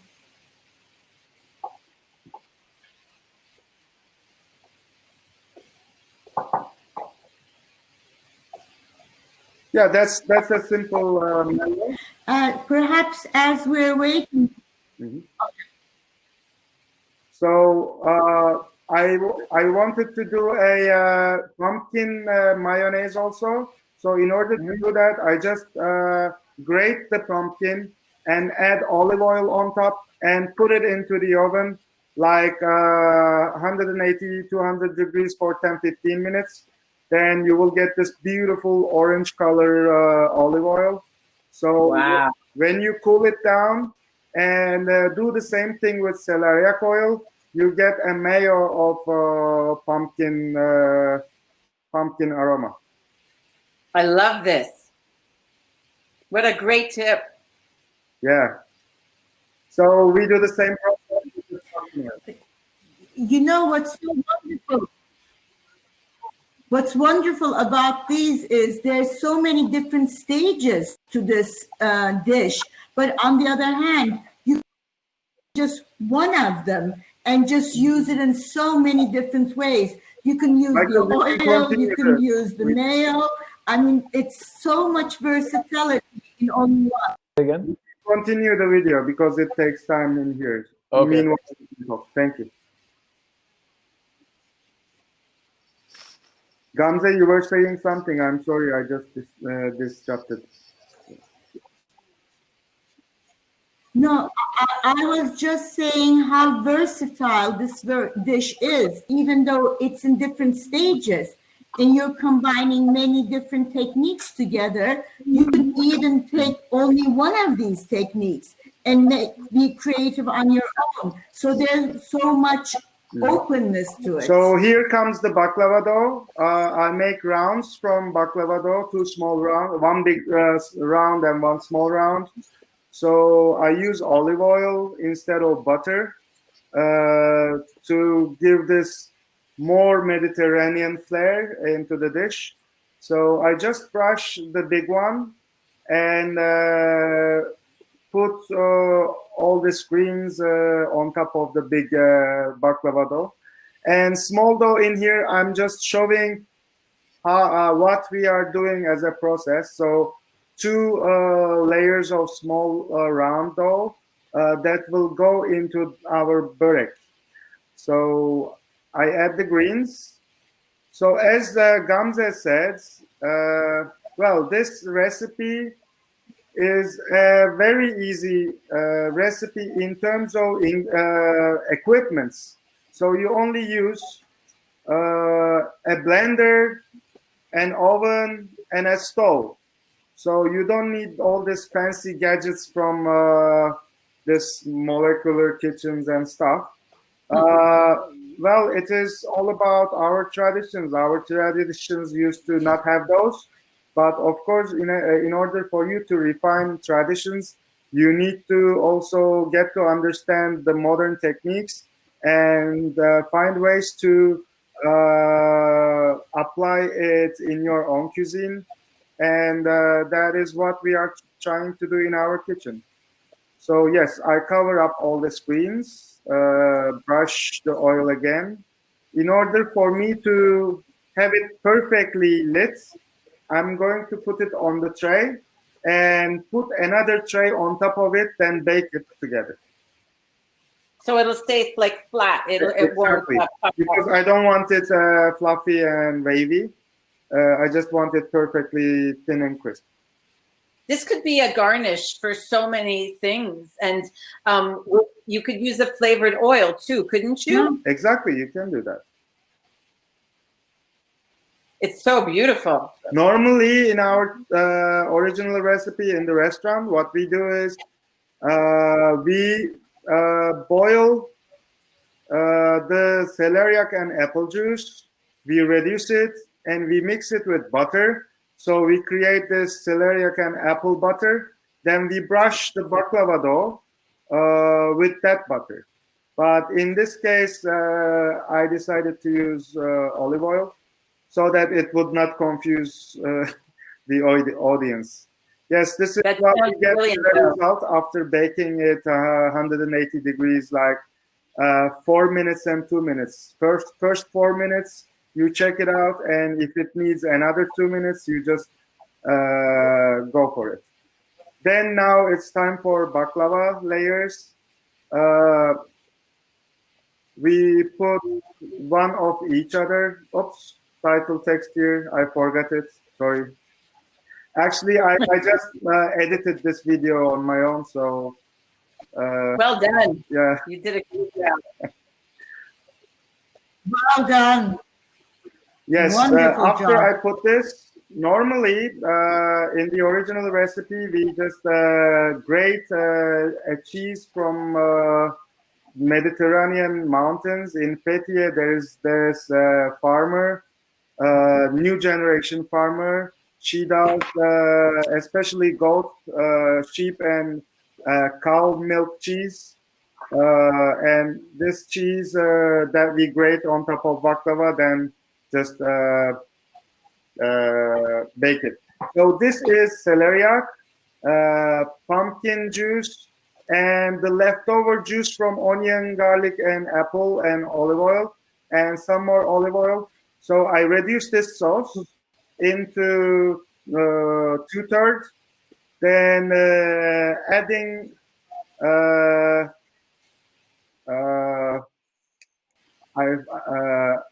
bit of soy lecithin to give this funky, beautiful, foamy texture. So I put the spoon so that I can keep the foam without crushing. And yeah, I create this beautiful foaminess of pumpkin, celeriac, and garlic, onion flavors. Now it's time for plating. I put the baklava, the börek. Then around it is the reduced black carrot, shalgam, and celeriac juice. Add the foam around it. That's so beautiful. Yeah. I'm coming over. Well, unfortunately, the restaurant is closed for until an unknown time, actually. I'll be there after the unknown time. Oh, yes. Maksut, you just said you just need a Yes, blender oven and and stove. I already sent the recipe so that you can comes. follow up. I just tossed some celeriac powder, celery powder, celeriac oil around it, celery oil around it. And now it's time for mayos. So I just make a round with both mayos around the crisp cover.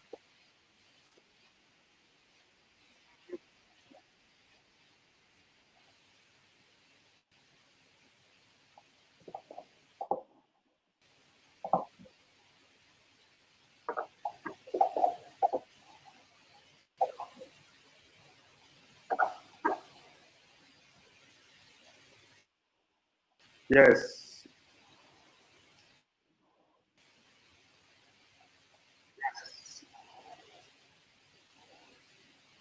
So wow, it looks like glass.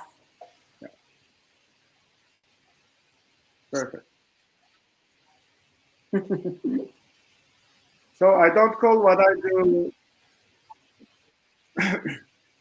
That's going to I don't call what I do a fine dining, but I call it a refined dining because I am just trying to refine my traditions, habits, and almost not existing culture, so that I can just have those beautiful memories welcomed by the new generation, so that it will be accepted in the future. And maybe it might be a good role model for the young generation chefs, so that they can be inspired and do a research and touch the soil and get to understand about their territory, Anatolia.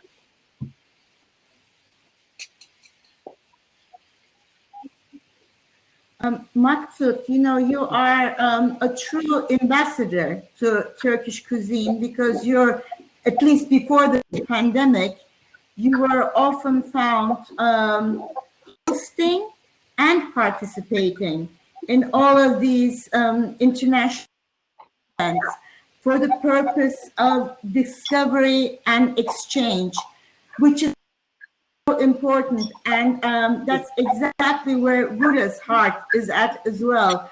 And I think that what's a wonderful thing for all in the culinary community is that we have the openness and the will to share with each other, discover each other's cultures, and consequently, at the end of the day, to find out once again how similar we are all around. I don't necessarily speak for all Iranian. All over the world, we are finding such similarities. We have very, very little time left, but I would like to ask each of you your vision for the future of food, where you want to go, what you want to do, because I think you are both so extraordinarily open in giving people that I can just imagine you just changing the whole world. So I will start by to do more of your this. plan for the near This is future? exactly, I'm telling my people, this is what we are all so capable of doing is teaching.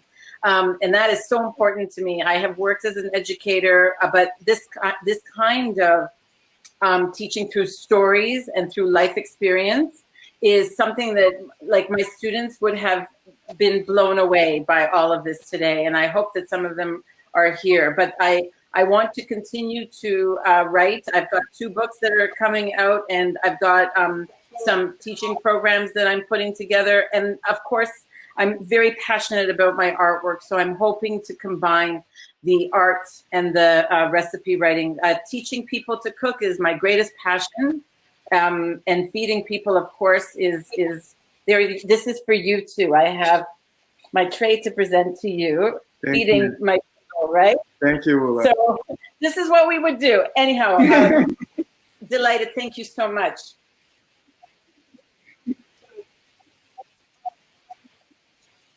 And Maksut, also please, in the very, very short time that we have left, can you say a few words? Because after Neolokal, which is very reminiscent of what you have just prepared for us, you on the new project of Foxy, very, very cool and very easygoing wine bar, natural wine bar, served yet indigenous grapes with food to share. And I think this is, again, so beautiful to make the whole community involved. It is to preserve vineyards and wines, grapes. What a mission that is. And you're taking so much responsibility to evoke this awareness.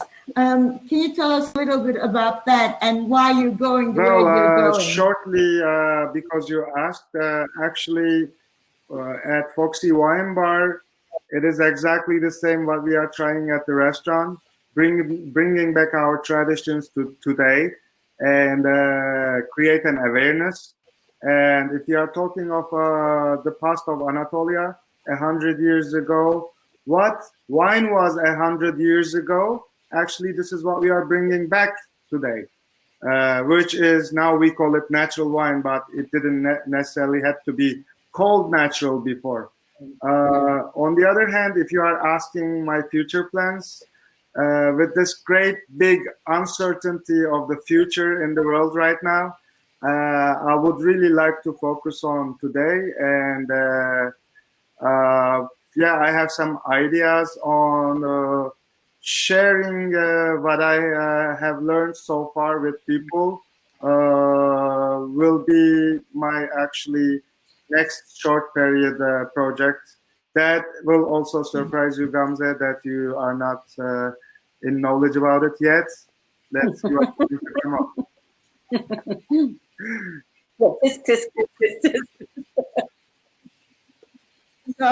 So I know what I'll be doing as soon as this is over. I'll be on the phone with him, finding out what. So thank you both so much. It's absolutely fascinating and delightful, and we are honored to have had both of very special guests.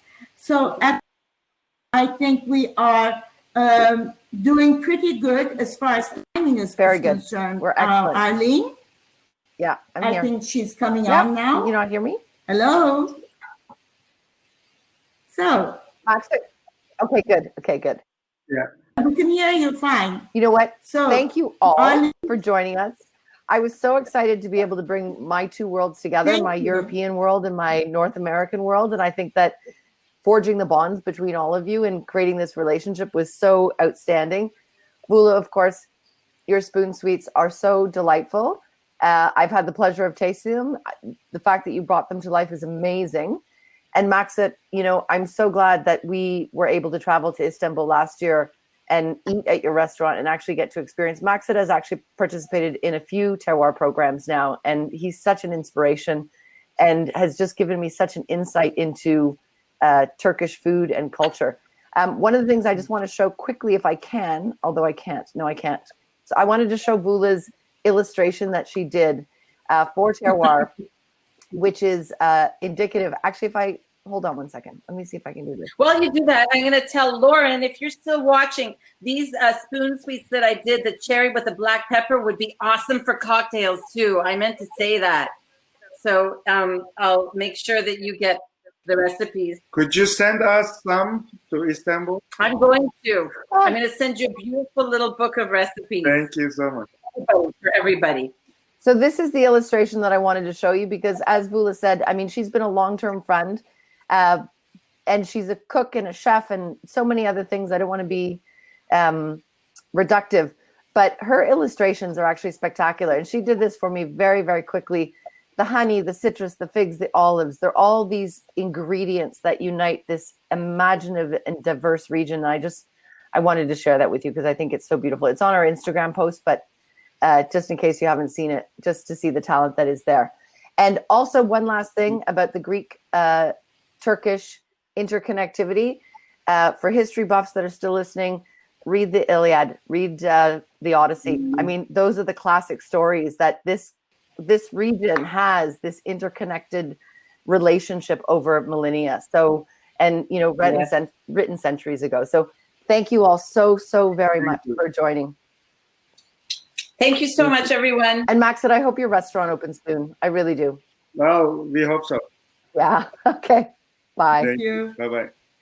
So last but not least, we've got one more cocktail demonstration that we're going to show you.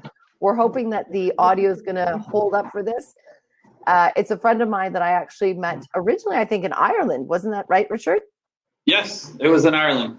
Excellent. And you know what? Your video quality is outstanding. So this is going to be perfect. We're going to. All right, hold on. We're doing this last minute. So I'm actually going to ask them to lower yeah, just a little bit. Perfect. No problem. So Richard is in Croatia. He's going to do a final cocktail to celebrate the 2 days of programming that we've had. Richard? Oh, I hope I didn't jinx the video. Yeah, I'm here. You're there. Okay, great. I'm going to turn off my video and I'm going to turn it over to you, okay? Okay. All right, now, question. Are we showing the... All right, well, I guess it's me. Welcome. Greetings from Croatia. I'm hoping that this comes through clear. Let's see. Okay, good. Hello, I wasn't my sure. name is Richard Galusa, and I invite you to experience captivating Croatia. Escape with us to exotic Croatia and experience a vacation unlike any other. Enjoy breathtaking scenery to tantalize all your senses. Get to see, touch, and taste Croatia.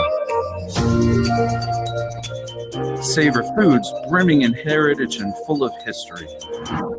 Relish wine steeped in centuries-old traditions still unknown by most. Croatia is the ancestral home of Zinfandel wine for all.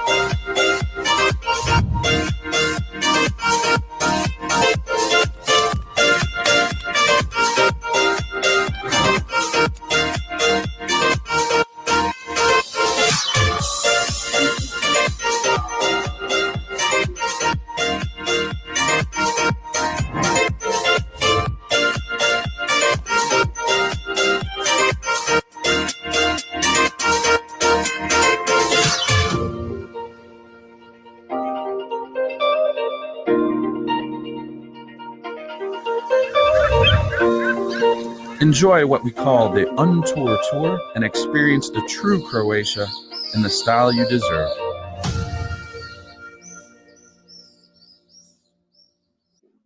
All right, so I hope you guys liked the video.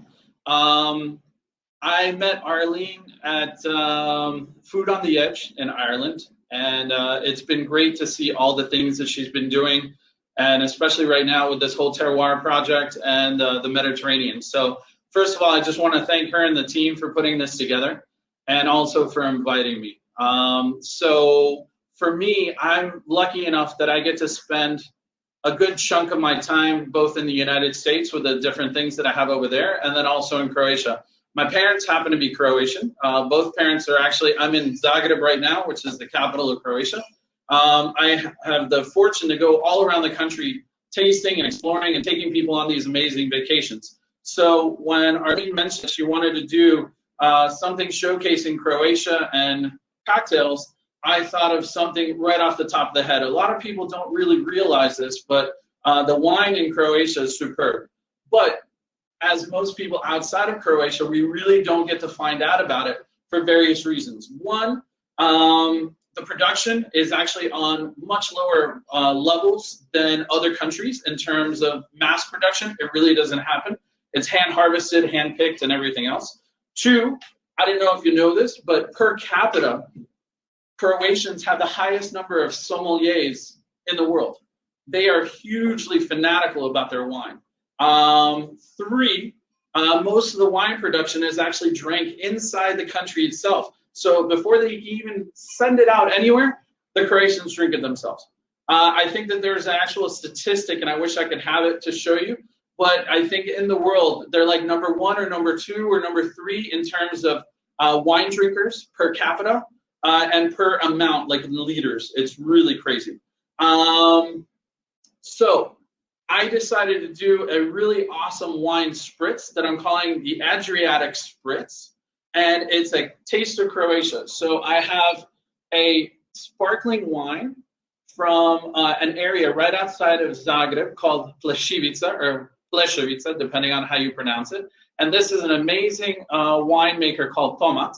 And this is a blush or a pink sparkling. What I'm going to be doing with that also is I have a Maraschino from Marasca, and it is a brand that you can get here, but most people in the US and in other places, we have the Luxardo. So I'm going to give you a little bit of a history too. The Luxardo Maraschino was originally started in Zadar, or Zara, which is one of the cities here along the coast, and it was started in 1821. So if you can think back, it's way, way back.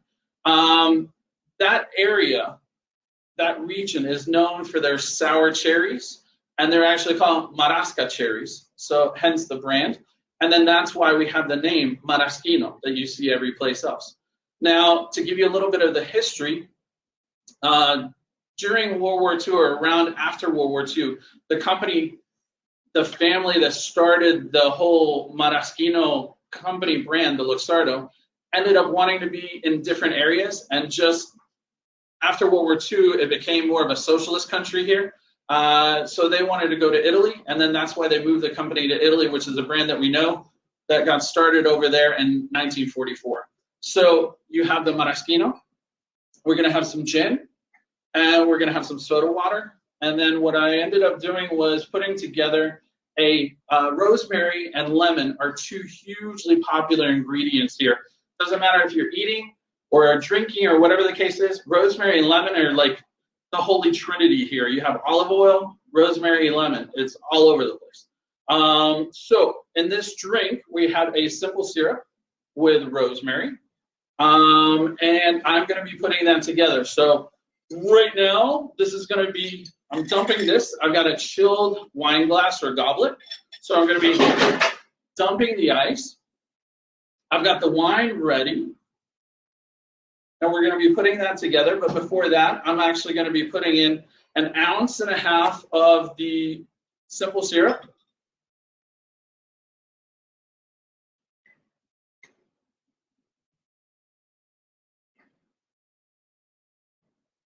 I'm going to be putting or the maraschino.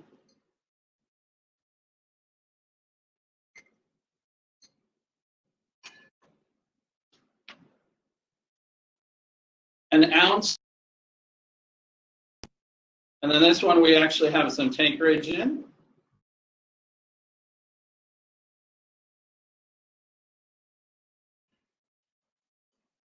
And then I've got some fresh lemon. I'm going to be putting in about a half an ounce of the fresh lemon juice. So again, we're going to mix this up with ice.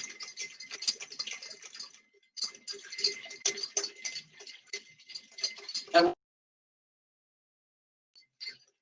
was basically, you have a bottle, 750 ml bottle of the wine.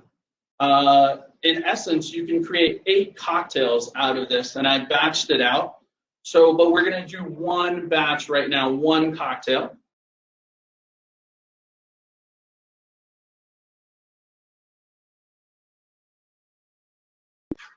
Warm glass.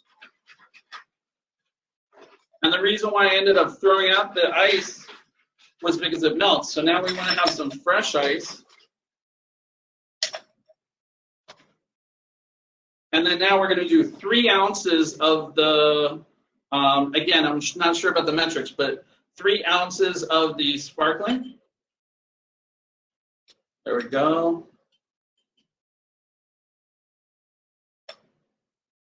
I got to do a little bit more.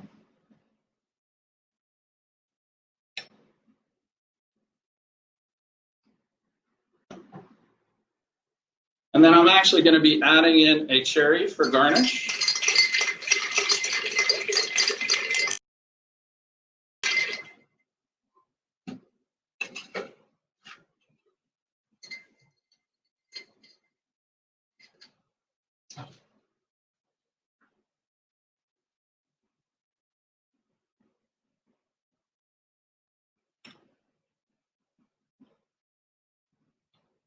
And we're getting there.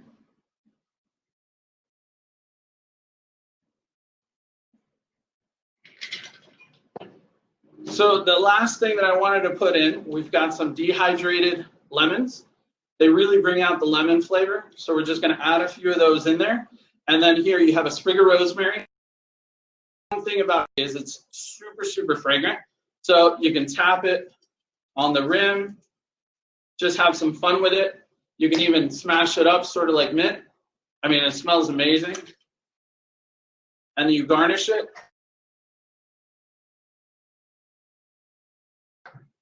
Some little club soda to just add a little bit more of the spritz.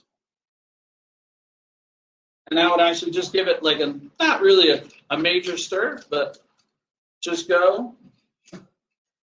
And cocktail ready for you, showcasing the best of Croatia in terms of the sparkling wine, the maraschino, and the simple syrup. So it's just one of those stupendous little cocktails. I cheer to you guys. Cheers. It tastes phenomenal. And thank you again. And I hope you guys got this streaming pretty good. So you know what? It was perfect. Richard, how do you say cheers in Croatian? All right. He's going to come over. I was getting a little fancy with like doing the whole bar thing, but I'm going to do this so I can get a little closer and turn up the volume. How do you say cheers in Croatian? Živjeli. So it's and sve najbolje. Have a great time. Well, we wish we were there drinking that with you. And maraschino. Cocktail with me. Maraschino cherries. Who knew that was from Croatia? That's amazing. That's amazing. Now here's the thing too. Oh, tell us. Yeah, no problem. Cheers. Okay, take care. About maraschino.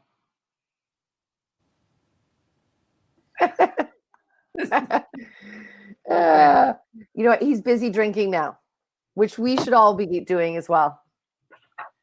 Thank you, Richard. Take care. Yeah, you should. Thanks, Richard. Okay. Bye. Well, that was crazy. 2 whole days of so much content, so much exploration around the Mediterranean. I couldn't be more thrilled with all of our presenters and their content and how much we've explored. It's been pretty intense. I did write in the stage notes for people who are interested. We are going to have the content filmed, and we're going to have that online by the end of the week.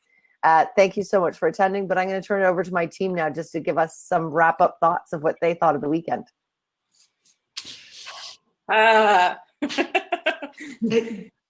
Okay, so Charlotte, you go first. I absolutely love that, and I ran to get out of my fridge the mostarda, the Sicilian mostarda that I made with the old grapes left over from the wine harvest, with cloves and cinnamon, which you have with cheese. So it's similar. What I love about what's been happening the last 2 days is all these connections and similarities and this wonderful sensibility about saving things, using things, making them into delicious things that welcome people. And it really is about like memorizing and documenting experience and information as well, that really has come from such a long time of knowing how to deal with communities and the land and people. And I just see so many things, the sacredness, this, you know, the connections that just go on and on and on, as a sacredness of hospitality and giving food to people. So I just think it's wonderful that really Arlene and Renee and Vula, you have organised so much of this, and I really am so much in admiration, because this is a really good new thing and it's a new way to move forward. So, you know, me and my little crazy kitchen, I am so happy that this has happened, because, you know, also bringing in Joanna, who was talking about this idea of, you know, communicating through food. It's always happened, and somehow it's kind of been forgotten. And I love the fact that you're bringing it back, and all of these memories that you have, Vula, that everyone's bringing out of how people survived and how they survived in times of trouble as well, which is what's happening to us now. So I love it. I think it's a fantastic new movement. I have learnt so much. Sacrality, food celebrations, music. So there's cultural expression. So the songs that the Mancuso brothers were singing, I sent to my group of local polyphonic singers, and they were like, who sung for us at Terroir. And they were like, wait, I said, doesn't that sound like one of your songs? And they were like, yes, that is Maremma Amara, bitter Maremma. So there we have another connection with the bitterness of living in the countryside. So that, and then the winemaking, wine stones, and the this and the that. I mean, yes, of course, it connects people so beautifully, and food does that. So I just think it's been such a brilliant celebration of that sacredness of appreciating our connection with nature and the land and what it produces and how we manage to survive from that. So I want to so much embrace, so I have notes of what I want to say, but instead I'm going to pick up on what Charlotte has said, and it's like the crudest of all the things or the simplest of all the things to pick up from is like using stuff up. You know, you made the comment that you loved, like, how this was, you know, the segment that I did and so many of us talked about. This is what's got my head spinning now, is that we're kind of coming together, as Gamze said, as like siblings who are all very different, but we're coming together by using stuff up, like stuff up that has come from the land, from nature, from what we've learned through diplomacy, through acts of conversation and acts of anger even, you know, there are differences, the things that were left behind, we're now using up, and we're creating, and we're weaving that together ingredients that we're utilizing and using up. In a way, it's kind of a resurrection. It's a way to dig into the past. You know, I'm living here in Canada, but I'm not letting go of what my family taught me, you know, and I'm using longing, which some people would say, you know, I introduced myself yesterday morning from a place of longing. And some people would say that that's sad, that's difficult. That's not. That's exquisite, because that's attracting me to go and pick up these little things that fall behind as the years go, and I'm keeping them. And they're little nuggets of knowledge, of experience that each one of us in the last 2 days has also shared, also expressed. It takes something so simple and refines it back to something so simple. It's exquisite. So all my notes I have and all the comments I want to make on all the wonderful people that I met today, I'm going to set aside to continue collecting these things that I long for, these little things that get left behind, and using my carrot tops. I use my carrot tops too. Renee, do you want to give us some last words? Yeah, well, you know, the thing is that there's always this circular connectivity that comes back, and that there's pieces of everybody's presentation that leads to the next, or that reminds you of something that happened yesterday or said. And I just appreciate everybody's, you know, knowledge. And I mean, from Gabriella this morning and talking about heritage wheat, and, you know, just understanding the depth of the importance of using and utilizing what nature has given us, and we have it wherever we are. I mean, we can relate here in Canada to what they're doing in the Middle East, or in the Mediterranean, all over. I loved BZ and YAIR, and their plant-based, you know, meat flavoring, without it looking like meat. And the thing that struck me was their statistics about who consumes how many, what meat products are consumed or why, you know, and the majority of it being for actual flavorings, which leads me to believe that, you know, this you know, industrial raising of animals is really not necessary. And, you know, a regenerative system is much more important than grass-fed. And we can still have our little piece of real meat, those of us who want it, without fear. And I loved his, I think it was Alexandra NASIR, who said something like, borders, well, I'm going to paraphrase, borders bad, boundaries good. Yes. Yes. And I absolutely love that. It was like, yeah, there is no such thing as borders, really. We created them. And boundaries, absolutely, you know, to respect each other and all of that. I just loved it. Food is diplomacy, of course. Joanna's, I mean, it's what we've been talking about for years now, and she just put it so succinctly and beautifully, and how important, again, tourism and travel is. Not just to go and trash that town that you're in or whatever, but to really dig deep and understand where it is you're going. That was super important. And then, you know, down to Lauren and the cocktails again. It's just this wrap up about, she said, you know, civilian attributes, you know, finding, which is what Joanna was saying, civilian diplomacy. You know, it's our responsibility, or it can be our responsibility, and we shouldn't shy away from it. Ask those questions, you know, take care of the producers, and ask your restaurant owner, your chef, where they're getting their stuff. Maybe you can't get to know the farmer or the fisherman.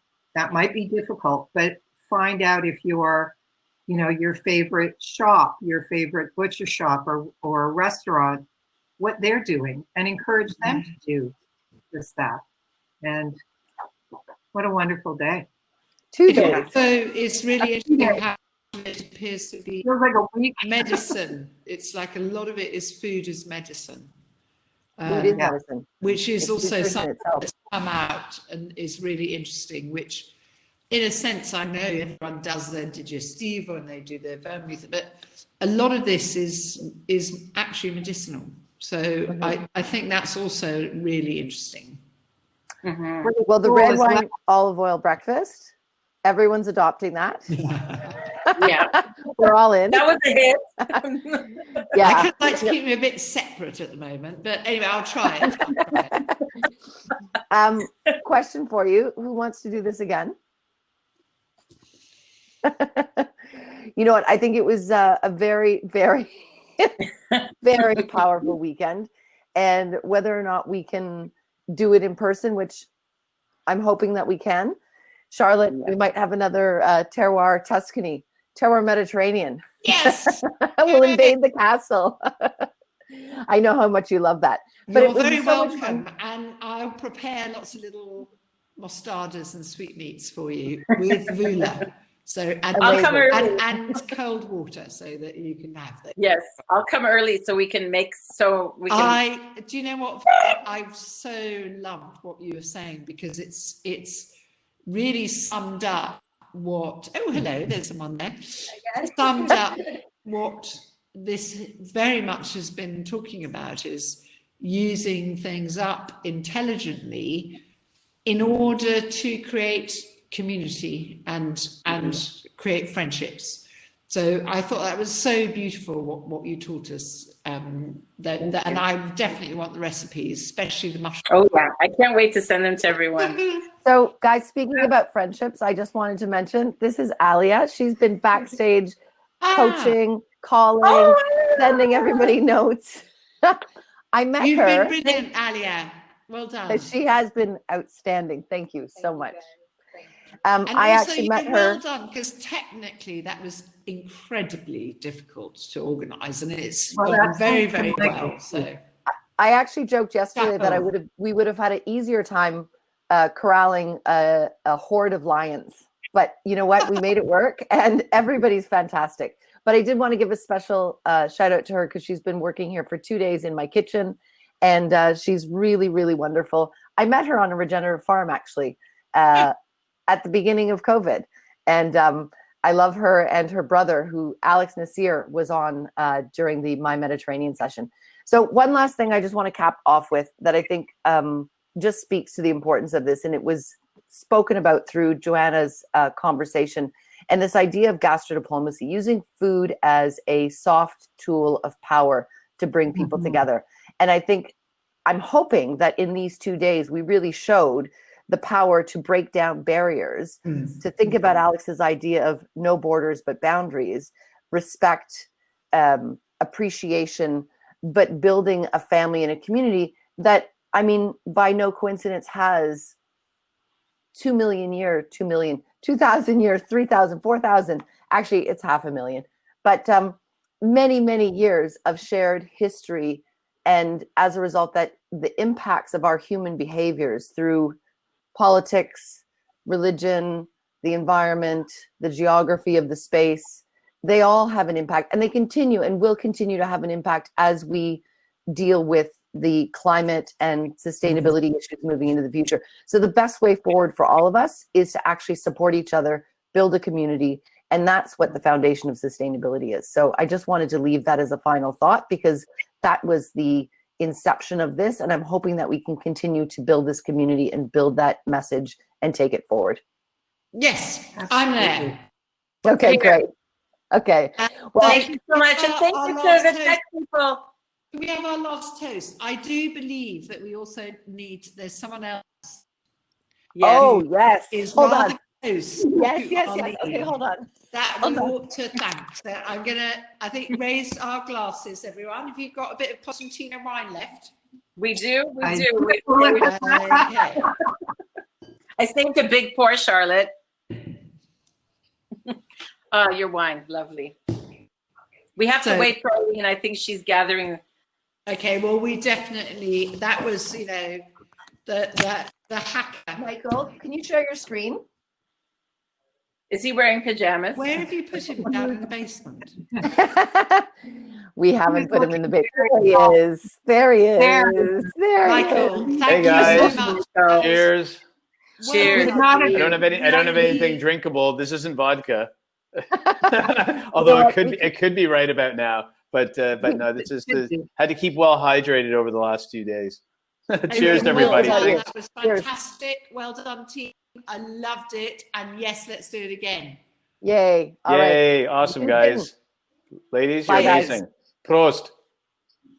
Bye. All the best to everyone. Thank you. Everybody. Thank you for watching, everyone. How do I get out of it? Adios. Ciao, ciao. Loved